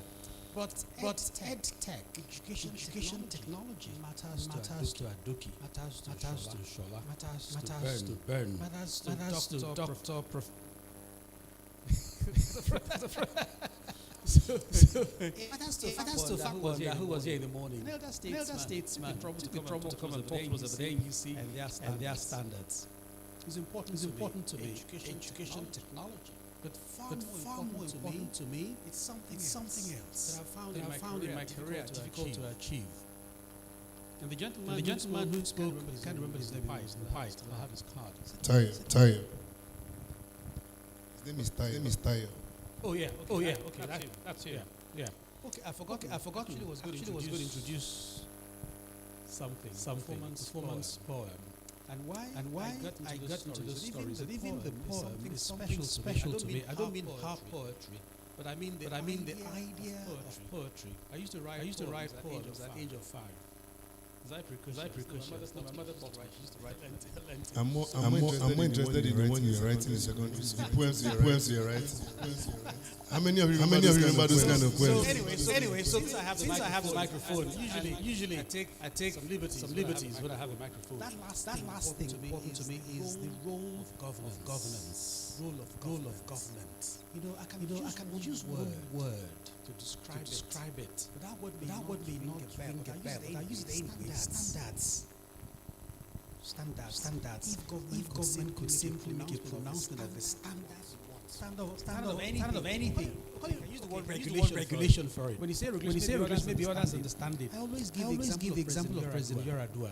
That's one man is the person who made your e-payment system among the best in the world. Because he didn't write the policy. He didn't write a law. He simply made a statement. All he would have in the country at the time was e-payment. There was no infrastructure. Today, where is good as the best in North America and in Europe. E-payment, you can do any transaction on your phone. Because one man with executive power made a pronouncement of a standard or whatever regulation or a policy. That's governance of a kind. When the executive, somebody who's executive power can say, this is what I want. By the way, Bern, we're talking about artisans in the morning. And I said to the audience at the time that you just take somebody's standard because we're talking about services of poor quality. You don't know who is really true. All it did is certification standard to say before you can give this service, this is the standard you should show. And it just takes somebody developing that and say, okay. Every house today, if a president says every house in Nigeria today should be fitted with what kind of power? Renewable energy, for instance. People are going to build. There's a seed direction. Businessman will deploy infrastructure to just vision of government. That's the part that really gets me. So that's so hard. For those of you who are in government, simply make simple pronouncements of quality or standard of regulation, whatever name you call it. This is what we must have. That's really challenging. But everybody in government, no, they're not in government. Most people in government don't understand governance. Anyway, the poem is about my mother. My mother. Ladies and gentlemen, the poet will tell you her name. What she does. She calls it spoken word. Young persons call it the spoken word. And I wonder why. In my time, it was performance poetry. You perform. People. Those days, you would have drumming and all that music, and then there's a poem. You just listen to it, and it's fine. Interesting. But things change. We evolve. Would you please come in? I will. Okay. If you don't clap, she's not going to come. Would you now please begin to applaud this young lady with spoken word as she comes on stage now to wow you with a simple poetry about my mother. I'm not the poet. I'm the poet John the Baptist. I'm the poet. Good afternoon, everyone. So the inspiration for this poem came while I was out of the country studying for a master's degree. and plan was to Jackba. But something happened, and I'm standing before you today. I guess when you listen to the poem, you understand. It's a letter. I titled it Dear Mother. Dear Mother. It's been so long since we last spoke. I miss you. Every thought of you is like a canvas of my heart. Every memory adding color to the picture of a life long lost. Chasing dreams. Valuable, yes. But at what cost?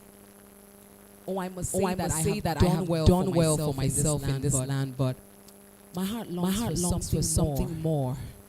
Something far away. Something distant. Something that no dream, no matter how lofty, can ever replace.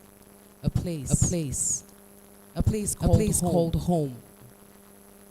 They say that home is where the heart is. Well, I now say that home is where my heart lives because I've tried to distract myself, Mom, with all the pleasures that this new life brings. But like a snail that has lost its shell, I die a little bit more with every try. I've tried to blend in. Trust me, I really have. But sometimes I feel like a note played on the wrong key. There's nothing wrong with me. I just know that there's so much more that I could be. Don't get me wrong, Mom. There's so much good here. But good is not good enough when compared to best. And best could be birth by bringing good home. I miss you so much, Mom. The last time I saw you was from thousands of miles away. And from that distance, I could still feel your warmth, your strength, your resilience. Oh, I'm so drawn to you, Mom. It's like the moon's pool on the ocean. I can't see your hand, but I sure can feel the motion pulling me ever so close to you. My ears tingle in this land when I hear the click of your tongue, Mother. I'm enamored of your rich, vibrant colors aroused by your taste, unmatched by any other. Oh, how I long for you, my dearest Mother. And though we be apart, this love that I have for you never die. The sound of your voice so high, like DNA, the beat of your heart is uniquely yours. Irreplicable if I must adopt a word, I can't stop my feet from tapping along such power. No ear under the sun can ever ignore. What an honor it is to be birthed by you. The ingenuity of your soul stuns all who care to look. And really, no matter how ignorant you may or may not be, at your core, your heart is pure. I've said so much in this letter, Mom, but as I close, I want you to know that I'm coming back home. Yes, I'm coming back. And when I do, I will shower you with love like the rains of August. Clothe you, feed you, watch you grow age with grace because you deserve it. They say that the land is greener on the other side. Well, I've learned that the grass is greener where you water it. I almost lost you before I realized your worth. So I've learned to distinguish what you are from what you're not. Like a cancer patient is not cancer, only plagued by it. He or she can still recover. This disease that has plagued you, call it greed, corruption, tribalism, nepotism, religious intolerance, terrorism is not who you are. You can still recover. And by God's grace you will. Mother of my birth, Nigeria. Sincerely yours. Saber and citizens. Thank you. There's more coming. So right now, I want us all to stand up. I want us to do this together. To sing a song that's really dear to my heart. It's called Great Nation. I'm sure we all know it by Timid Akolo. I'm going to welcome OJ to come and help me. He's the real poet. All right, let's do this.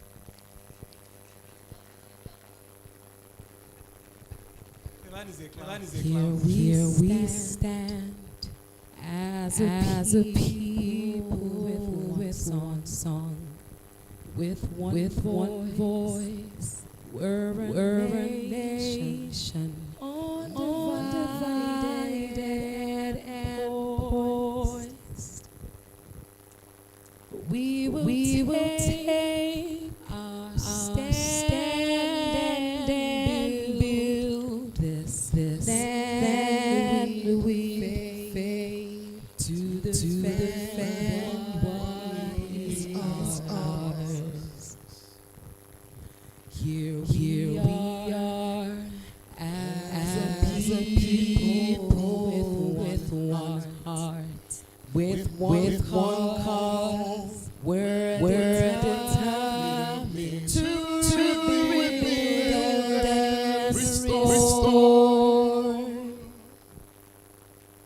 Where freedom reigns and truth prevails, a land where there's hope for you and I.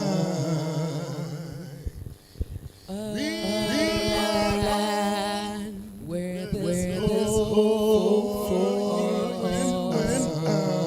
Now let's hold our hands together and sing this one. We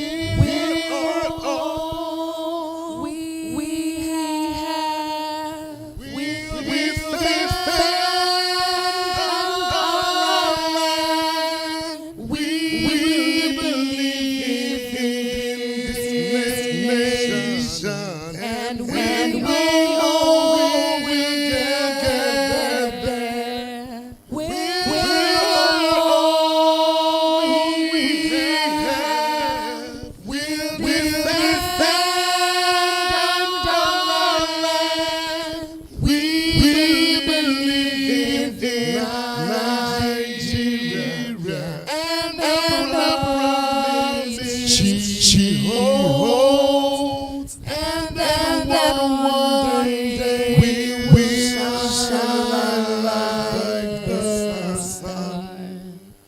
We're a great nation. Thank you very much. And before I go, just to tie back to where I started, I was going to leave Nigeria for good. And when I went, I realized that the difference between outside Nigeria and inside Nigeria is that the grass is greener where you water. So I hope that with these few points of mine, I encourage someone to stay, water this land, and it will be green. Thank you very much. Thank you very much. Thank you very much for this school. God. Thank you. So it was a short but inspiring. Now you understand the meaning of the starfish. We will defend this nation. It matters to you. I was talking about the starfish and why the boy said it matters to this one. So we've chosen to still be here because you wouldn't be here. It didn't matter to you. So we're all here to defend our nation, to make it better, make it prosper. But don't do like this, small boy. We need a lot more. So he was one person defending the starfish. Starfishes were being washed ashore by the powerful waves. Now that poem talked about those waves like terrorism, corruption, whatever vice. Was so powerful it would kill 1,000 starfishes at each pounding on the shore. But here was one little boy saying, I will stand for my nation. I will defend this fish. It matters to this one at least.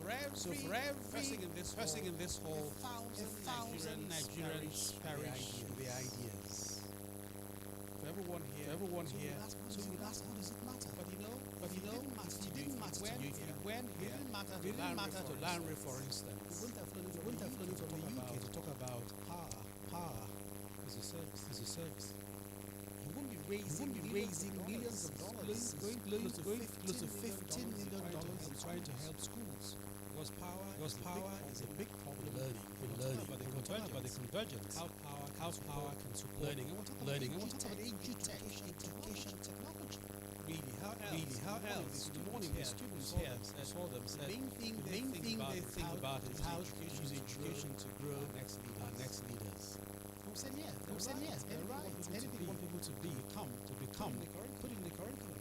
You can teach us any subject in the curriculum, and it will change.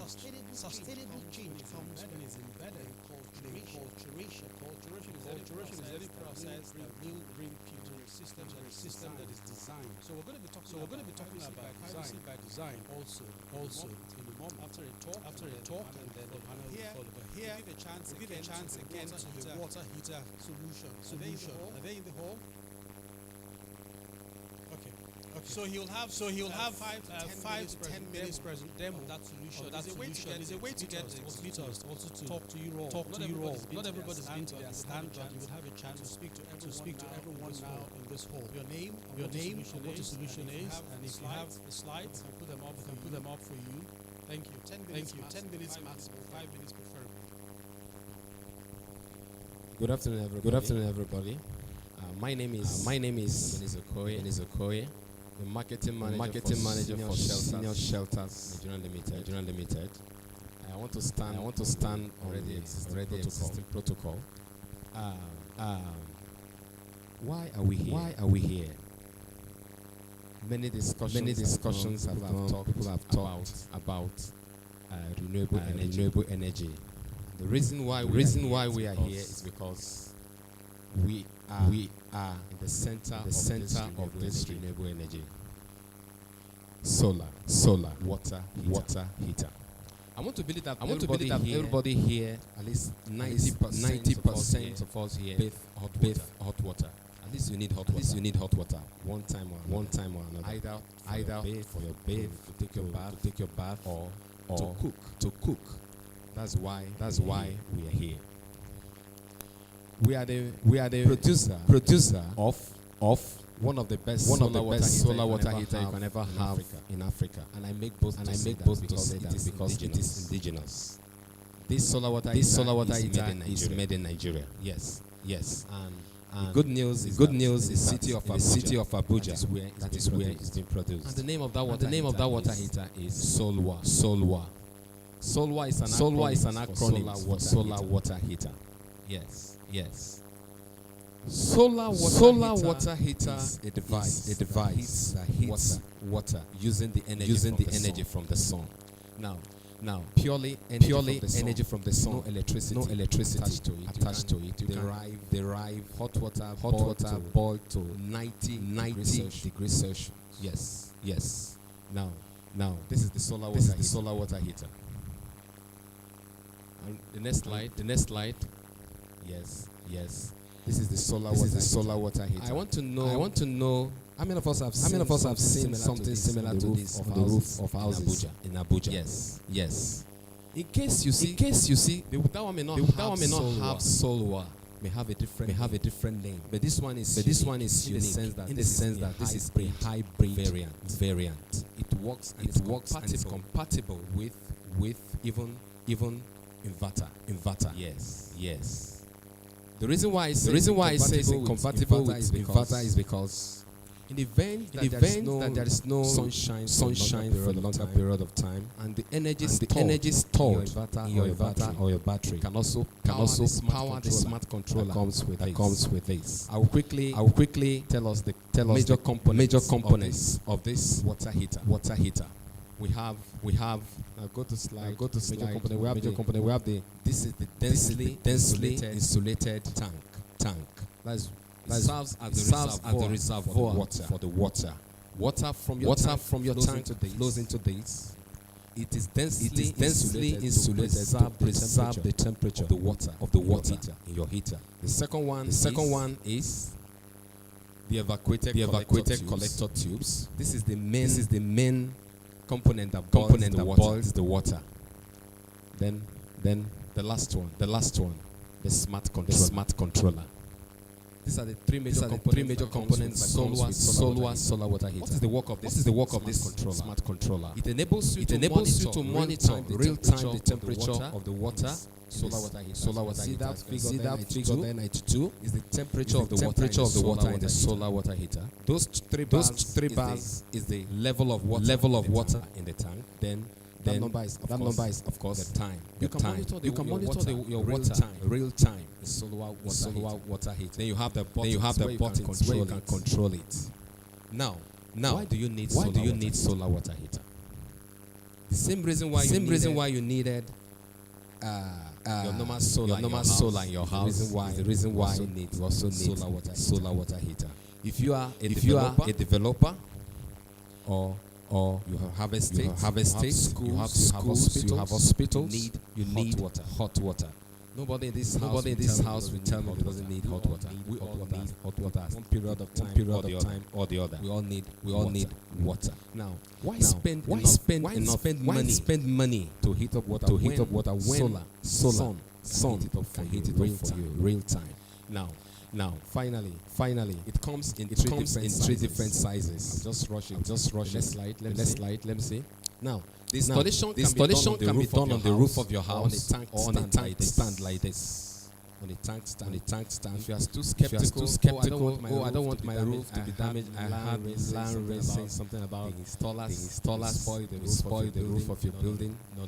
We don't do that.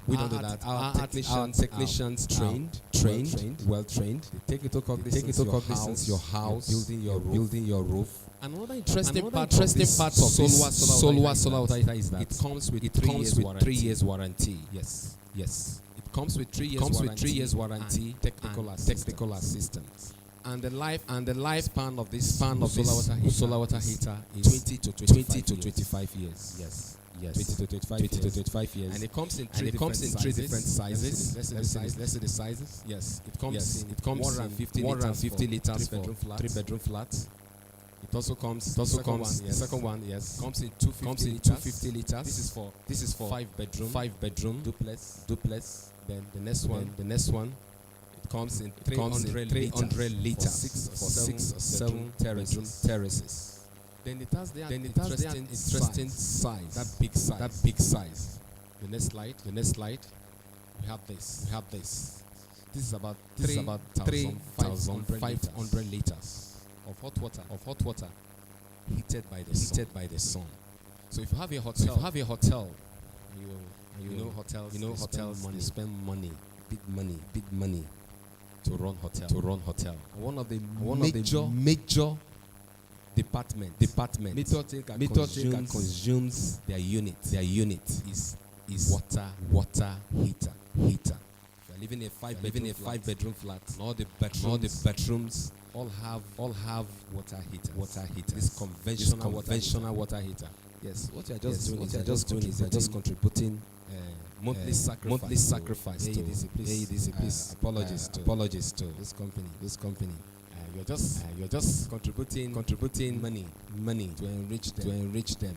Why spend or waste that money when the sun solar God has given to us free of charge. Sunrise to sunset. Harness energy from this sun to heat up water for you.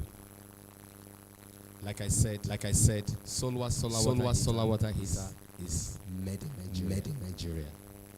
The tank that insulated tank, which is the bulky part of the device fabricated here in Nigeria with standard organization approval, is densely insulated, and it comes with 3 years warranty on the product. I bet you there's no solar water heater in Nigeria. You import from China, you import from anywhere that can give you a warranty.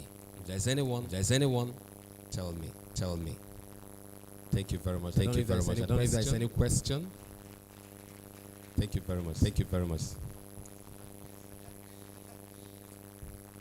thinks he spent 5 minutes, but I think he spent over 10.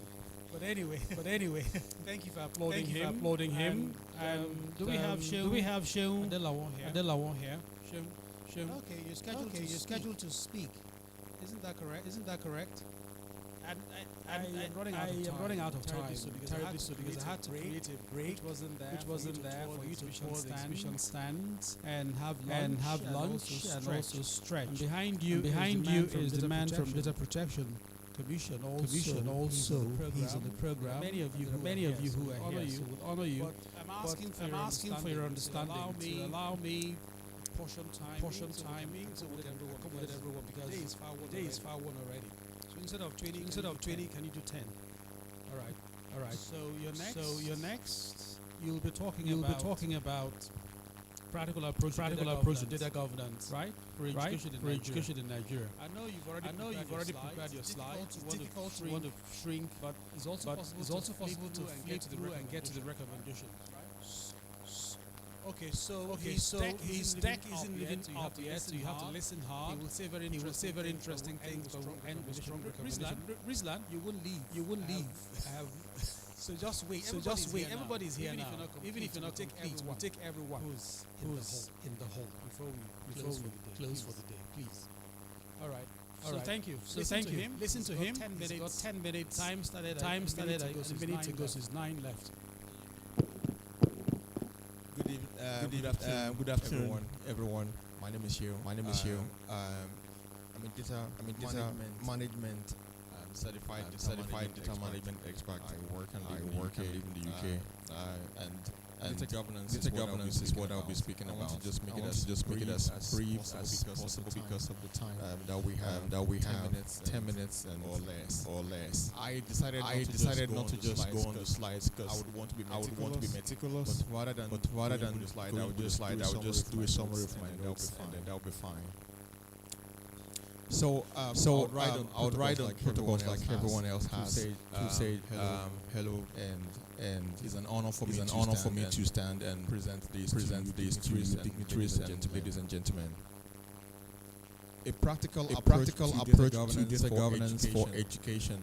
As we navigate the digital age, data has become an invaluable asset, particularly in the realm of education. In a country like Nigeria, where education challenges and opportunities coexist, establishing a robust data governance framework is crucial for ensuring the use of data to enhance educational outcome.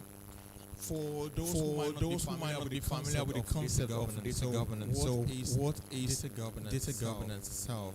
Data governance involves the strategic management of data to ensure high quality data, security and compliance with regulation. And in the context of education in Nigeria, effective data governance is fundamental for optimizing allocation, improving decision-making processes, and enhancing overall education quality.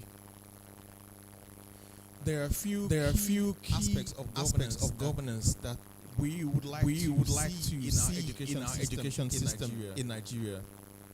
Areas of data collection and quality assurance. This will include data collection methods to establish standardized methods for collecting data related to students' demographics, academic performance, student attendance, awards, rewards, and other relevant information. Quality assurance will border on implementing processes to validate and maintain the accuracy, completeness, and consistency of the data for students. Another aspect could be data security and privacy, and that we include like security protocols to develop and implement robust security measures to educational data from unauthorized accesses, breaches, security of cyber threats.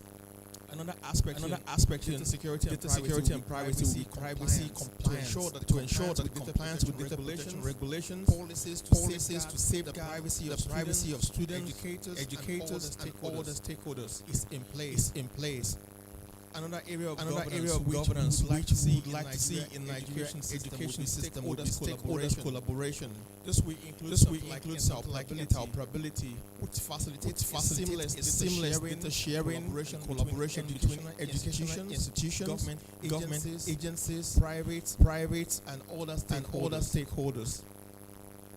Another role in data governance which is paramount to help foster education in Nigeria will be roles and responsibility, which will be to define clear roles and responsibilities for managing and overseeing data governance at different levels, including schools, districts, and central education authorities. Another area will be building capacity and training. training provided on a professional level to develop opportunities to educators and administrators to enhance data privacy and data management skills, especially for students. Also cultural integration to foster a data literate culture within an educational institution to ensure that stakeholders understand the value of data in decision making. Another aspect will be decision support system to create analytics and reporting to implement systems allow for the analysis and reporting of educational data to support informed decision making for students and pupils. Another aspect in reporting will be dashboard to develop dashboard that provide visual insight to key performance indicators, helping educators and administrators to track progress and identify areas for improvement. Another area will be compliance and auditing. Under that would have regulatory to stay informed about and adhere to relevant data and privacy regulations in the education sector. To create auditing processes, to establish regular auditing processes to assess compliance with data governance policies and identify areas for improvement. Another aspect of governance, I believe, would be strong to implement our education in Nigeria context will be ethical use of data. To develop and adhere to ethical guidelines for the responsible and transparent use of data in education. To ensure that stakeholders are well informed about their data and how it will be used to obtain appropriate information and also to get appropriate consent from data subjects when necessary. There are a few challenges in the Nigerian education landscape. There's a lot, and I believe most have been mentioned in previous presentations.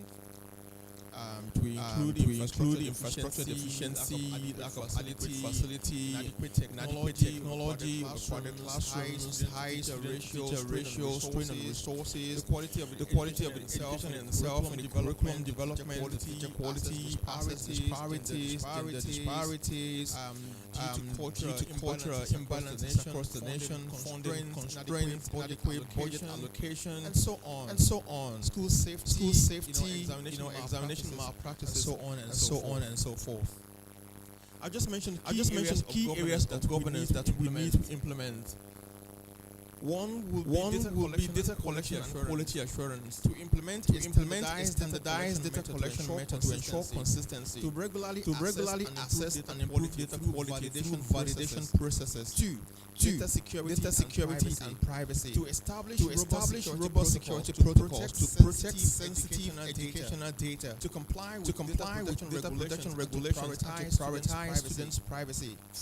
Stakeholders collaboration to foster collaboration educational institutions, software developer companies, tech companies, government agencies, and other stakeholders to work together to create data that can serve Nigerian education system. To define clear roles and responsibility for data management at different levels. Finally, capacity building and to provide training programs to equip educators and administrators with data management skills, literacy culture to enhance an understanding of the importance of making decisions through the data. I have some case studies here which I would not want to go deeply into, but I'll just mention one or two. The case studies will be the SLDS, which is a system that the United States of America uses in making sure that data is serving education in America. For example, a child can school in California, and the same child can go to Ohio, and the teachers in Ohio will be able to pick the academic reports. They are able to see what the child needs are, they are able to see what deficiencies are, the strengths are, continue the training. We need to have such a system in Nigeria where we create such a system where education is not siloed and parastatals that deals with education are not silos. Data is fluid. Data can be a pipeline such that gives information on the students and even on the educators as well. On a final note, I can see the accurate timekeeper beside me. I had case study for Canada, for UK where I live, and other places, but I'll just keep. In conclusion, a practical approach to data governance is imperative for unlocking the full potential of education in Nigeria. By embracing a comprehensive framework that prioritizes data quality, data security, and collaboration, we can overcome the challenges faced by the education system. I hope that we work together to build a data-driven educational landscape that empowers students, supports educators, and contributes to the overall development of our nation. Thank you for your attention. I'm open to any questions or discussions. Thank you.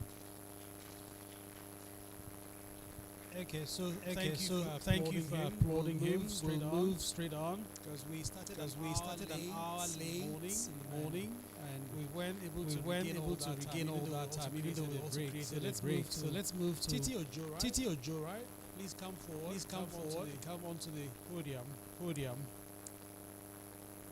The discussion will be measuring the impact of EdTech.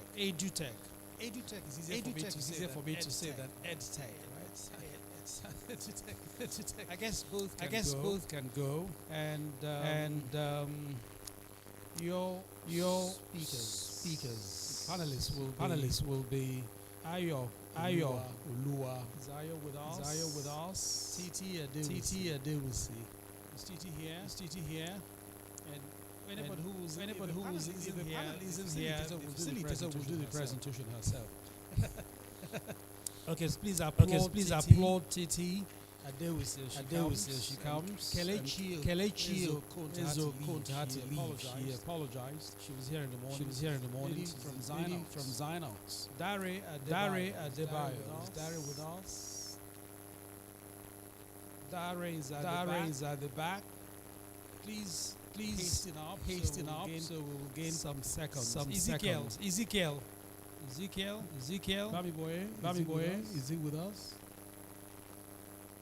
Okay, that's even better. Rather than 45 minutes, you can take 30 or even less for your panel, right? There are just three of them. And so yes, you can take the seat. But rather than six people, we'll have 3 people plus minus the facilitator, right? So we'll offer you 30 minutes out of the 45. Give Rizlan time for his. That's okay. You will need a microphone, wouldn't you? This cordless. Do we have another microphone? Please. Okay. So I'll try and make this very fast. I know time is fast. I have been thinking about this. So the topic here, we're going to be doing some justice to this session. The session says, show me the impact. Measuring the impact of EdTech. Now the thing is, I just want us to go straight into the business of the day. We all provide tech solutions, isn't it? How do we measure the impact of the solutions we provide? Let's even start from there. Because one thing is about measuring impact, and the other is about using that measurement. The data that we derive through the metrics. So there are 3 things that we mentioned: measurement, metric, and then the data that comes. So let's start even from metrics. Let's even start with metrics. What metrics should be included in the measurement of data? What is important when we're measuring impact of our EdTech solution? What metrics are important to capture? Let's start from there. Three of us will contribute. You might say something, and the other person could add to it. But what are the important metrics when it comes to data to determine the impact of EdTech solution? I'll start with you. Thank you very much. So I think I'll start by saying that in measuring you have to know what you want to achieve. So EdTech is not one solution. There are lots of solutions in EdTech. There's school management, there's gamified learning. So the first thing is each user of the school or the government what do they want to achieve. So for the school management system, a lot of what they do is bring efficiency into the process.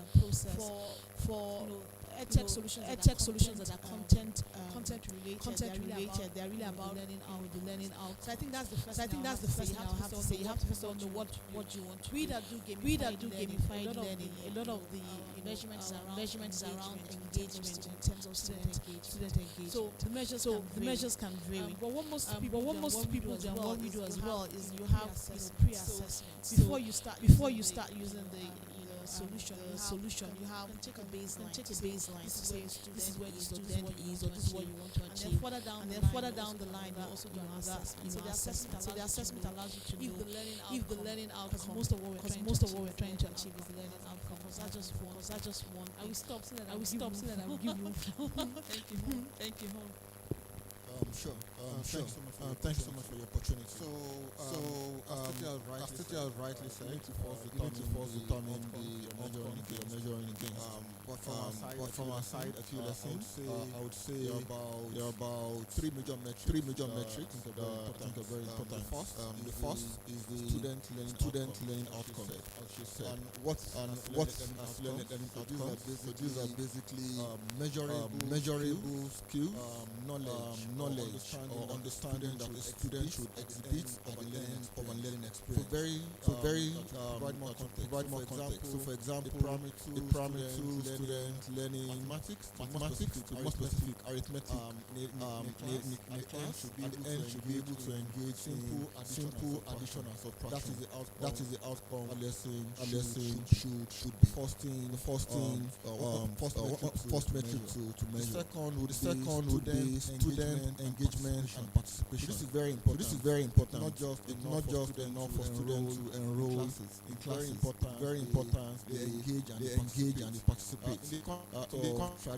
Traditional learning experience. This is a bit much easier to measure. The teacher is able to see faces of the students, see their body language, see their understanding the lesson. In EdTech, it's a bit more delicate, but it's approachable. In EdTech, a lot of things that we can measure. We measure things like the comments and the activities of students in the chat session, how they engage in forum, how they put emojis in their chats, anything that can be used to make sure students are participating and engage on the platform during the experience. And lastly, so that I can give the microphone to my colleague, is student retention completion rate. It's very important. Also, it's not just enough to engage and to participate. It's very important. Students complete their experiences.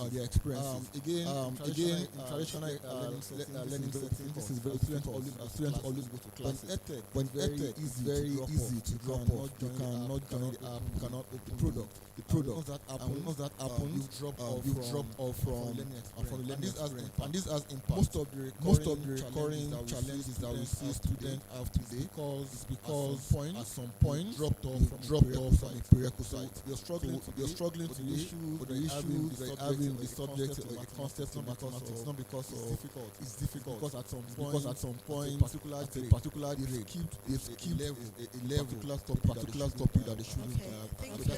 Because I'm still coming to another question. We're already entering the zone. So let's. Okay. I think the two of them emphasized learning outcome because the essence of setting up a school is for students to learn. So basically, for us at EdVest, play in the space of learning management system and school management system. So I think I'll just a little bit towards school management. Some of the things track is attendance, for instance. So you're able to see how is the attendance rate of a student impacting their learning as well. There's a lot of data. So I think it just now depends what exactly does the school want to track. Communication with parents as well, and a whole lot of other things. Thank you very much. So each one of us, we have key things we look out based on, of course, what you set out to achieve. Your solution. I want to ask you lesson in particular right now because I've had to. I subscribed to you lesson for 1 year. My two boys were on the platform, and I also noticed that. I think the next year, so many new things just add up with the app, like new things that I liked, and you even included coding, and I subscribe my son to coding as well. So you need coding continue to let you know I know you're up. But not at some point. When I wanted to now register another year, then I didn't know maybe they got distracted. I don't know what that is. But the question is, from the data you gather, data is used for decision making. From the data you've gathered over the years, how many years have you been in? 4 years. 4 years. 4 years. Are there any staggering revelations from over the years? Just be free to tell us maybe some staggering revelations from analyzing the data you got at the back end at some point. You're like, what? Those staggering revelations that just punctured your prior assumptions. Is there any at all? Really good to share. To be able to answer that question accurately, I'll give a very overview of the structure of the lesson. So there are four major pillars to the lesson product. So the first is the video library. Video library is a compilation of animated videos in 2D and 3D. Again with music and sound to make sure the learning is a bit more fun and engaging for students. That's the first. The second is live lessons. So we have teachers in lesson office broadcasting class to 100, 500 students. The third is something called homework help. So this particular feature is very interesting. Allows students to upload homework, past question, whatever they require. And on the other end is a teacher to pick it up to answer them. And finally, assessment. In all of this, what we've seen is that the video library takes about 70% of the engagement of students. So they are very engaged with watching videos and learning from. And that is what one of the most important data points that we track. We have hundreds of thousands of users.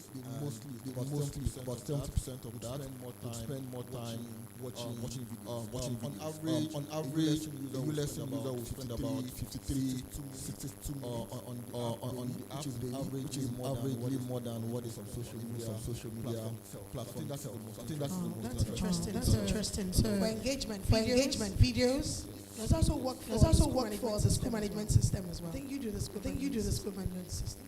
So for us, we allow the schools to push in their content into the platform and easily track all of those things. So we also do computer-based tests as well. So as a teacher, you can actually see how many students attended the question on the platform, and you can see which of the questions had the highest pass rate. So that can easily help you to know where your students are lacking. So let me ask you a question quickly based on that.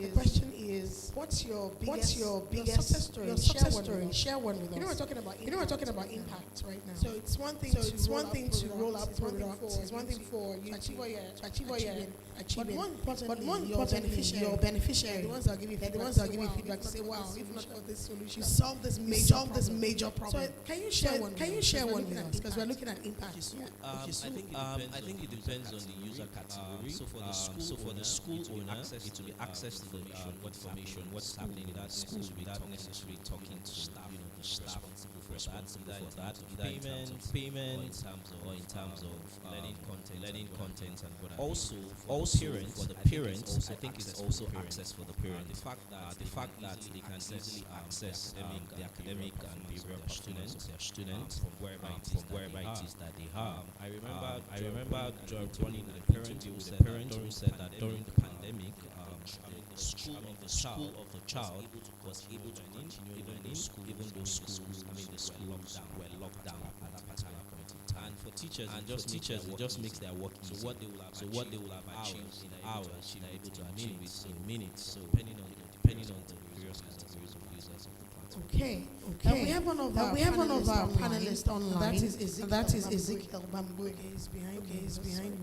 Hello, Ezekiel. Can you hear me? Hello. Please unmute yourself.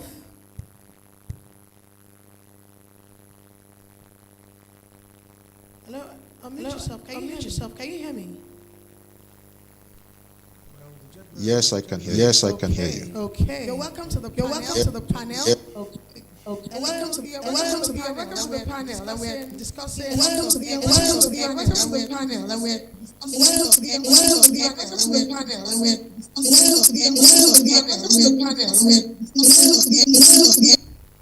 Okay. Looks like my shadow is in the room. Okay.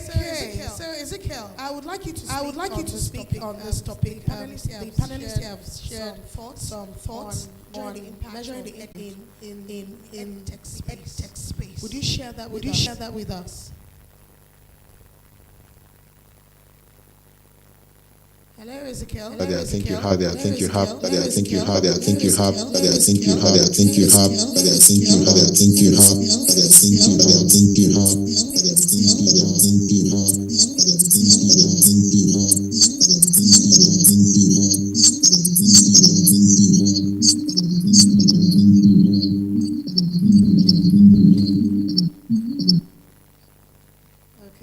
Okay. I don't know when to solve this. I'm seriously thinking about it.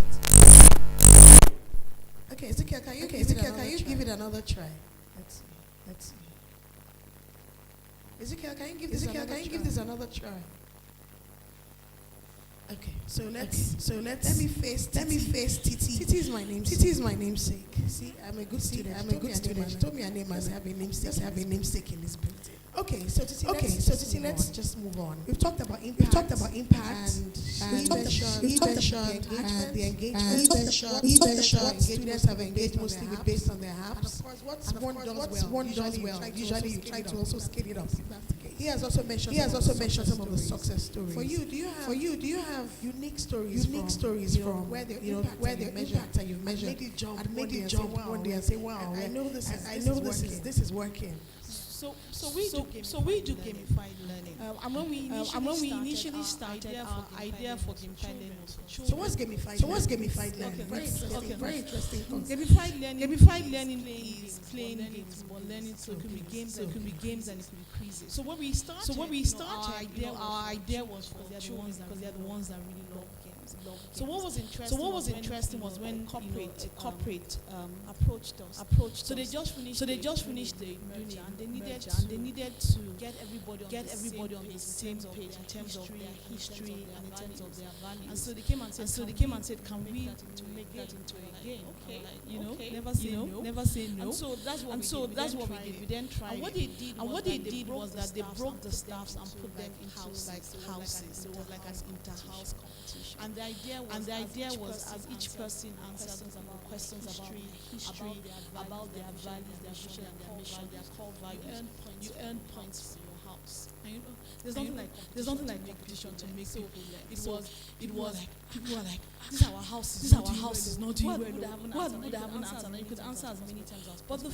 But the feedback that came was they were excited about how much of the history they weren't aware of and how much they didn't realize that you could actually through playing games teach. So it wasn't like a formal class that they came on top. People trying to answer the top of the leaderboard. They'll go and look for vision and mission. So it's that thing, and that was wow for us, and that really opened new avenues in terms of looking at it for.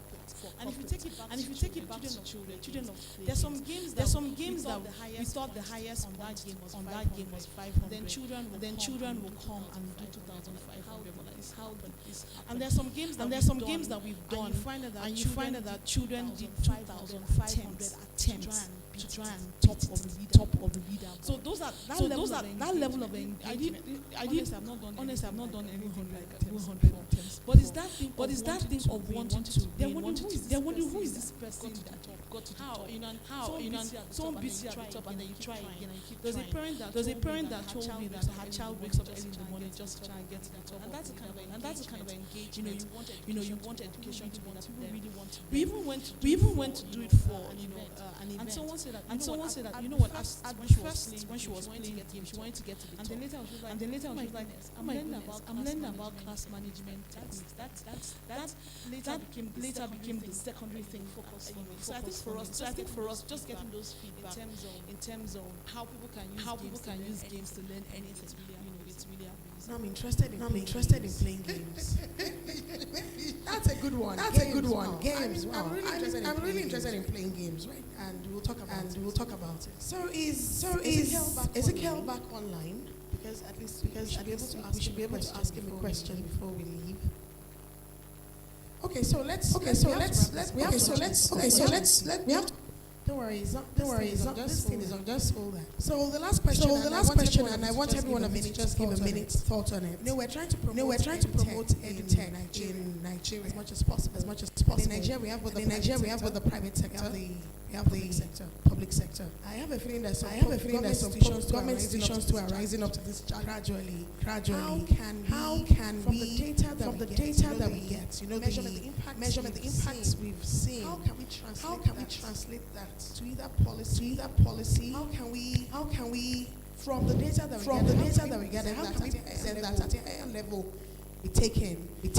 Decisions that can impact our at the level of policy. Because beyond speaking in this room right now, it needs to transfer beyond the pocket of what we do to a larger scale where it can influence policy and in a few years down the line, we'll see that some of these things stem from this conversation. We want it to be bigger. We want it to be national. We want to be national. We want to influence at least one day at a time.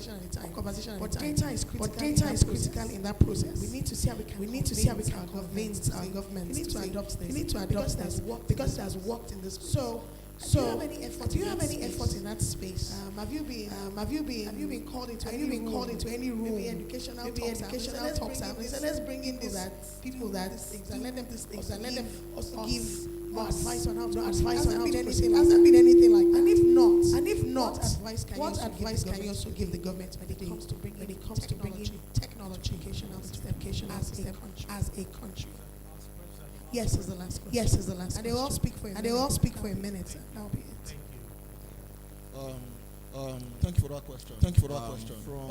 From a private sector perspective, the little that we can do. But I think one of the most important things we can do is to enlighten and educate the government officials and the public in general. On our side at ULESN, one of the things we're planning to do is more like a student outcome report, kind of compile of the reports that we've gathered over 4 years and put it out to the public to be able to see and hopefully inspire and also trigger some conversations among different. That's a good step. And I look forward to reading that someday. Yes, sir. I think that one thing that is very, very important for the government is to make data driven decisions, especially when it has to do with education. We're currently running a survey. We realized that the performance for WAEC last year and even 2 years ago was very terrible. Like I will always say, if a child is failing WAEC in SS3, it's necessarily not because of the things that he or she was taught in SS3, because of concepts that was taught in class 1 that the child did not understand. So we're currently working with some set of schools to track on a topic by topic basis, to be able to identify which topics are struggling at, and then create intervention plans, and then we'll be able to see how that would impact on their egg by the time they write the exam. So I think that government needs to have a way to get data from all of the schools, local government by local government, state by state, and then we can actually be able to pinpoint what local government struggling with. Are they struggling with mathematics? Do they need more math teachers in this local government? English they are struggling. Do we have more female students being present in the school in this local government? Male students. What is the age bracket of students in school? So a lot of data will help the government to be able to make a lot of decisions. And of course, engaging, and we're looking forward to more engagement. All right, thank you. That project looks like a big one. Actually, I wish you luck, and I wish you speed. Please don't give up on it. I mean it. Yes. Interesting. I was in Abuja last week as well, and it was really for the brainstorming workshop done by government agencies on STEAM education. Because STEAM education is one of the things that they were looking at developing the policy, and also how to work with all the various stakeholders. NUC was there, so many other. And I think one of the things that I took away from there is that I also gave them advice beyond the policy. There are a lot of people already in the space doing things. How can leverage on what those things are leveraging on technology. So instead of having to redefine those things are there. Those things are there. Let's EdTech to leverage on. So what I'm excited about is that there are steps because the policy allows this, and then I think for government is how do you work with people that are already both the private and the public sector that are doing various things. All right, thank you. Thank you. We're in a hurry now. We need to wrap up this session. Thank you all my speakers. Thank you audience. Unfortunately, we can't take audience feedback. I just want to wish everyone of you. You're doing great in your spaces. More grease to your elbow. They say in the old parlance. I wish you speed. And I wish you impact. Even more impact as you continue to do the best.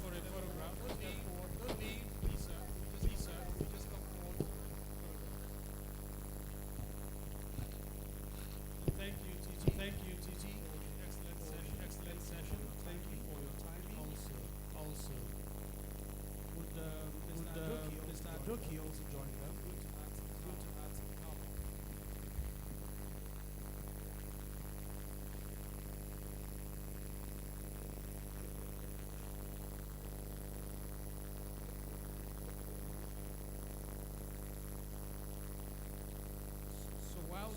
While the photograph is going on, our last get ready.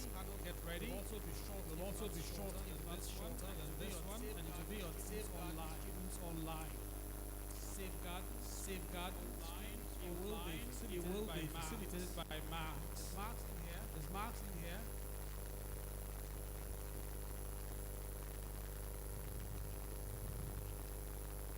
Marks. Okay. An applause for them for the session. And by the way, there's an online game that Titi Ade will talk about, right? We'll talk about just in a moment. It doesn't mean as you look at your seats, you let me know how to say it. While the session is quickly access it, have a resource material. So there's the code. So just scan the code. I think we also have, if you've got flyers, just scan the code. It's just a like 2 minutes, 10 questions. Yes, just scan it and then play.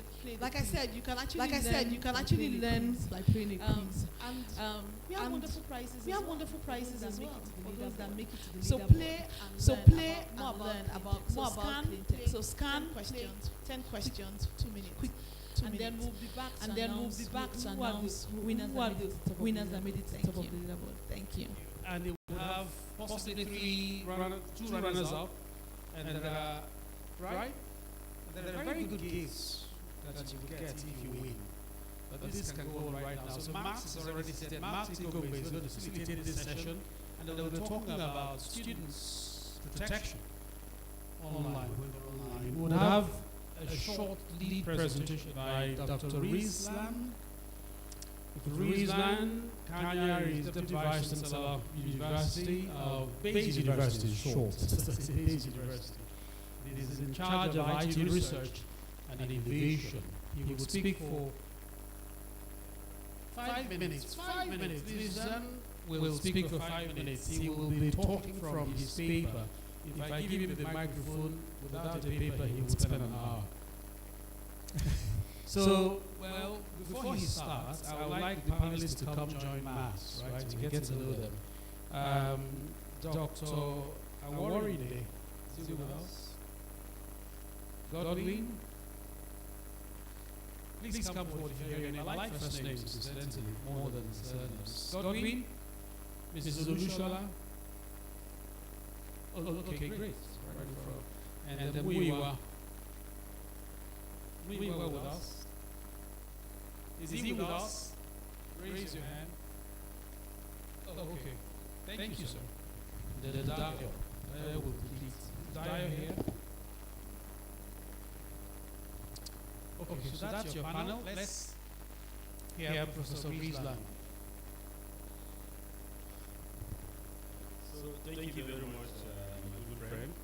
I'm not going through protocol, but I must appreciate my good friend Shola for sustaining this very important event. We talked last week, and when you told me I have 20 minutes talk, I say it's not enough. But when I came this afternoon and I see what is happening, I have to cut my slides to just 9. And just 9 slides, but they are more pictures. So I must recognize my student, Shei. I'm very excited when I came and I see him sitting. I think I taught him about 7 semesters ago, right? Yeah, so this is exactly part of what we are doing at Bayes University. So maybe if you can just go through. I'm not going to tell the literature, story, or plan. You know, my good friend knows I like taking about action, what we have done before, and how we can have just keep going. I'm not going to, because this is a very important topic. And I always tell a story. When COVID-19 came in 2020, and people are shouting, planning what to do. We already know what to do at Bayes University. As federal government announced, close your door, we close. And I remember that same day I had a class by 1. And I remember I have 87% participation in the class. So it's a big goal. And I remember over 9 vice chancellors reached out to us. How do you do it? And I like what the panelist said earlier. Data is key. Many universities in Nigeria are unable to do digital learning on COVID-19, not because they don't have the capacity or the capability. They don't have the data of the teachers and the students. As we all know, most of us are registered through cybercafe. So it's a big issue. But I just grab our website. We have policies that we set up in our university, and they are live. If you want to download, you can download them. Number 1 is the acceptable use policy. So it clearly shows the do's and don'ts. Very clear. It is about 19 pages. We clearly state the expectation from the students, from the teachers, and the rest. Then we also have the digital learning policy. I think that also inspired the Federal Ministry of Education. And I think they just passed on the policy recently for review, but it's not yet put into a digital space. But we have the digital learning policy as far back as 2016. Because we take digital learning very serious. Even though we are physical, but we have to complement all our teaching online. Then we also have digital assessment guidelines. Because if you teach very well in face-to-face, if you're given an opportunity to teach, you will not have that ability to teach digitally. Talking about digital pedagogy. I remember after COVID-19, we were about to campus. We have over 40,000 videos that we have sample view to analyze. And we were very disappointed with the quality of the digital teaching. And even the ethical perspective of how teaching is being done online, which is something that the university is currently investing to see how we can support students. So the most important part is we need to have a policy instrument to support that, and there must be a serious trend. She can confirm, before you get to 300 level in my university, you must go through 7 credit load that supports them to be digitally ready. And I think if I remember, we have the computing for academic skills, which my office handle, basically how to take them up. We know most of them now know how to use these technologies. I remember 14 years ago when we started, I spent about 3 to 4 months teaching students how to use keyboard and mouse. We don't do that anymore now, since after COVID, because practically all our students are ready. So what we do is we try to accelerate them to be digitally competent, not digital literacy. We have already gone beyond that. Then safety is key, and even after, I know even public universities, they do online exams. As a policy concern, in our university, all first year exams are done online. And my own course that I teach, students can be exam from anywhere. I think she can confirm. You can do it from anywhere. You can even have your grandmother, grandfather to be part of the yeah, because it's not just about any means of the getting ABC. You're looking at students to be alive and online. So that's number 2. Number 3, resources. I don't think we have issue at our university. Honor and management support us to really have this digital culture. If you talk about, if you don't have funding, you really need to get the law of your vice chancellor or your principal to see the need for them to invest heavily I spend money in my university for ICT. It's not a job, it's big money. Millions, in hundreds of what? Millions. Recently, we partner with Huawei. We invested almost $500,000. And it's a big investment to see how we can access our environment. Then awareness, I don't think we have issue because Google just ring out to me, I think not long ago, said, are you guys still doing learning online? We say no, because 67% of our lecturers use Google Classroom to complement face-to-face teaching. They don't want to go back to normal. And this is weekly statistics. If you take a semester, 97% of our lecturers use Google Classroom to support the face-to-face teaching. That requires a lot of awareness and commitment. And that's what my office do for the first 3 years, to see how we can support them. So beyond just being an active learners, but also to be active stakeholders beyond the ecosystem. Like I'm very proud to say that she is an inventor, and he's doing something by heroes related to the business. Act for something around that. Then emerging technology is a very crazy issue. 5 minutes. Okay. So emerging technologies, generative AI, ChatGPT and the rest. We have a policy now that we put in place. In our next Senate meeting, we'll pass it into law to be our university rule around generative AI. And we also have plagiarism policy and academic integrity policy. Very important. Thank you very much.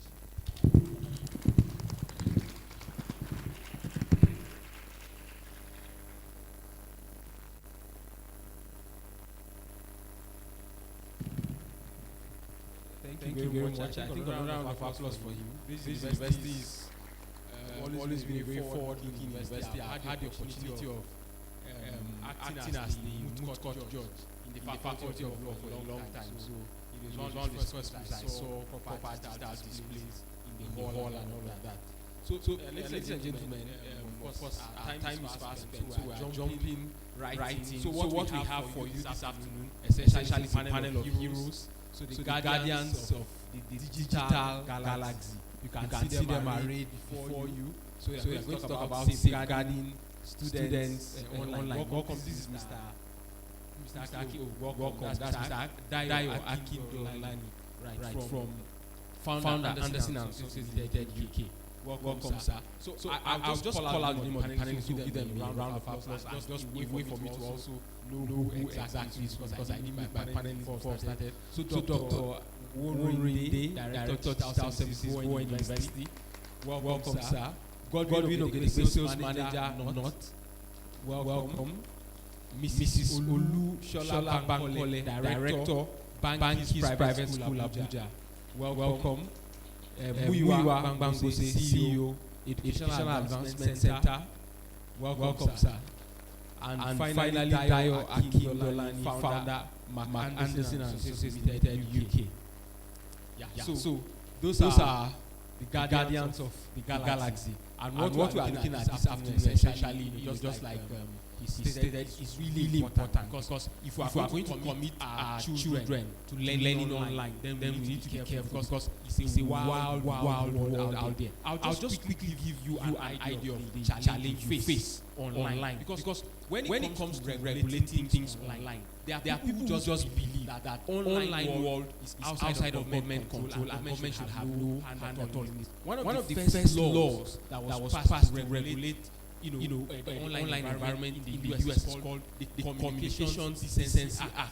It was passed in 1996, and amongst others, child pornography and such things were part of what that law was passed to regulate.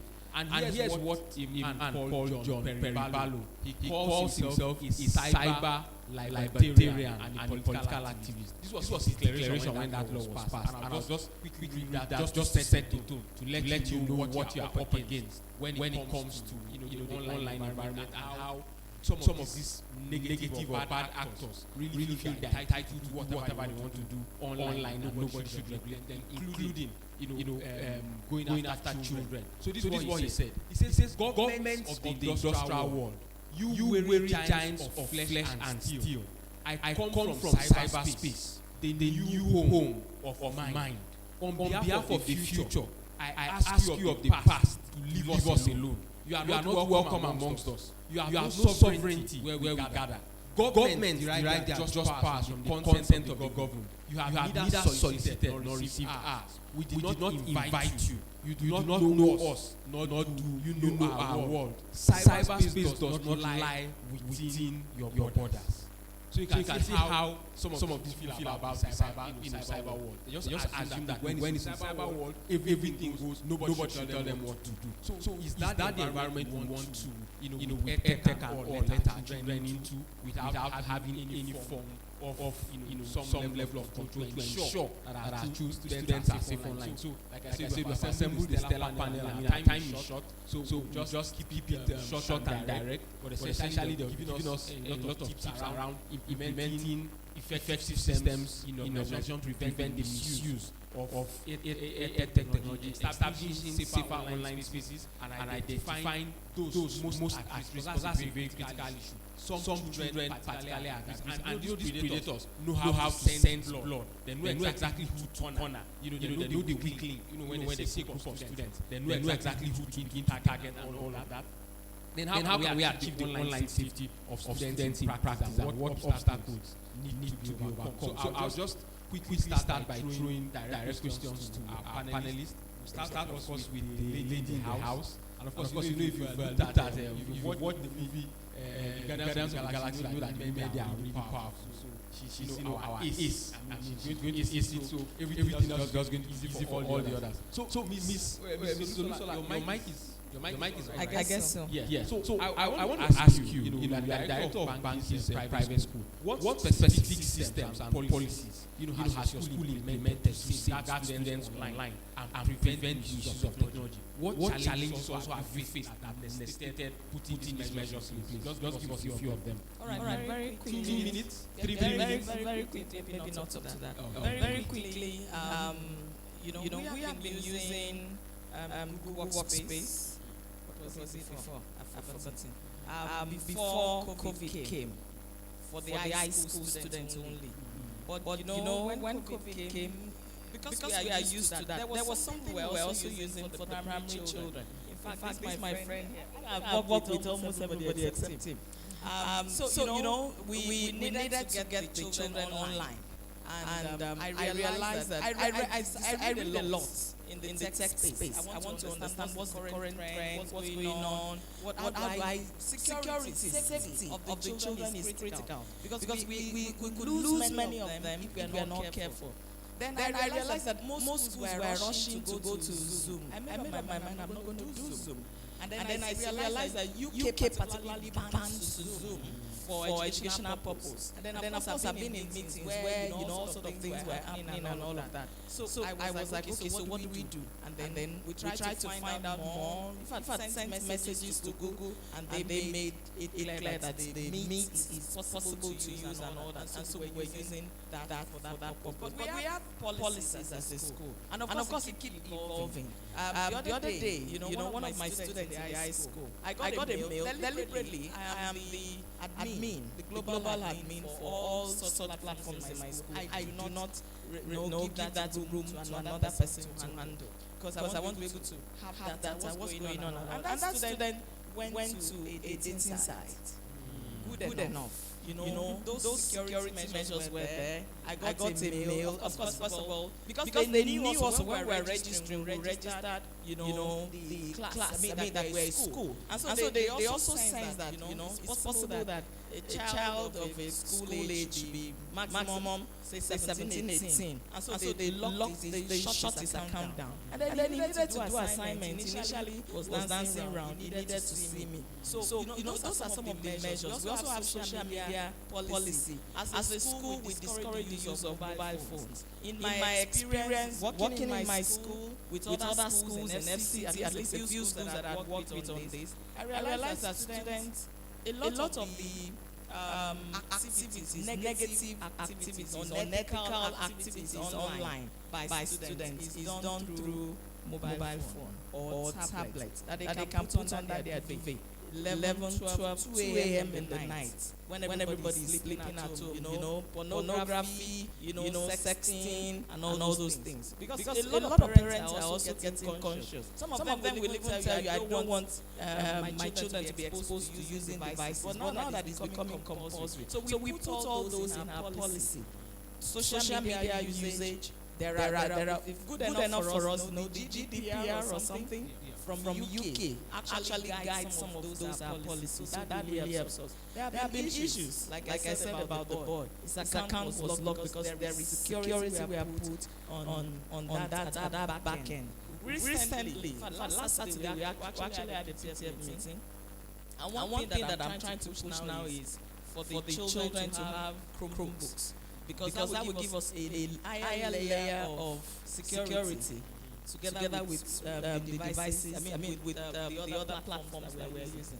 Thank you very much for that practical experience. So I'll just move on to Dr. Aworinde, Director of Digital Services, Bowen University. So from your own perspective, what steps has the university taken to monitor students' activity online? I mean, Mr. Olusola just told us of some level of monitoring to identify concerning behaviors. But then remember the panel just before us, the presentation before us about privacy. So how do you balance this with the students' privacy? You have the right to just just badging on them and all of that. How do you create that balance between monitoring and privacy of students? More so because students, some of them are above 18, so they are considered adults. How do you create that balance? Thank you. Yeah, let me first put in perspective the fact that we need to realize that predominantly most of our students are Gen Z students. And they range between, they were born between 1995 and 2009. And there was a statistic that was released not too long ago that about 51% of Gen Z students learn by doing, 38% learn by listening, and then about 11% of them learn by seeing. So given this set of students are digital natives. They are highly active, and they want to explore a lot of things. And this is actually posing a serious challenge to a university like ours, where virtually all our students are confined within the university. And presently we have an average population of 5,000 students. And that poses a serious challenge to us. So we decided to go the proactive route rather than reactive. That okay, what are the things that we can put in place to mitigate? The fact remains that we cannot eradicate this challenge. In fact, it's a global challenge. And I think around 2007, maybe 2007, a number of university web services were infiltrated. And in fact, most of these guys were involved, like New York University, Washington DC University, and the likes like that. Then within a space of 1 month, UCL in London was equally affected. I think by Rasmin Putin also. So it's a global challenge. So one of the things that we did at the initial point is, okay, let's mitigate the effects by ensuring that our students don't make use of phone beyond 40,000 naira. Actually, it's quite ridiculous. But that was the first step we did then. Then thereafter, we discovered that, okay, virtually all our web services, all our processes are now digitalized. So we cannot really restrict them to 40,000 naira phone. And what will 40,000 naira phone do in this dispensation? So we took it further to the point of saying, okay, you are not permitted to use iPhone in the university. You're only allowed to use, and these are things that we've done over time. But we discovered that we cannot really control it. We can only reduce. Your students will still bring their iPhones to school, but they will take responsibility for any case of theft, and immediately they are caught, they face disciplinary measures. Then thereafter we discovered that this is not really effective enough. We now got to the point of putting up a policy, digital usage policy, that will help guide students on responsible usage of the digital space, given that we cannot do without this. So and the moment you misuse it, there is a corresponding action for it. So these are some of the things that I think we need to get it right. That it's actually a delicate process, trying to work in between reducing, infiltrating student privacy, and then ensuring safety on the digital space. So we decided that, okay, this is what is permitted on our network by putting in place firewall policy and ensuring a robust or maintaining a robust access control listing. So these are some of the things among several other things that are universities trying to. Thank you very much. And I mean, what I get from that is that because most of those security measures are built on global best practices like the GDPR that Mr. mentioned. It means privacy concerns are already taken care of within those parameters. So we just move to Mr. Muyiwa Bangushi, CEO of Educational Advancement Center. He's coming from the viewpoint of an EdTech company now. We want to ask you. We have spoken to schools, the younger children, more adult student population. So we want to ask you in your own company building your product. What safeguards and controls does your company build your products to prevent student misuse? How do you partner with schools on implementation? We talked about data-based understanding of these problems and solutions. How has your company fared in that area? Well, I appreciate all that said. We have a standpoint. The virtual world is a reality now. Okay, it's like saying that cars can knock your children down, so they don't walk on the streets. You can't escape it. If you go to the web space, you can find what we call commonsenseeducation.org. They have lessons for children. Anybody going to the internet should learn some basic security things. We are protecting children from adults, from what I hear. But you know that there's cyberbullying? In fact, that's like 67% of the cases. Cyberbullying among children. All right. So we can't hide them from reality. But we can equip them, make them smart. Just like make your children street smart. Let them know what to do, what not to do, how to avoid things, because all the firewalls and saying they shouldn't touch this, they should do that, gets them curious. I know children who by themselves go to break the firewall. I mean, it's just that we don't have smart kids. Some of them they get kick in hacking. So if you have students in your school who want to hack, they just enjoy. They're not making any money from it. So to me, the solution is training. We should equip ourselves. The government should know. The people should know. As a society, we're not concerned. My last child is a CISO, Chief Information Security Officer of a university in Canada.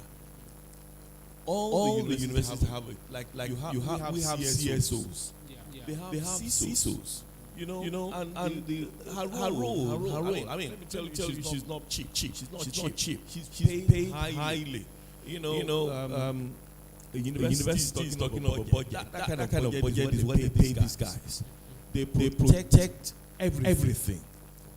You see students, workers sending emails, use Yahoo email, anyhow, use Gmail, anyhow. That's not allowed. It's not allowed. You know the trouble that Hillary Clinton got into. So there are serious things that we need to be aware of as a society, as a community. So we should go from the lowest level, get them aware of the dangers. Just like we say, before you cross the road, look right, look left, and look left again. All those things that you follow me, there are equivalents on the internet. So the man who gave that declaration was telling the government, look, you can't hold these guys. Go and study blockchain. Blockchain, they will hit you. You can't trace it. They will hit you can't trace it. So it's only the minor levels that we're still battling with. Somebody will call you and say, give me money. They are serious issues. And I believe number one is education. We should educate ourselves. Thank you very much. Thank you very much. I mean, of course, one of the strong things I get from it, which is correct, is that we can't play the ostrich on this. You can't think you just get your children not to touch, because the more you tell them do not touch, the more curious they are. What exactly is there and they want to touch. So now the question really hits my heart, because I've really seen this play and come to going to What training do you think provided to help identify at-risk students online and provide support? What resources are available? Because I think it's a crucial issue that predators have a sense. They know, when they look at a group of students, they have to have an idea who is vulnerable, and they begin to zone in on them. So how do we identify, just so we take proactive measures to protect those students before they fall prey? So what are some of your thoughts on how to identify and what resources are available to support at-risk students online? Thank you very much for that question. Good day, everyone. So I'll start by saying this quote from Thomas Powell. He said, the most important thing for my children is to protect them and then teach them. After then, it's up to them to become and be anything in life. Protection and teach. Are you thinking these two words very seriously? And before I answer your question, do a background for this. In terms of protection, sometime last year we started, every single employee you listen, whether you are at the front desk, at the content side, or you are feed like me, we had to do a compulsory child protection training. In line with the United Nations Protection Rights and the Federal Ministry of Women Affairs. It was a compulsory one. So while you are developing the content, protection of the child is at the forefront. While you are engaging the student online as a tutor, there are certain places or certain things, there's a line, there's a red line. And there's a way they will respond to the question, you know that this person needs help. Part of those training also include your ability to sense. Coming to your question, sense when the child is even troubled. Some child where they are trying to answer a question, ask you a question. We've seen cases where they try to put certain things and say, man, this is what is troubling me. In trying to reach out to you to thought. So we did that first. So everybody has that training and know how to handle every child when they engage them. Another thing we've done is that presently on our tablet, we started was just a subscription. And then parents said, how do I see that? Am I sure that my children could learn with my device and they are safe, or learn with the laptop and they are safe? We know you can't exactly guarantee that. So we sat and ensure that what we're bringing has that level of protection. So presently our device has three-level protection aside the normal parental control, where they can't access anything that you don't permit them to. They cannot download any app if there is no outright permission either from you, the parent, or the school administrator. We have that ongoing. And then thirdly, we got to the point where we have to have a partnership with a telecommunication company where when you go online, with our data, there's certain sites you can never visit. It just goes off. And now we're not going to the point where we now make it offline, just to eliminate that part. So what we've done is always it's a continuous improvement. We've seen cases where kids cannot even talk and share with their parents or with their tutors, but they're open to the fact that I can share with this person. I saw how you're responding to my question. Right? You see my CEO mentioned something about the pillars of the U lesson app. One of them was the life lesson. Something happened one time where there was chances that during the chat we've done a lot of protection, right? Where certain words cannot descend to the chat. Certain words were red flag. Once they come up, that chat just gone off, and then we take the chat out.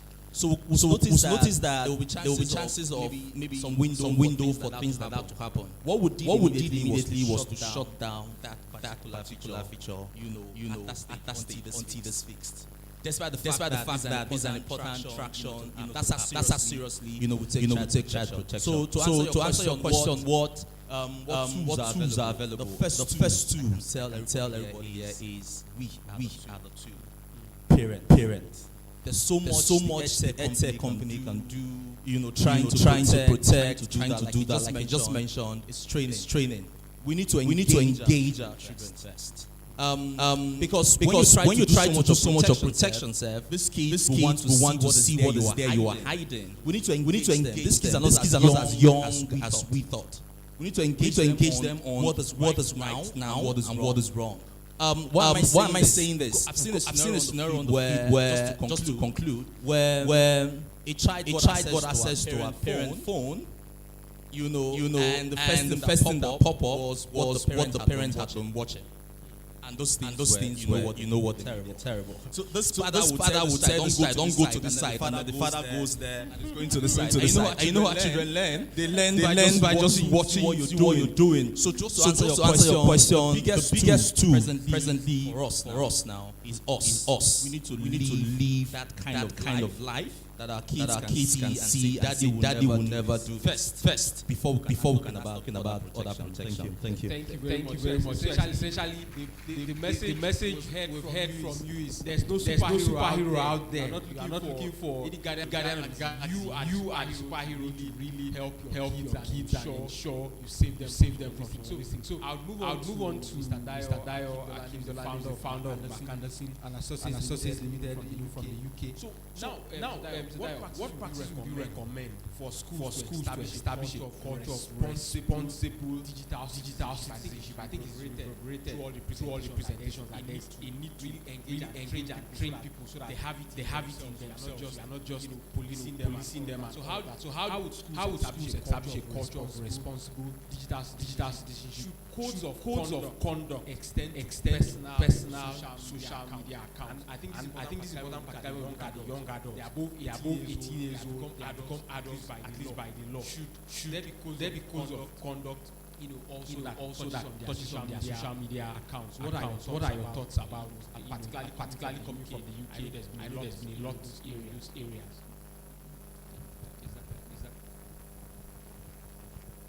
Thank you so much. So for my experience working in the UK, I realized that just like what we said, digital education start from the year 7, even from year 4 to teach them. You don't go to this site. You don't do this. So they are well informed right from the very beginning. So it doesn't really. You don't have to get to the age of maybe 16 or before you get education. So in school, the school takes very hard because kids are exposed to devices for assignments, maths games, TT rock stars, and all of you. I want to play game.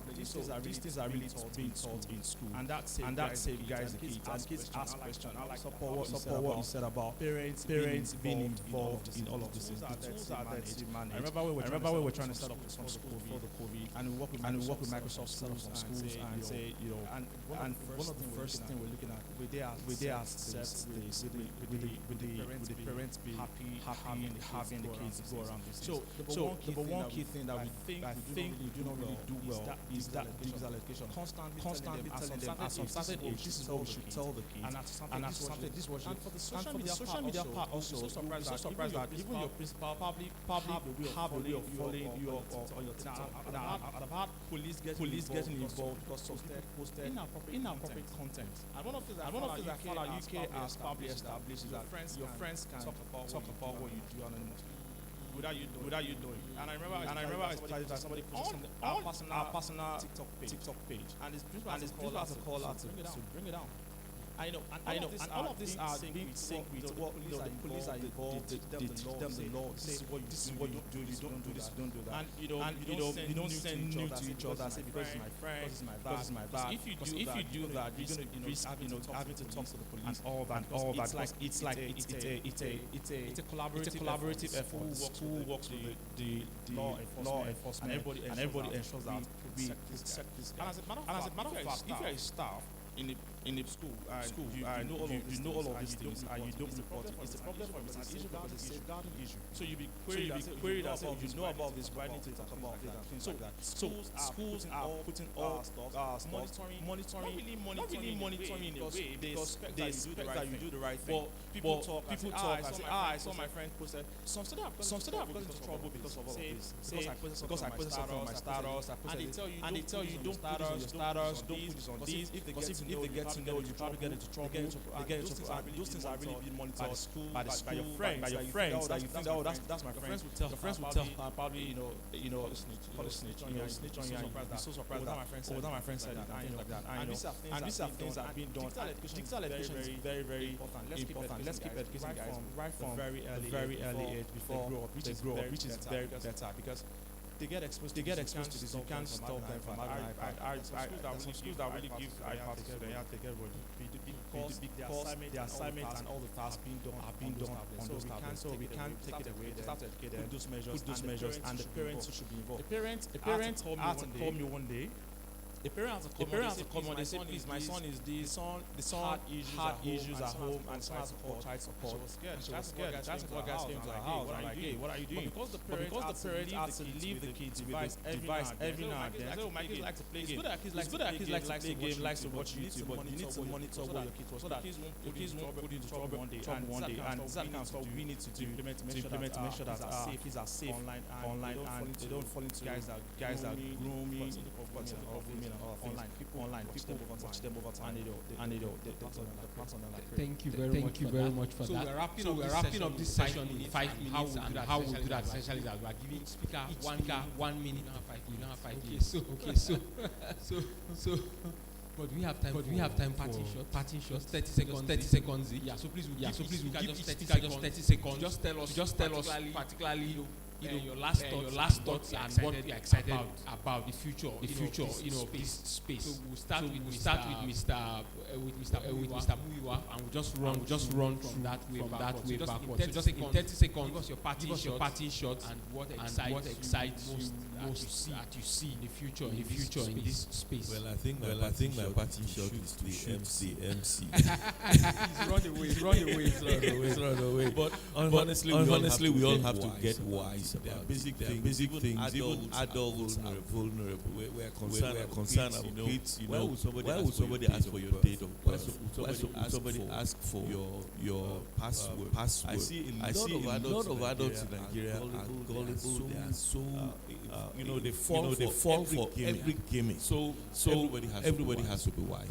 Then you can also monitor usage. That's a good way. If you see somebody, it's possible to check the usage of individuals in an environment. Somebody is always using data and consuming it. That person you want to go nearer, and check what's going on. So I believe everybody should be circumspect. Thank you, Mr. Muiwa. Move on. Yeah, thank you so much. So yes, the future is bright when it comes to how do we make the most of this opportunity. It's an opportunity. A lot of things can be done, presently now compared to before. My pattern was to just be you kind of throw away the baby on the bathwater. It's a good opportunity. How do we ensure we make the most of it without falling victim or even just going to extinct? The first for our parents, guardians. Can someone check your phone now and say give it to your child that you blinking? I think it starts from there. Let's do that first. We're able to do that. The whole of the universe give us the courage to talk to our children. They will listen to us. Thank you very much, Dr. Awori. Thank you. I think my own final shot should be that internet don't forget. always digital footprint, and whatever you do one way or the other in the nearest future will actually work against you or for you. So we should be careful of what we do online, and we should as well educate our students and various staff members in an organization in like manner. And there should be regular risk assessment of our digital space. There is need for regular security auditing of our infrastructural facility to ensure that as much as possible we are safe to a large extent. Thank you very much. So to Mrs. Olushola. All right, I'm calling. Yeah. What was on my mind. There are two catchy phrases we use in school. Think before you click, and internet don't forget. And I think that is drilling it down. I remember we're going to re-emphasize this. Immediately we resumed from COVID. I told the story of someone in US. I watched the old drama then. Something Kavanaugh. I think it's in the Supreme Court now. It was surprising that what happened when I was in high school. Almost 50 years after somebody is bringing it up. So I tell that story to my students that see what you posted or what you watched may never know that somebody saw it and somebody will see. So I believe that this is playing a lot of roles as a school. To the government now. I'm appealing that our ICT curriculum needs to be reviewed in line with safeguarding policy to make sure that it's included. We include. I said we just did it by ourselves. The parents also we send tips that could help parents also check their children. I think when we do all of this, Thank you, sir. Last words. So I'll be very brief. I think one thing I would say, the kids must go online. Not just we. They must. They probably will not have time for all of those things. Build a very good community where they can talk and share opinions.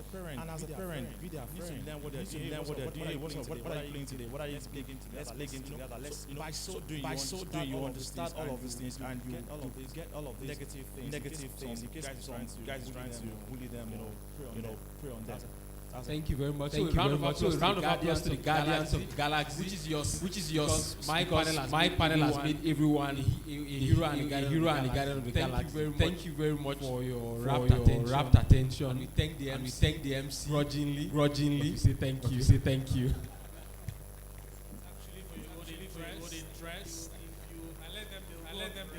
No, don't go yet. Don't go yet. Let's take a group photograph. Yes.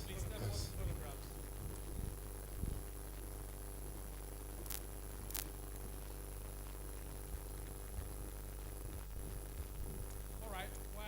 While going on, our next panel, get ready. We'll take the importance of privacy. That's the next one. And we take it by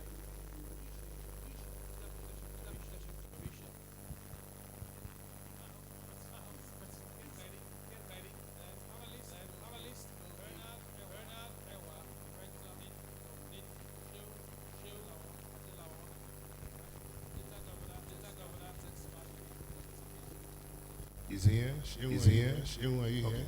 Okay.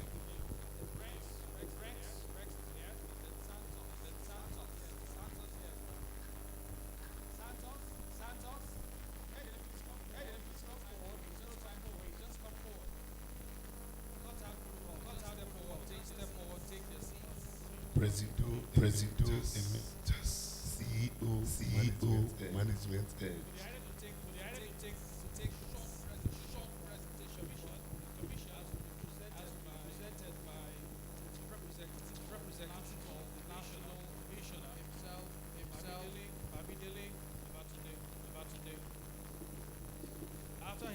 After his session will be moderated by Nelson. So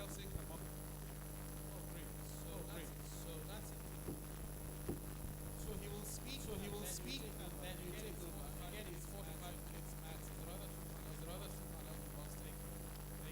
By the way, there are prizes. If you haven't played that game, there are prizes, three prizes. I won't mention it, but I should tell you. That's a solar power fan, microwave oven that is a baby maker. So play the game. Is there dispenser? Because my dispenser spoiled yesterday.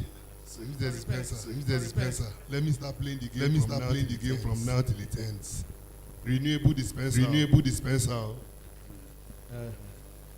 Thank you very much. Good evening, everyone. May I please abide by the existing protocol. One has been established before we came in. My name is Babatunde Bamigwe. I head legal enforcement and regulations at the Nigeria Data Protection Commission, and I'm here this evening.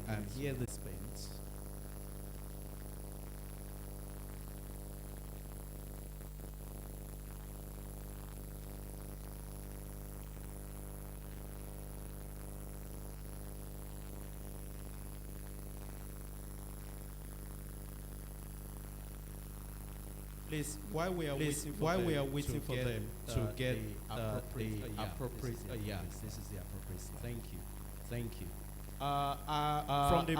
From the previous discussion, and I want to greet very specially my director, Nida, Dr. Ben. Thank you. I want to say that from what we have heard previously here, I've heard about don't click before you think, or think before you click, and then internet do not forget. But for us at the commission, we know of a data subject right, and it is the right to be forgotten. So how do you now reconcile that right as a data subject if you cannot actually forgotten in the real sense of the word? So this evening, shifting away a little from the education topics, we are looking at the importance of privacy by design. Principle in smart cities. Imagine a smart city during COVID-19. What it would look like. It will probably look like a city that is impregnable, a city that cannot fundamentally be attacked or overwhelmed by the impact of COVID-19. That is what smart cities do. Goal 11 of the SDGs is about sustainable cities, building resilient cities, as it were. In fact, if you are going to have EdTech, it all comes down to smart cities. So having EdTech, education powered, by technology is part of building smart cities. Please let's go to the next slide. So national commissioner is away on it. National assignment is somebody you are really very familiar with. Because of our time, I will not go over his profile. He brings his very good tidings to this event. Please, next slide. So personal data generally. What are those personal data that we are looking at? This is something we are all familiar with. Things like your name, your telephone number, but even beyond that, about your metadata. I've had interaction, I think, with the director of e-government, and he said something around the possibility of measuring cities, which part of the city is awake at a which part of the city is asleep at a particular time, so that the energy company can plan adequately where to supply energy to at a point in time, or where to take energy from at a particular point in time. And I think it can also help government in reflating economy. If you want a 24-hour economy, you know where people really are, what incentives you can really give in this area. If you trade at this particular hour in this area, these are some of the fiscal measures you can put in place that can enable you, to actually conduct your trade and almost go away with your profits. So examples of personal data, we are familiar with all of that. Please let's move to the next slide because of time. Data protection and data privacy. What is data protection? It's actually what you heard from most of the speakers that have spoken this evening. It is simply coming from your fundamental right to privacy, that is your right against unlawful intrusion, your right to what you call determination, informational self-determination. It is not actually about right to let's say information suppression. Nobody should know about you. Then you shouldn't really be in the society as it were. Because you live in a society, people really want government wants to know about you. Hope you are not doing anything that is wrong out there. This is really very important. That is basically what data protection is all about. Next slide, please. So what are the smart cities? The concept actually comes down to one thing, that building cities that are resilient, cities that are technologically, serving cities that can power things even as we are seated here. Let's say use of boats, for instance, use of all these technologies, use of building homes that are smart, internet of things, augmented reality. But that is for the 21st century. You can look back 20th century. You can smart cities just be about trains, as simple as that, telephone lines. But today in the 21st century, which we call the fourth industrial revolution, it is about the use of data and the very last scale. And what are we talking about in this regard? The variety of data, the value of data, the volume of data, the velocity of data, the validity of data, as the case may be. These are things that make up the essential characteristics of powering a smart city. Let's move forward, please.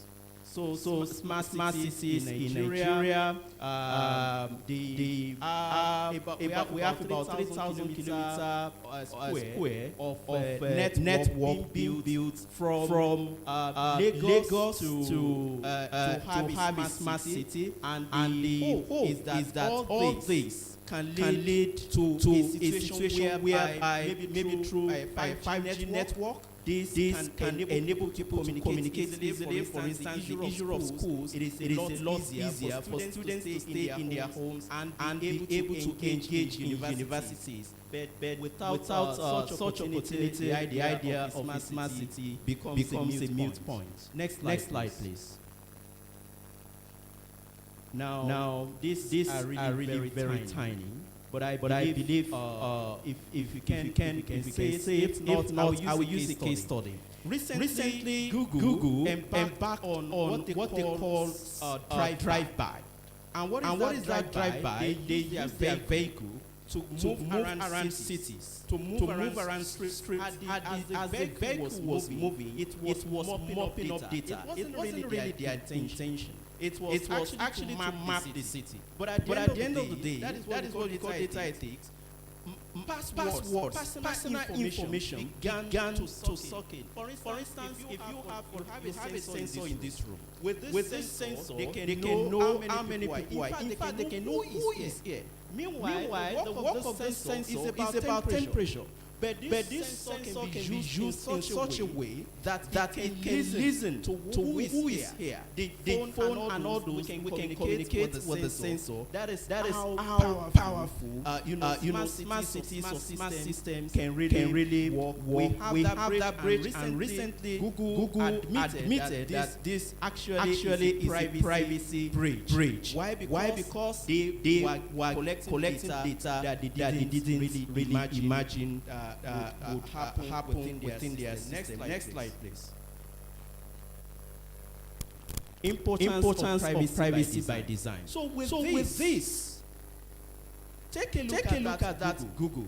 What they have done.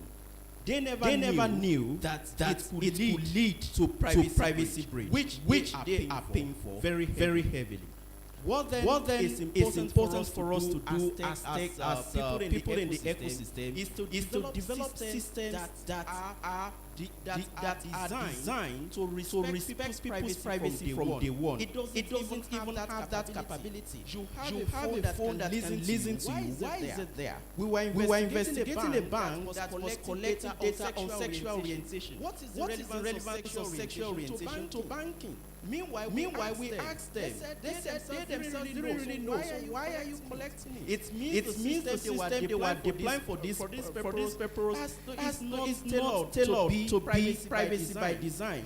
We're talking about parents. Students must go online. There is a way that it is actually impossible, whether the parent is negligent or otherwise. It is almost impossible for a student to actually go to places or do things that are unlawful. And I know the teacher during the Twitter case that we said what is unlawful on grant should be unlawful in the cyberspace. It may be a place where barrels of this world said it is free. We don't invite government, but insofar as you are a living person in a society, government is interested in what you're doing. Therefore, even if you're online, government is after you. Next slide, please.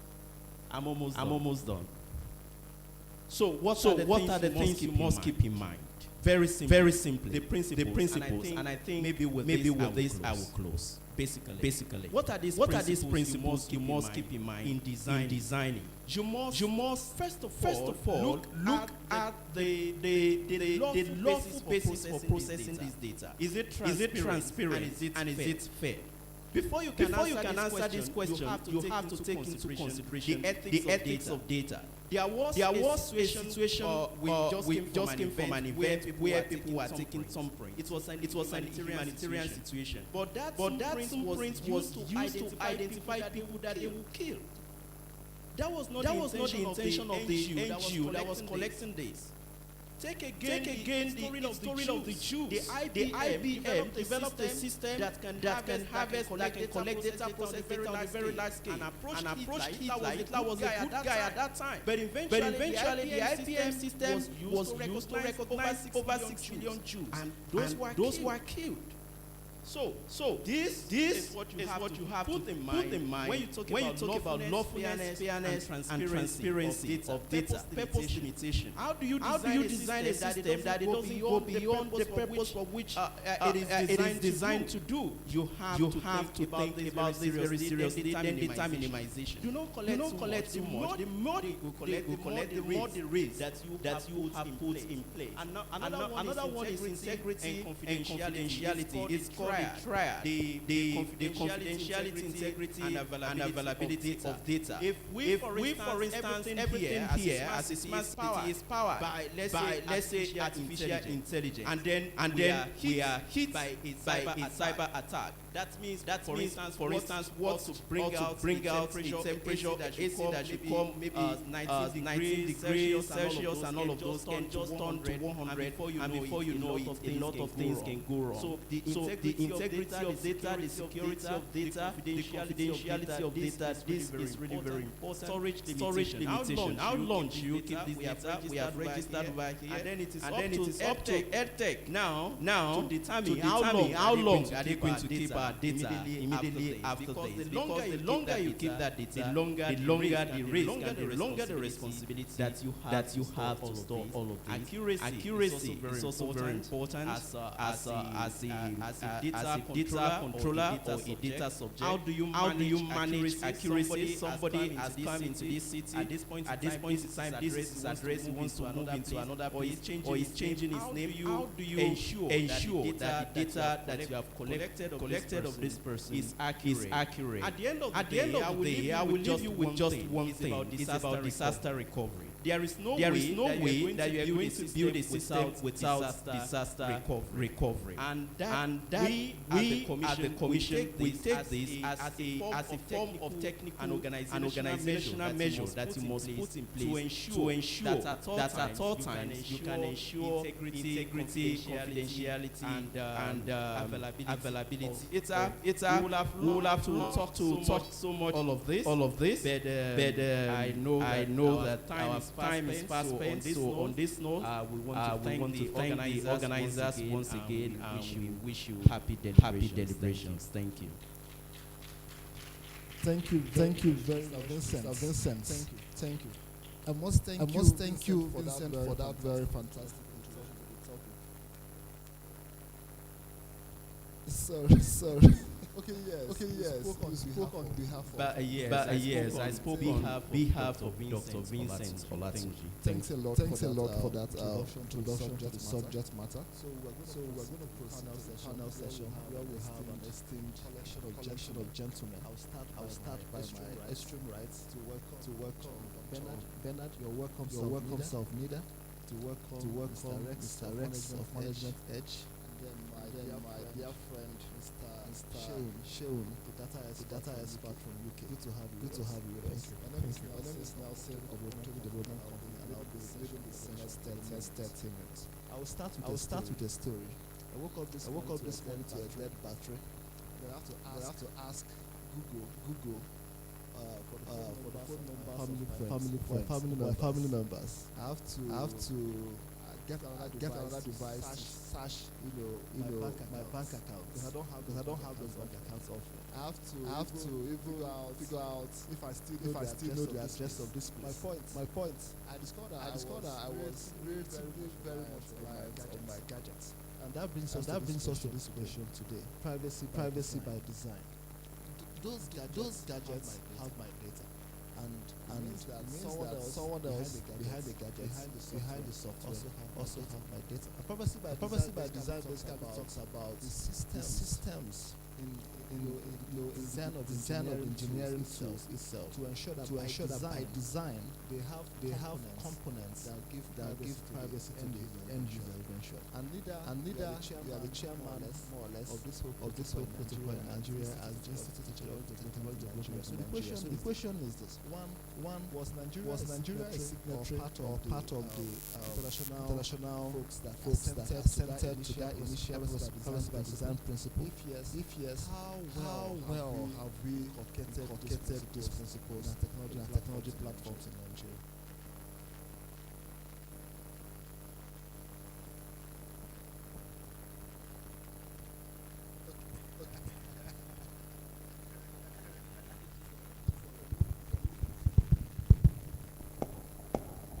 All right.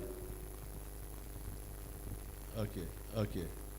So thank you very much. And I also want to begin by thanking the presenter, my very good friend and brother, for the very great presentation. And I thought he laid the groundwork for some discussions we've been having here.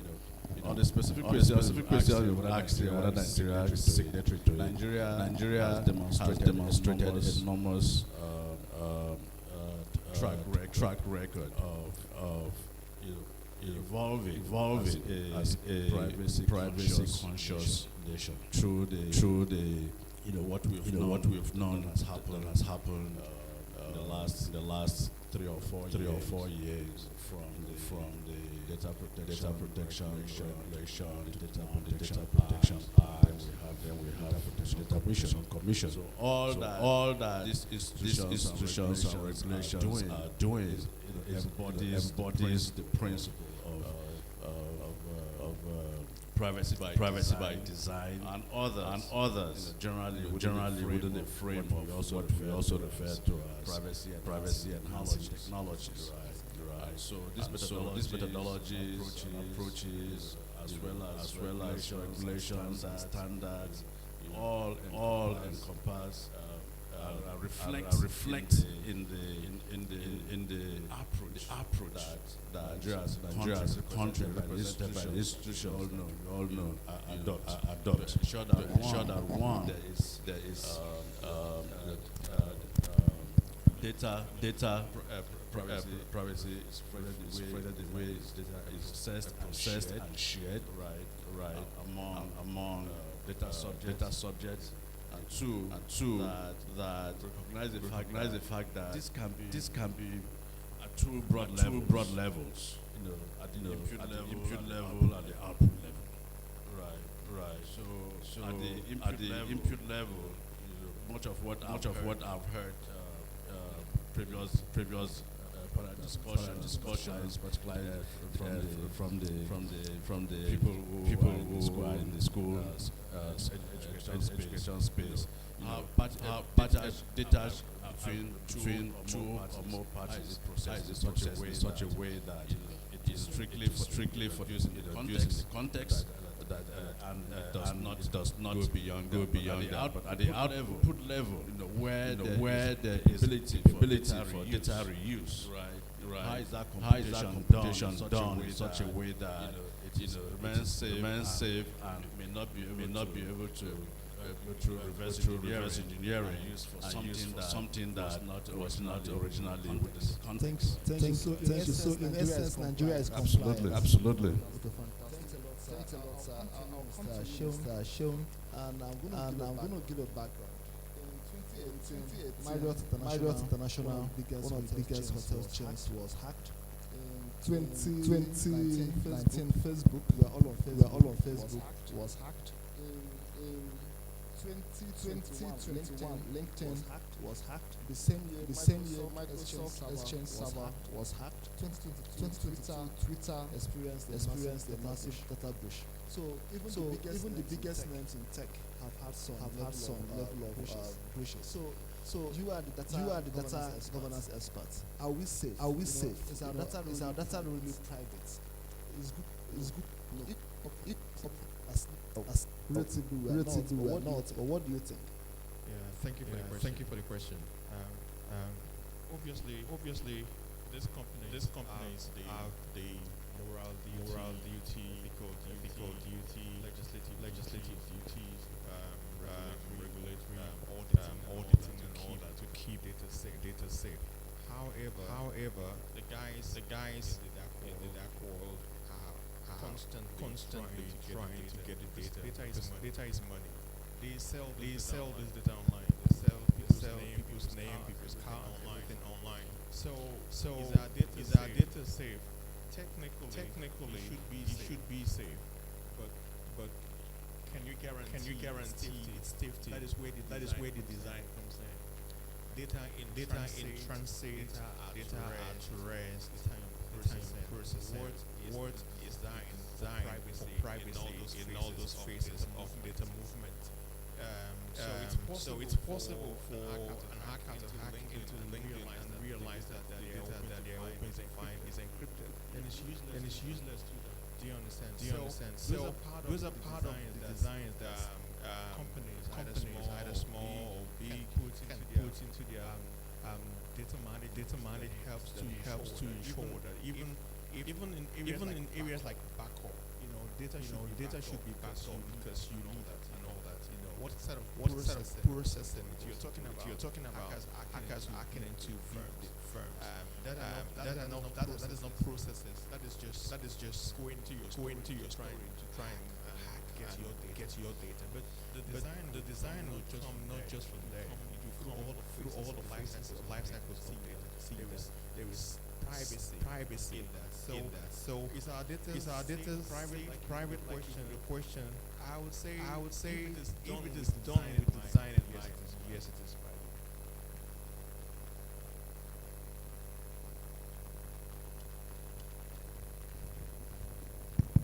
My second question follows up on the first. Still to you before I get to management edge. On a scale of 10, how well do you think we are doing in Nigeria in light of the fact that our ICT sector is going to the river, fintech, financial service sector is primarily tech-driven. We are doing really massive. How well do you think we are doing with respect to privacy by design? I think the director would be able to give us more because they are the one that is doing both policy around Nigeria as a context. So I won't be able to say how much. However, I think there is still a lot in the area of education for people to understand. Recently, I understand that there is the Privacy Act, the Data Protection Act, and all that Nigeria is putting out in the public space for people to understand. But GDPR has been around way before then. CPA, DPA, way before then. This act of data privacy and way before Nigeria is coming out to say we want our data as well. So how much on over time, I think the director will be able to give that information. But I think we are getting there. What is important is that there is a conscious knowledge. Data is an asset. You should not abuse. So that is why we are putting privacy into the design and into the implementation of data across different organizations. The paradox to it, or the irony to it, is like the world is also leaning on data sharing. However, how do you balance data sharing ethically? Data being stolen. But your question, is Nigeria good at privacy and data design by privacy? I would say at the moment we are on a journey. How far gone we are? We data subjects might not be able to tell, but they can tell. Thanks a lot. We'll soon get to you, Doctor, to answer that question. But let me get to Mr. Rex of Management Edge. In your normal course of business, you advise businesses, individuals as well to be the best at what they do. So how much an issue is this from your experience? And what do you just give us your experience in the space of what you see out there and what you recommend for businesses? Well, thank you very much. In terms of experience in terms of the awareness is still very okay. We've done the foundational thing. We must commend Nigeria Data Protection Commission, because the first thing is the law. All right. It is the law that will give birth to things like enforcement. But before then, there must be adequate awareness. Nigeria Data Protection Commission is doing a lot in terms of awareness. However, privacy by design is a primary thing. You understand? It must be embedded in the technology. Either we're bringing into the country, or we're developing income, right? So you can talk about smart cities. You can talk about your phone. And I'll give you a good example. I was somewhere over the weekend, and for me to assess that house, where the gate. We enter from the main gate, but to enter the main house, we're told that we cannot access it because our data is not captured on the access control system, right? And they ask, maybe they need to do that, and I declined because it took me a long time to secure that point, and I don't know if I'm going to come back. So the thing here is the mandate possibly don't even know what that system is meant to achieve. Tomorrow it may leave that house because today is the government house. That system can equally get damaged, and somebody harvest the data on that system. Put my life. So when we talk about privacy by design, we're saying that for IoT systems at the initial, you must be able to define what data should be collected, and what is the lifespan of this data. And in interacting with people on daily basis, this is far from one of the panelists among the last set of people was talking about. It's not even talking about ND. That's Nigeria Data Protection. So that tells you that the awareness is still far. We shouldn't be talking about GDPR. We should be talking about our own laws, because that's the law that governs. However, you need the global knowledge in terms of GDPR, Europe, UK, and countries like in California. So this is very important. We have the foundation in terms of laws. Awareness is going on now. Then we need to do more in terms of literacy. Then that creates more opportunity for those that want to have new products. It creates job opportunity for things like data protection. Impact analysis. So launching a new product, can I get an expert to do an impact analysis of that way, we know the level of compliance in terms of privacy by design. Privacy by design. Thank you very much, Rex. Thank you very much, Rex. That's fantastic. You just said something. Let's still on. You just told us that the awareness is low. Can do a lot better. And do a lot better. Even though leader and put in the right regulation, but we've not done our best. What's your advice, to a firm, a private firm in this space that is in this space? Just operators just took our data.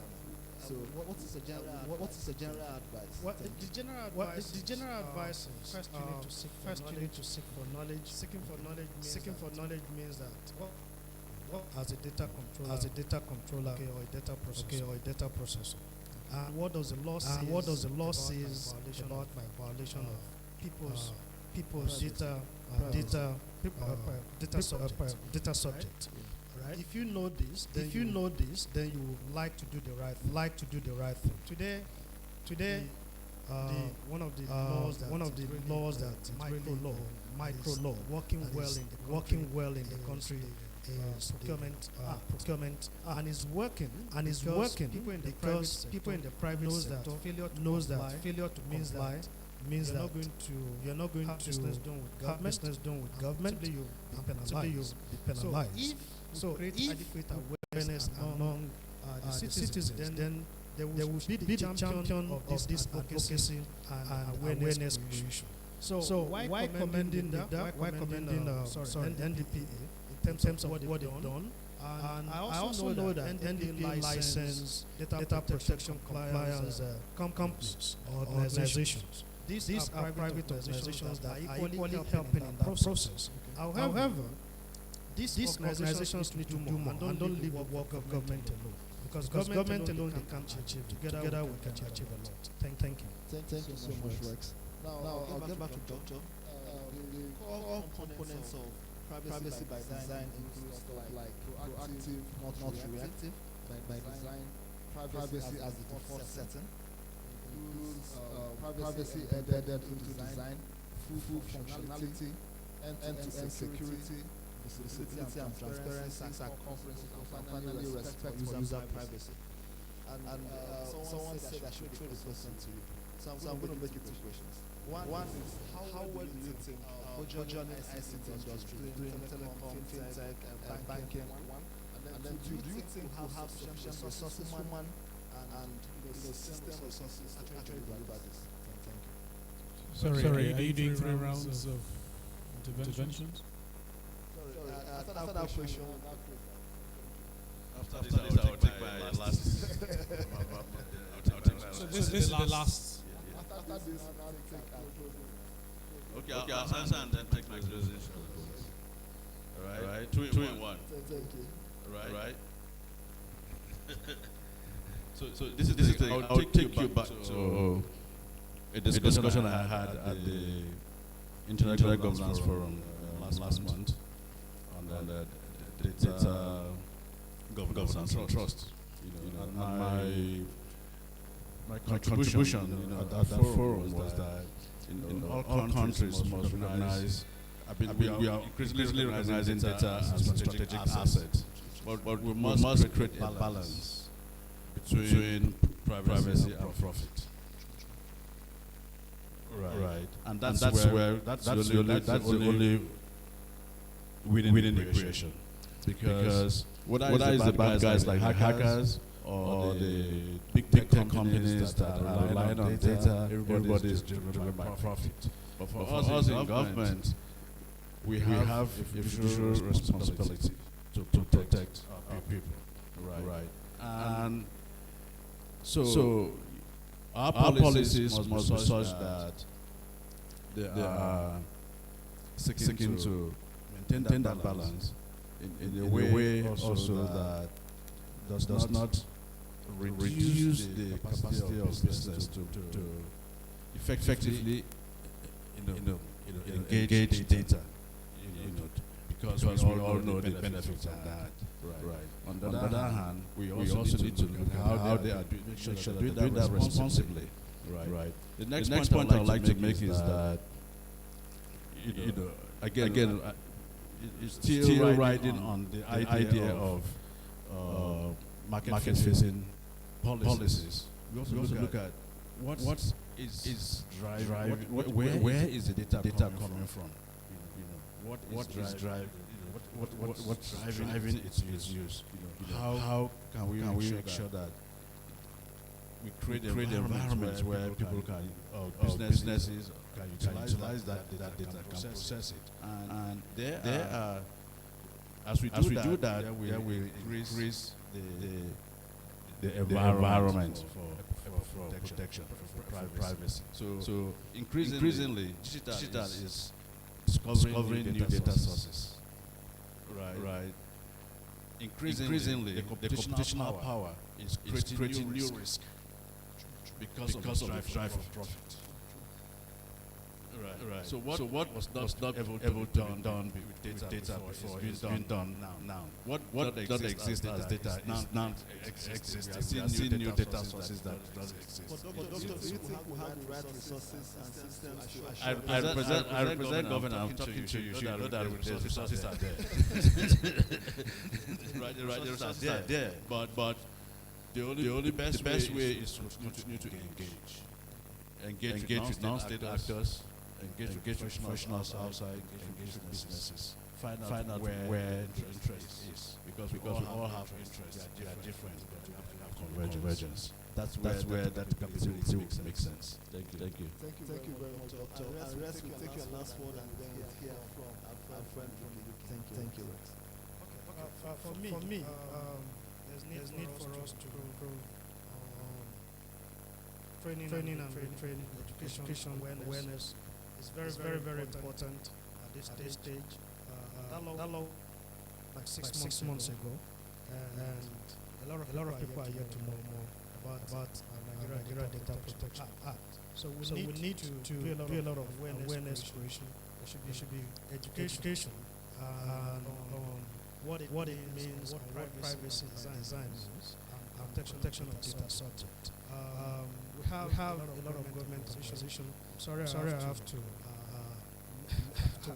let my friend know that today there are some organizations that are deploying access control.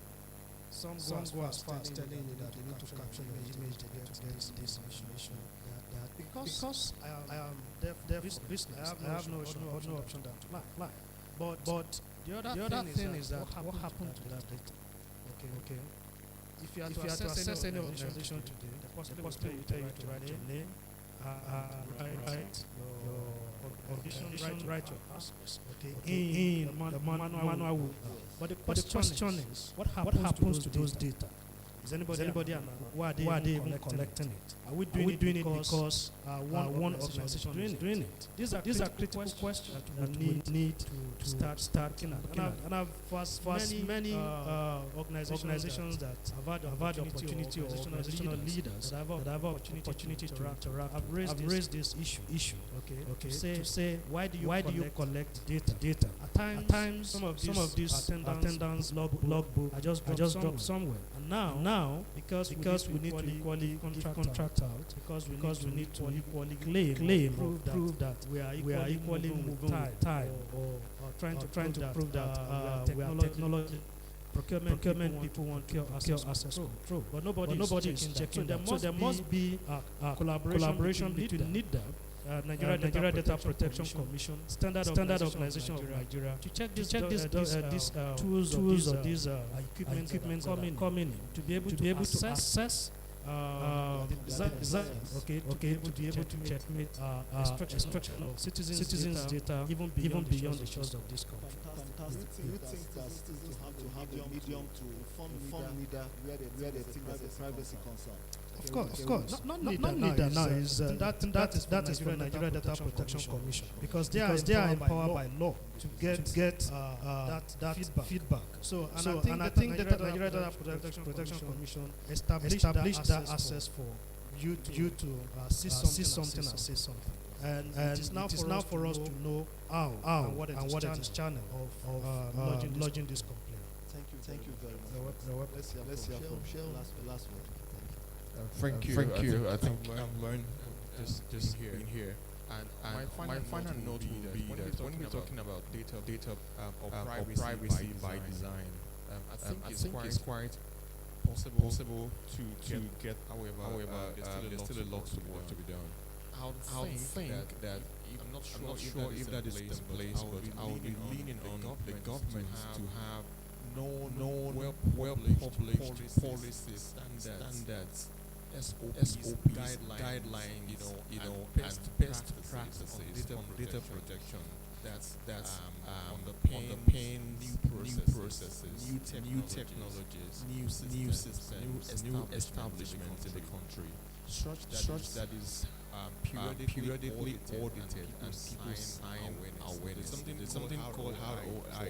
For most people, they see that return of investment. However, I've created an acronym of ROI, which is risk of ignorance. So that people know you can't claim ignorance that you don't know there's a penalty. For example, in GDPR that you reference, my dear friend here, in the UK, you pay 4% of your gross earnings for short on GDPR. Most people have not actually been aware that there is a policy in terms of data protection. How much more? It's 10 million naira here. Maybe people still don't know. So I would say those structure are there. It underpins the three arms of governance: people, the process, the technology, so that each of these different functions can understand what standards apply to them when they are creating new software, what standard they should uphold when they are creating processes and arranging data and all that, and what knowledge people should know how they go about interacting with data. So I believe that we still need to do more. There's still more that we can do. I'm glad that the director is there, and from what is resources available. We just need to channel those resources through collaboration, through partnership, through awareness by literacy. Thank you very much, gentlemen, for that contributions. We've had it. We still need to do more. Government, there's still a lot to be done. On the private sector side, we have to be much more aware. We see something. Say something. They say they have the resource, but I think private sector can also help to create the systems and the environment to make this happen. Thank you very much.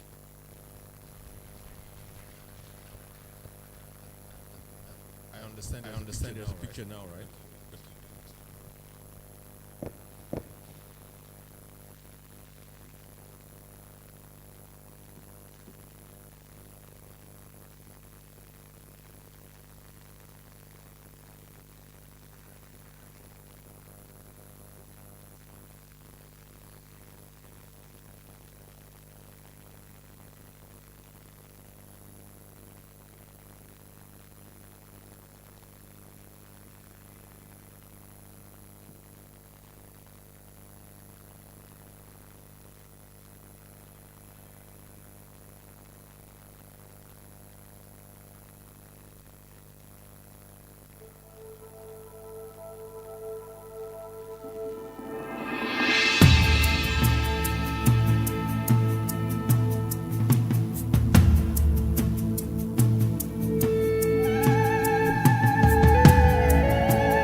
as a people with one song, with one voice. We're a nation undivided and void. We'll be speaking on skills for a digital future, intersection of tech use in education, society and in life beyond the classroom. That's what we'll be speaking about in this last panel. And we're going to make it as quick as possible, but as impactful as well. So our speakers, the first person is Dr. Larry Phillips. Please, as we call you, just come up here. Dr. Larry Phillips, Chief Executive Officer, LP Consult Limited.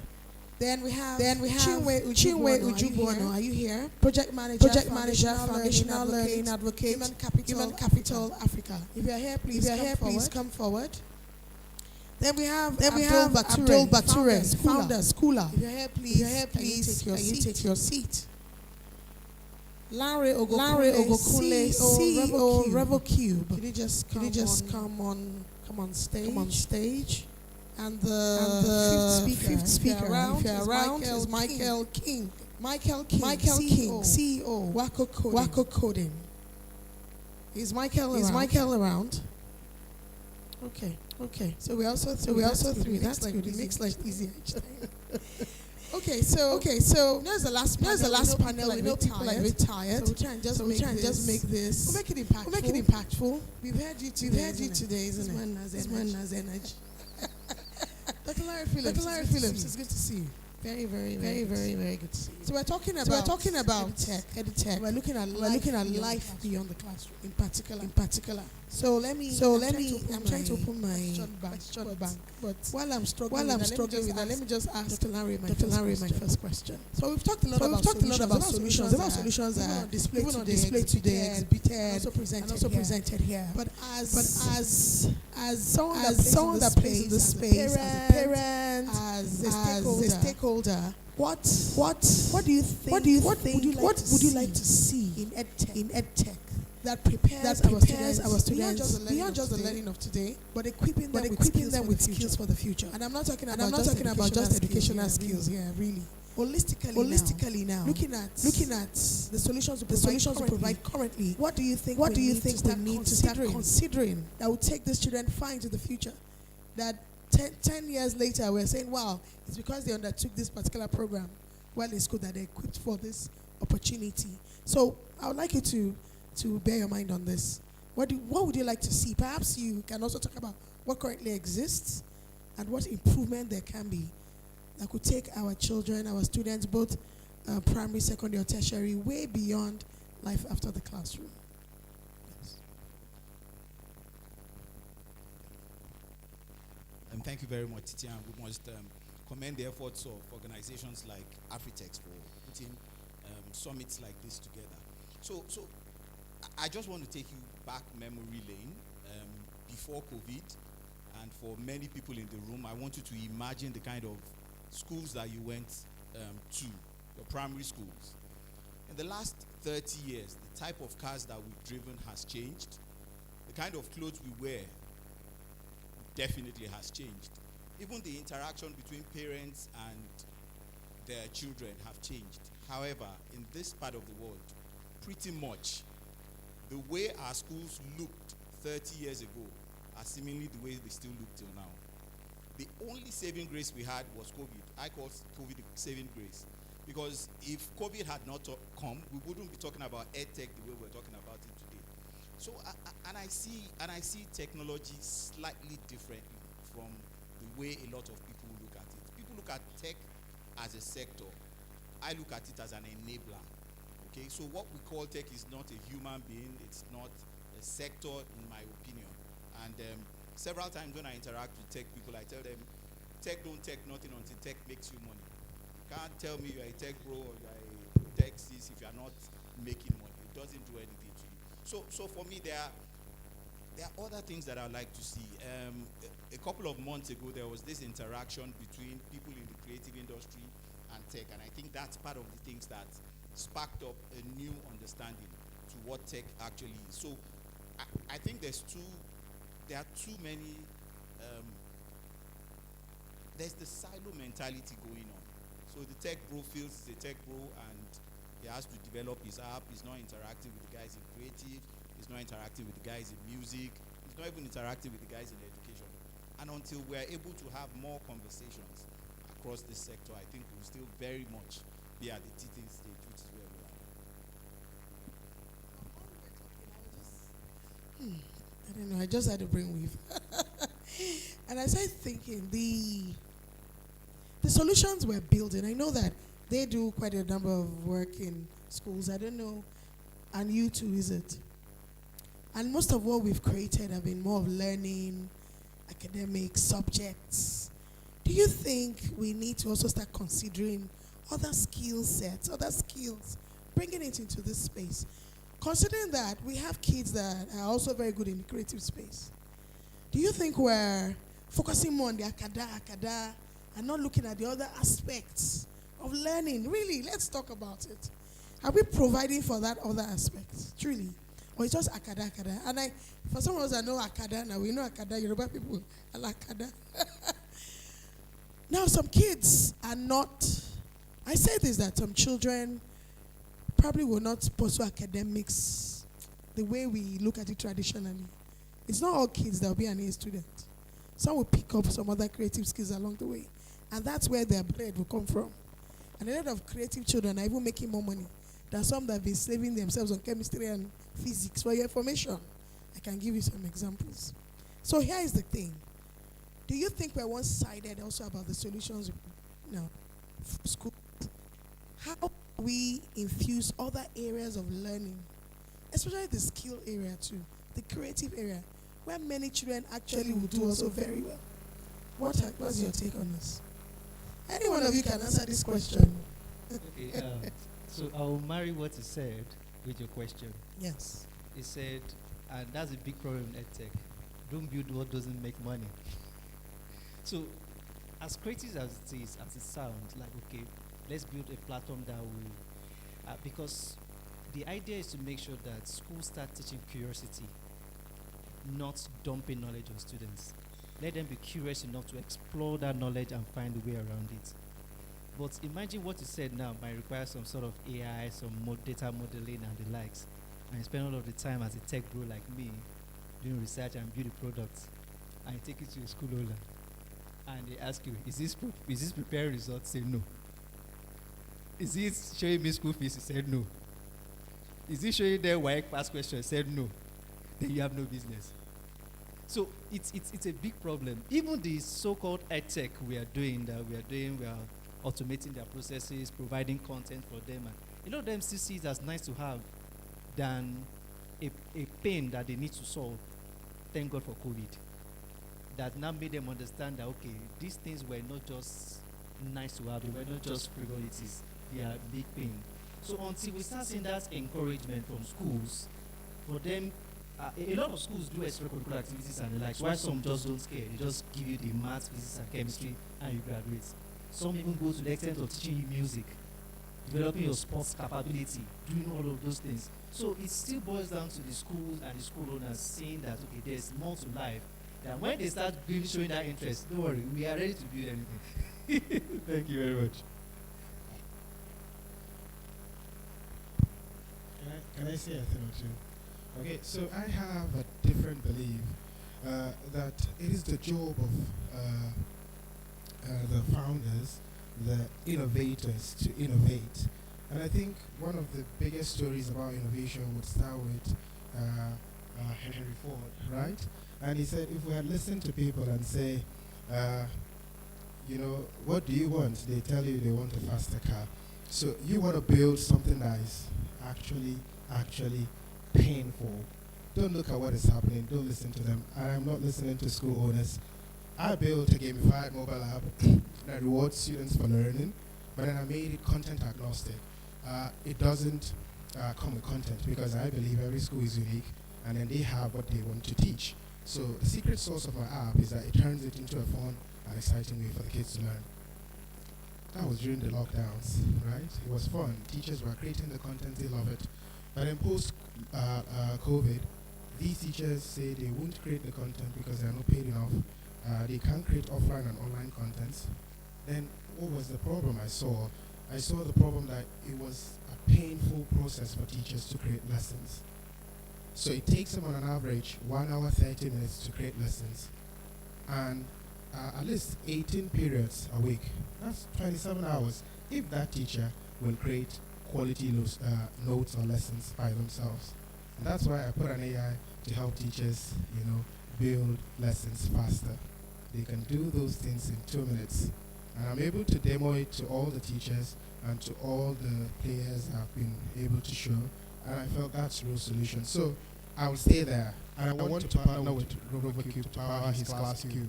And I want to partner with all the EdTech companies that are doing LMSs, right? So that you can create lessons for mine and then share it across multiple EdTech platforms. So we look at the problem and see how we can, I can plug into his, and then even the school are using his school results or compilation solution, there is something that can actually help them too.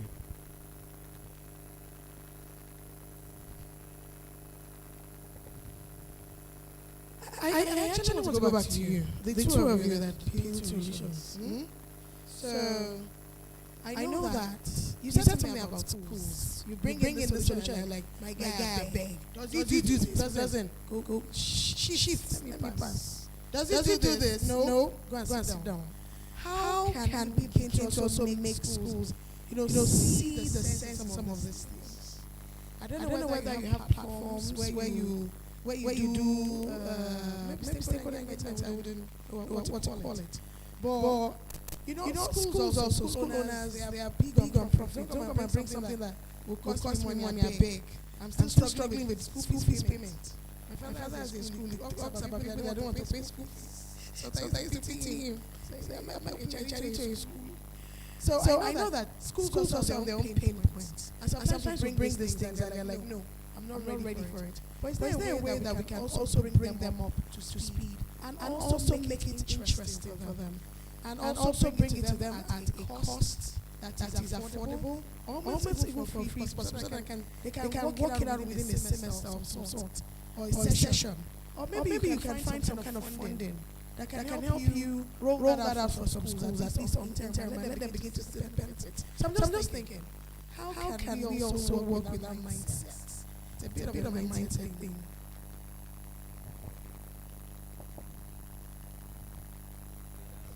Beautiful thing is that you answered a lot of questions. So the school owner too, sometimes present any technology, they listen after attention. They love it. They are seeing, demonstrating, they're seeing it works. Then you get to the commercials. I mentioned the cost. All of that beautiful euphoria just dies immediately. Like, no. Some will tell you just don't worry, we'll get back to you and that's gone. And if you ask question, how many EdTech companies have you seen raise funds like fintech in Nigeria? How many EdTech companies can you give a 5 BL, not even going too far, $500 million valuation in Nigeria? It's tough. And for remember that EdTech founder also has family to feed, also has salaries to pay. So someone somewhere, somebody has to fill that gap such a way that you can tell a group of EdTech collaborators build these solutions. We fund it for this period. By the time the schools use it, and any bit of technology, once they get used to it, even the parents that would say, if we don't mind you adding extra 1,000 to the schools, make sure that that's what they use. It helped my child move from A to B.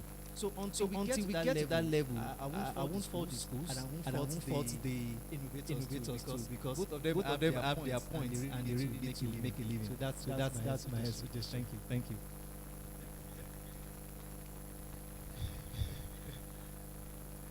Okay, so I have another focus. I know that the teachers, are the ones that felt his pain. As a company in Schooler, we know that brick-and-mortar schools are obsolete, and that technology is the only way to teach the 21st child. So if you are not even doing it with technology, we're telling the schools the alternative of not adopting technology. We're not telling them that this is it. But now our focus is on teachers. And I'll tell you what I tell teachers. Teachers are scared that technology will replace their jobs. And I tell the teachers that no, it is not technology. It is your inaction to use technology that is going to replace you, because the child will leave secondary school. And he's hungry. He needs to feed his family too. He will come for your job, create good lessons with AI, and replace you. So I'm telling the teachers, use this my tool to create your lessons faster. If you like, ignore it. But then again, we have another belief that teachers deserve to be paid as much as doctors or lawyers, because their contribution to society is priceless. Now we're trying to get a lot of them behind the movement that is Schooler. But then we're not just saying that. I know that Arab speaking countries, French speaking countries want to learn English, I want their children to learn English and as an instruction language, just like you want $1. But then I know that Nigerians are the best English teachers because we're looking for the money. So these teachers will end up creating content because what we've done is sort of democratize the whole content creation process, giving you a tool that helps you create it. Take advantage of technology today, and then you will be some of the highest paid people in the world. Because with generative AI today, creating almost everything, letters you see, I'm thrilled to AI generating content. Some of the most expensive things in the world is going to be human generated content in the near future. Dr. Larry Phillips. I know that you as a stakeholder in this space, just generally thinking now, you know, two brothers right there. When I talk about innovation that can be brought into schools, and I mentioned issue of funding. For a moment, even I asked myself, and he said something. There's so much money in fintech. You're seeing so much money. This one just got this amount of grant, $200,000. I barely actually hear it in their own cases. Truly, what do you think our brothers there should do differently to attract funding for what they do, so that we can also promote the kind of innovation we desire in this EdTech space. Thank you. Thank you once again. And I'm going to be harsh, guys. I'm going to speak the reality because I think the audience deserves it. So EdTech is one space that I have not seen people acting in that sector like it's a business. Okay. If in a business is not the innovator that is the most important. It's the customer. Until you are able to find out precisely what the customer wants and able to pass it on to the customer. It's not started business. It doesn't matter how long, how many nights. And that's why I said I was going to keep it harsh. It doesn't matter how many sleepless nights you use in developing the app. At the end of the day, the customer is the most important. And that takes me back memory lane once again. You see, there's too much talk going on in the ecosystem. If we're talking about the job of the future, started find out that the classroom of today cannot prepare people for the job of the future. So if we're talking about the kind of classroom that I went to primary school, where the teacher will be on one side and the student will be on the other side, you are dictating and people are writing books. And we're talking about the job of the future that doesn't have to do with your class of degree in school. That doesn't have to do with what discipline you study, but that has to do around networking, skills around interaction, skills around critical thinking, skills around communication. So what the kind of skills that were required for the job of today certainly not the kind of skills required for the job of the future. So until we start to look at who is preparing new classroom of the future, or the classroom of now, prepare people the school of the future. And I don't think the classroom of now would look like what our classes look like. I think the classroom of now would more like a lounge. So you'd have a space for networking. You'd have a space for critical thinking. And you'd have a space where people gather and they have fun and learn. So going back to your question, I think the guys at EdTech need to take this more as a business than as a passion. Need to take it more business and a passion. Now I look at the time. It's almost 6 p.m. Oh my God! I think we need to wrap this up. What will be your parting words? Really, we heard you speak. At where I get to present something. I told you I won't miss a session. But what's your parting words? Really, what I know you've put so much effort in this space. Truly, and you are doing well. Really, new innovations are coming in. But where do you think stakeholders can support your work? Truly, what areas? When I say stakeholders, government is one of them. Parents are stakeholders. The schools themselves are stakeholders. Even the students are teaching help. Also stakeholders in that environment. Financial institutions, those that can support. They're stakeholders. It's important to even look at your stakeholder and map them well. Because there's some stakeholders you might not even be looking at. That may be your plot to certain things that you're thinking about. But if there's one thing you desire to see about today, what we're doing today that takes care of that future that we all desire of, what kind of education that we'll be talking about, education that takes our children into the future. There's one thing you desire that will help you scale up to that point. What will it be? This parted word or sentence.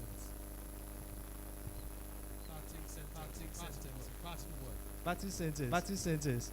Okay, so in a quick one, funny thing is that the I really hope to see in EdTech is amalgamation of data. Somebody mentioned it passively. Everybody's working hard in different directions. There's no central platform you can get all of this. Government is working, private is working, I am working. That's what I really want to see. That will help us at the next level. Thank you. Well, I would say collaboration, between all the players, government, more EdTech companies collaborating one another. You're going to still have that amalgamation.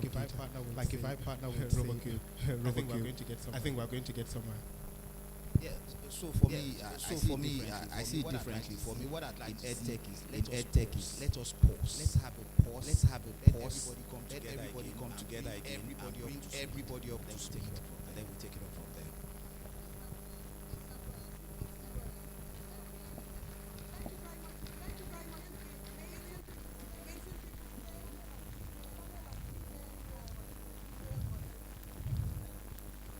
Yes, let's take a picture.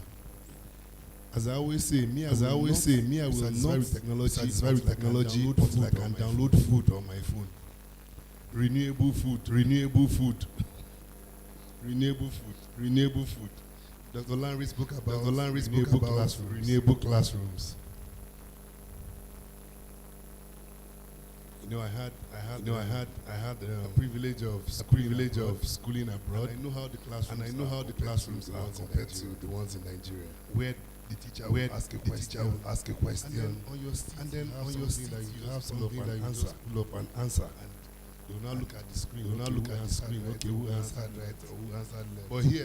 But here, Shagwekwe, are you okay? What kind of answer is that one?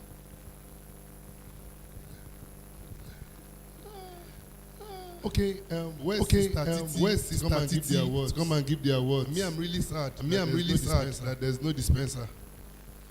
Renewable dispenser. She's coming. Me, I like this Yashokoto. Keep Abuja clean. LP.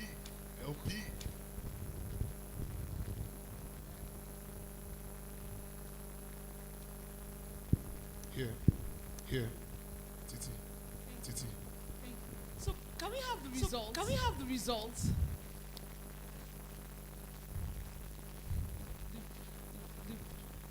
I was looking at someone on the list 29 played 29 times. Honestly, I was just like when he was knocked off to the second place. Okay, so starting from we have a microwave for the first person, and that girl Michael 116. How we confirm? Michael, how will we know it's you? Please can you give me a round of applause? So Michael is going home with a wonderful microwave, courtesy of EdTech. Shola. Okay. Yeah.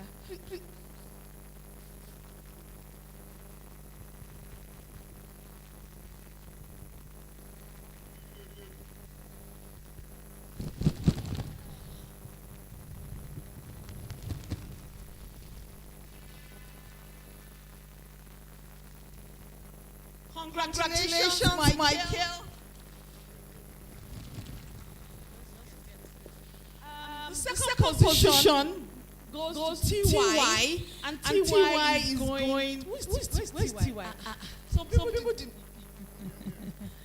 Some people want to take this thing. Please give me a round of applause.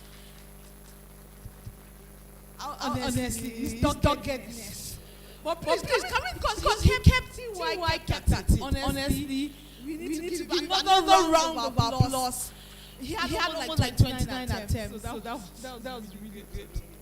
Well done. They will thank you when you get down. So third position. Please let's clap for Sheyi.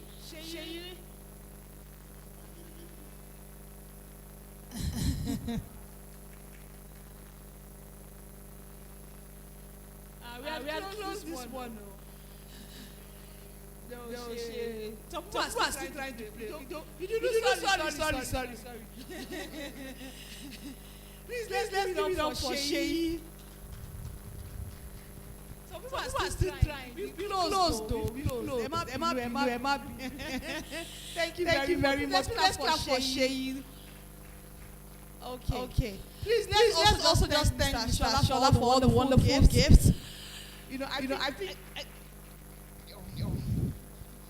Sheyi wants to take everything. He doesn't want to leave anything behind. So thank you very much. I think it was wonderful. So I will hand over to Shola for the closing remarks. Let's give a round of applause.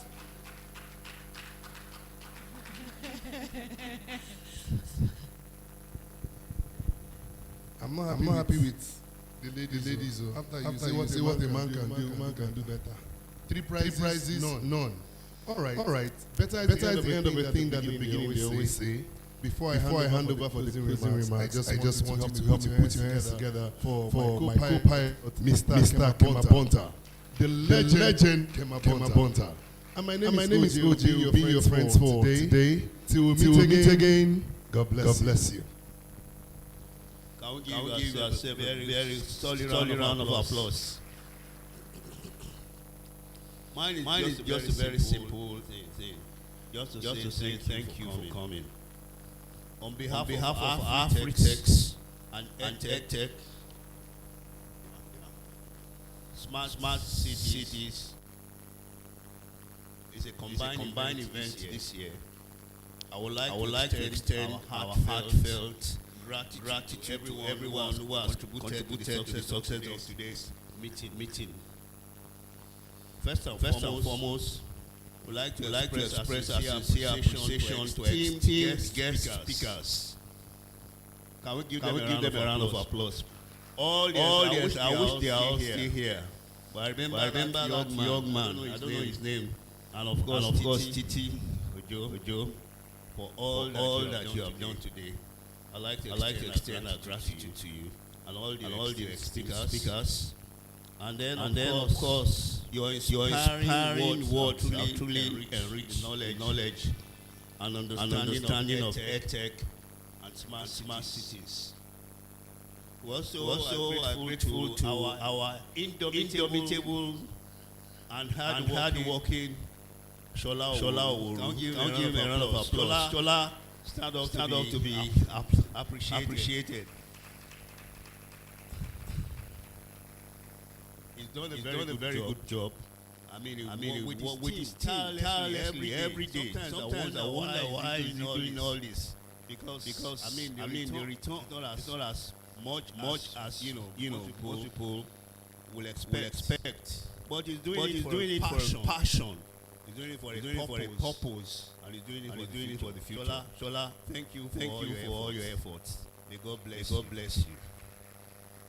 And also for our sponsors and all those who have contributed no small measure in making this a success. I say thank you.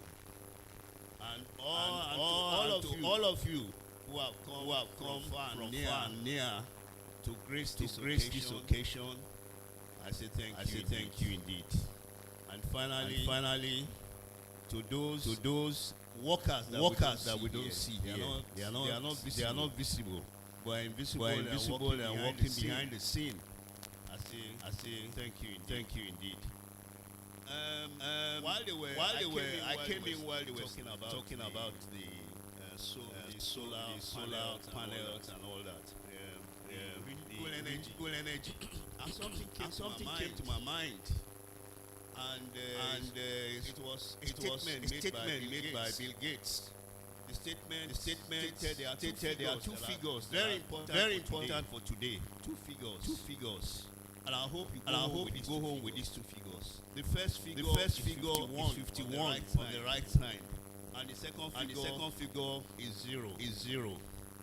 51 billion metric tons of greenhouse gases are being generated annually. 51 billion metric ton of greenhouse gases are generated every year.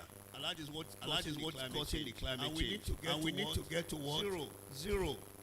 From 51 to zero. So it's a big issue.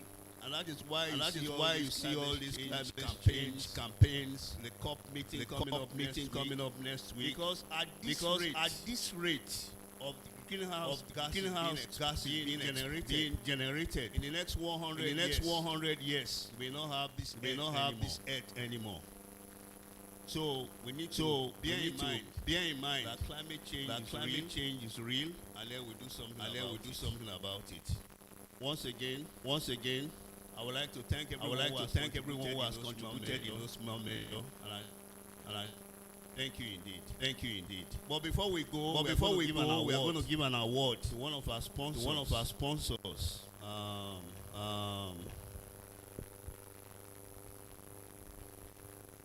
He's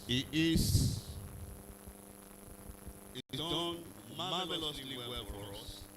His name is Benedict Oluwaseun Joseph. Benedict Oluwaseun Joseph. Can we give him a round of applause?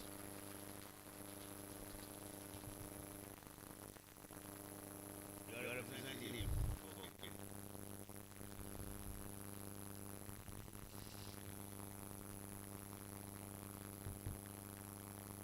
So on behalf of Smart Cities, on behalf of EdTech, on behalf of Afritex, I hereby award you this for all your relentless effort, making sure that this event is a success.